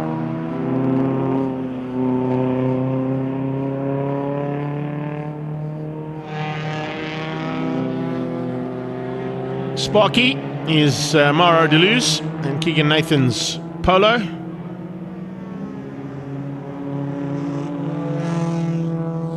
.207 GTI of the Aldrichs.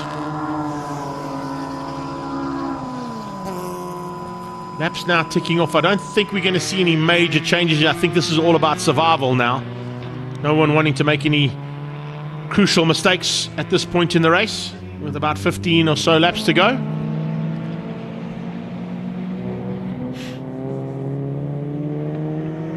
Now coming up on the inside of Seton Naidu into turn 1. Should be easily done, and gets through for the overtake down into turn 1. Naidu on Hotel with the lights ablaze. One thing you got to teach yourself about driving at night, particularly in endurance racing, is not to look in the rearview mirrors, because you kind of get blinded, and then it causes you a little bit of problems to try and focus on the road ahead of you. So when you get past a car, just ensure you're not looking behind. Is that Krobler being called in? Oh no, Krobler just being told 15 laps to go. There we go. 15 laps there for Michael Krobler, leading Class B in the 111's category. Ishmael Beloy is our leader of Super Hatch at this stage, down in 7th place overall.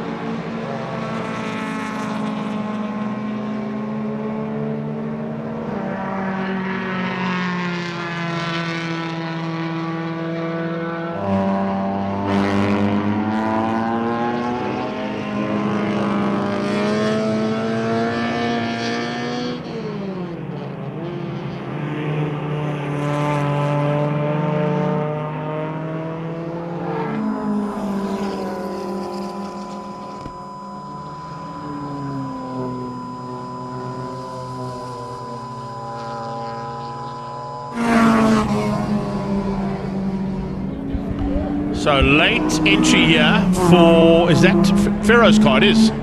That's Luigi Ferro with Wayne Masters at the wheel.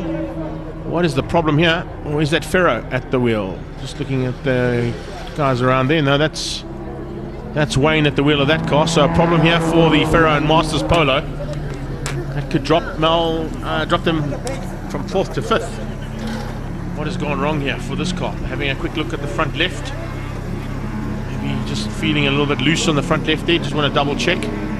Something might have... the wheel seems okay. It's definitely locked in. But as they are locked in, here comes Mel across the line. And does she go one step higher into 5th place? She does. Into 4th place, in fact. Because she passed Rob Clark coming down into turn number 8. So Mel up to 4th overall.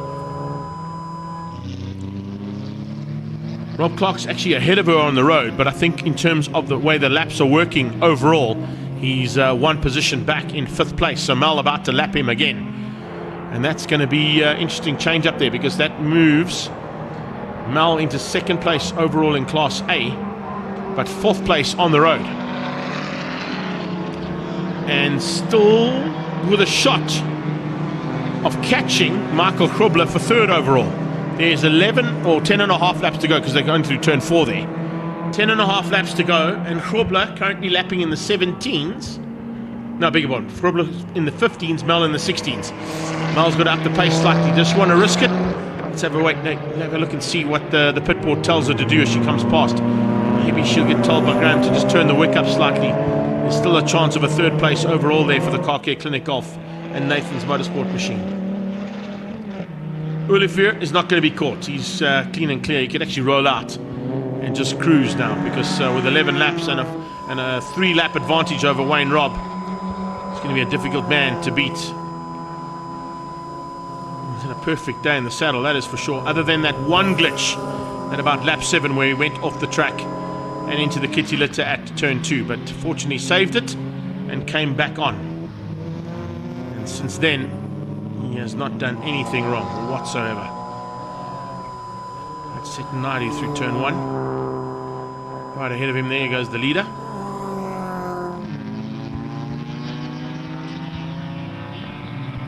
Olivier, Rob, Krobler, Spur and Cruiser, Ferro and Masters, they still maintain 5th place and back on track again. Fortunately, it wasn't too much of an issue. I think he just came in. You know what happens at this point of the race? Anytime you hear a little knock or a little something that doesn't sound right, you're just not sure. So rather be safe than sorry. Come in, double check it, lose yourself a little bit of ground, but unfortunately that little bit of ground was literally 2 positions there for Ferro and Masters. Made up 1, they've got back ahead of Rob Clark. But with about 10 to go, 10 laps to go, it's Davy Olivier leading the GT category and leading overall by 3 laps. Wayne Robb leading Class A of the 111s in 2nd place overall. Michael Krobler 3rd place overall and leading Class B. Mal Spur though has still got a chance of catching Krobler. And if I look at the lap times, I'm just waiting to see what Krobler and Spur's lap times were. We had a 15.8 out of Michael on the last one and a 16.1 out of Mal on the last one. So maybe not. Maybe Mal's not hunting down. Maybe she's going to wait and see if there's a little bit more of attrition rate into the closing stages. We're down to 12 cars left on track. Down in pit lane, let's catch up. Let's catch up with Luigi Ferro and find out what that pit lane stop was for so late in the race. Luigi Ferro, why did Wayne come in? What happened? He felt a vibration on the left-hand side wheel, so we checked it. We told him just to go out again and nurse the car. We've only got about 10 laps to go. So let's see if he can keep it all together. How was your stint? Yeah, it was great, I enjoyed it first time out. Better than I thought. I thought it'd be dead, but no, it was good fun. Was I right or was I right? At this point of an endurance race, any little knock, any little niggle, any little noise tends to work on you a lot more than what it would in the first 10 laps of racing. So exactly what I thought was the case. Wayne heard something, felt something, wasn't quite 100% happy with the car, came in just to double check. And that might prove to be a worthy stop there, because it's going to still keep him in the top 5 overall with Luigi Ferro, his teammate. They've got work to do next weekend, of course, in Cape Town at the Astron Energy Polo Cup Masters Championship. The 2 of them fighting for honours there, along with John Kruger from Team Red Racing, and of course with Derek Smallberger out of the Sabertech team. Great little battle in that Masters class between those 4 drivers. Chris Dale will join them along with Mike Barbaglia. We saw Barbaglia in action earlier today. Bit of an issue there, unfortunately, in the second heat, where he rammed into the back of the parked cars in front of him with a red flag scenario. I'm sure that car will be sorted in time for Red Star Raceway on the 12th of October. That's the next round of the Regional Extreme Festival. Maro down into turn 2, closing on the back end now of Tishan Govender. Tishan Govender having a good run there in that Trans Africa Racing Honda Civic, but those Civics from Trans-Africa Racing are pretty bomb-proof cars. And they've been put through the ranks by both Mark and Jonathan Dutour, and they've come out unscathed. You must know that they can pretty much handle anybody's driving capabilities, so take nothing away from Thishan. He is now, what could he be, 4th place in Super Hatch. Good effort there from him. That is your 2nd place GT car, the ACD Welcome Hyundai i20 of Leonard Archer. He's 8th place overall on the track at the moment, but 2nd in the GT category. Another big factor we need to start taking into account right now is that, remember, all these cars have to cross the line to be eligible for the tyre award from ATS, because the winner gets a set of Dunlop semi-slicks, and then the top running Dunlop car in the Index of Performance will also get a set of Dunlop slicks, courtesy of ATS Motorsport and Sumitomo Rubber and Dunlop Tires South Africa. Fantastic to see them getting behind this event. It's the first running of the Zwartkops 200. Of course, they used to do it at Pekisa, as I mentioned throughout the commentary, but this time is the first time they've done a 200 kilometer at Zwartkops, and it seems to be working quite well.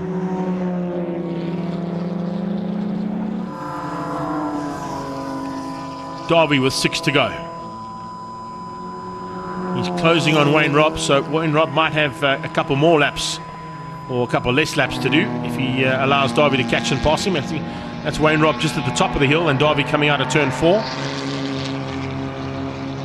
Incredibly, Darby's still lapping in the 12.6s. He's kind of been in the 12, 13, 14 bracket all race long. Beg your pardon. Got down to an 11.3 at one point, so he was pretty close to what would be 111 times, but remember, they're allowed to do 108s in the GT class, so wasn't really anywhere near his breakout times that were allocated for the GT class for this one.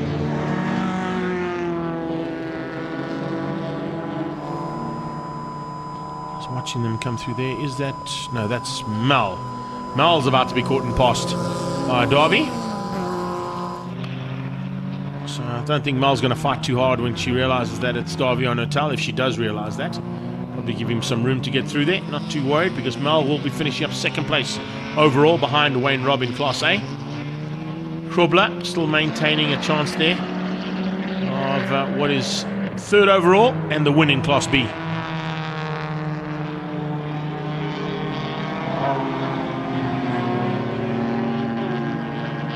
Pest control specialist Golf, after that big crash in Cape Town, has been repaired admirably. So well done to Mark and his team. Definitely a good effort there from that squad to get that car ready for today's race action. It's an eventual left there, I think, from Ishmael Beloy. He's got the indicator on. He's probably saying to them, come on guys, it's time to finish up, let's go. 5 more, Ish, 5 more, that's all you got to do, buddy. And the win in Super Hatch will be going your way. There's Rob on the back end of Ishmael Beloy down to turn 2.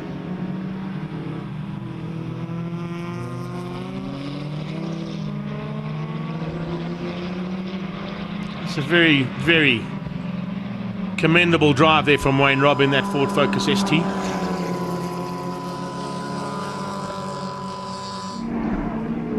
Penny the flag standing by. I'm sure he's itching to put that flag out. It's been a long day for our marshalling team and race control.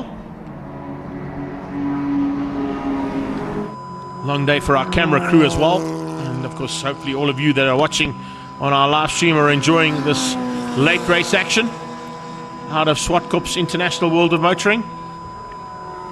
It's the inaugural running of the ATS Zwartkops 200. And it's Ferro Energia 111 Sports and Saloons, the GT Sports and Saloons, and Super Hatch combined that run as this category for the 200Ks endurance race.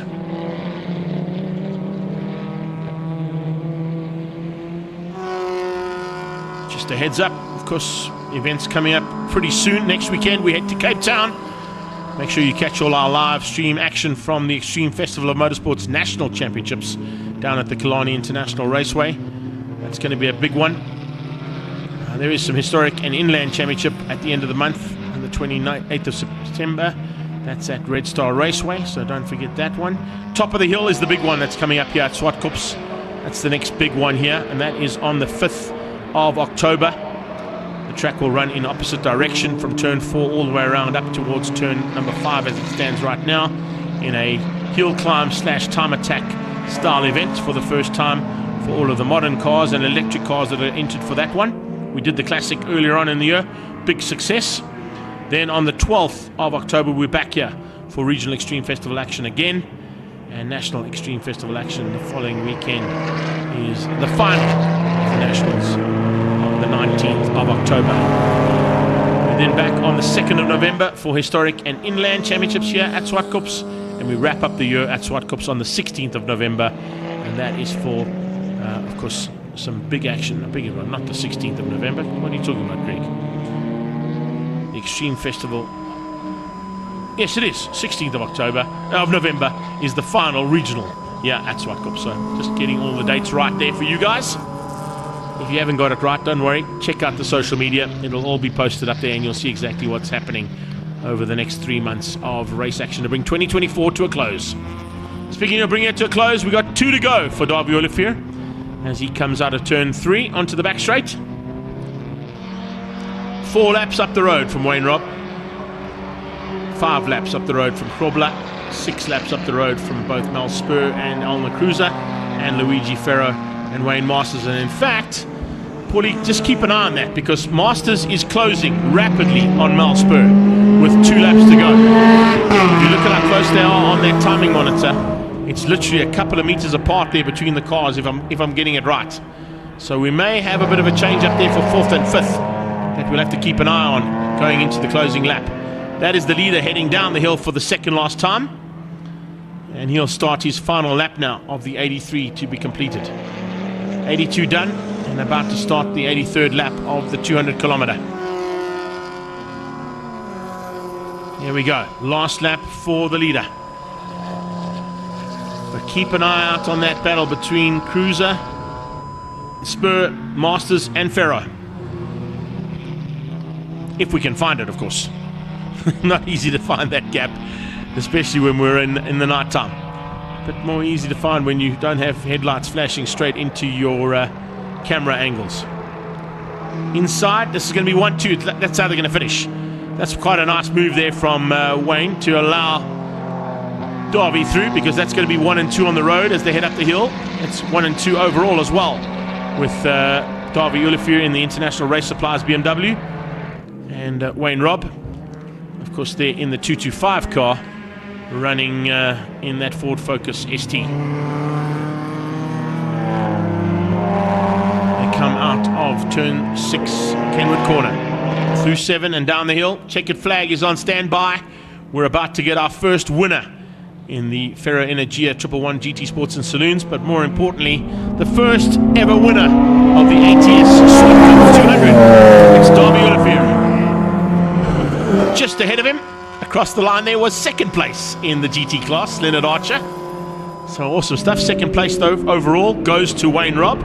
Checkered flag comes out, and let's have a look and see who's going to get it. Is it going to be Mel, or is it going to be Wayne Masters? Oh, it's going to be pretty close. Mel's hung on just to beat out Wayne Masters to the line there for the checkered flag. Michael Krobler still circulating. He's going to come through for 3rd.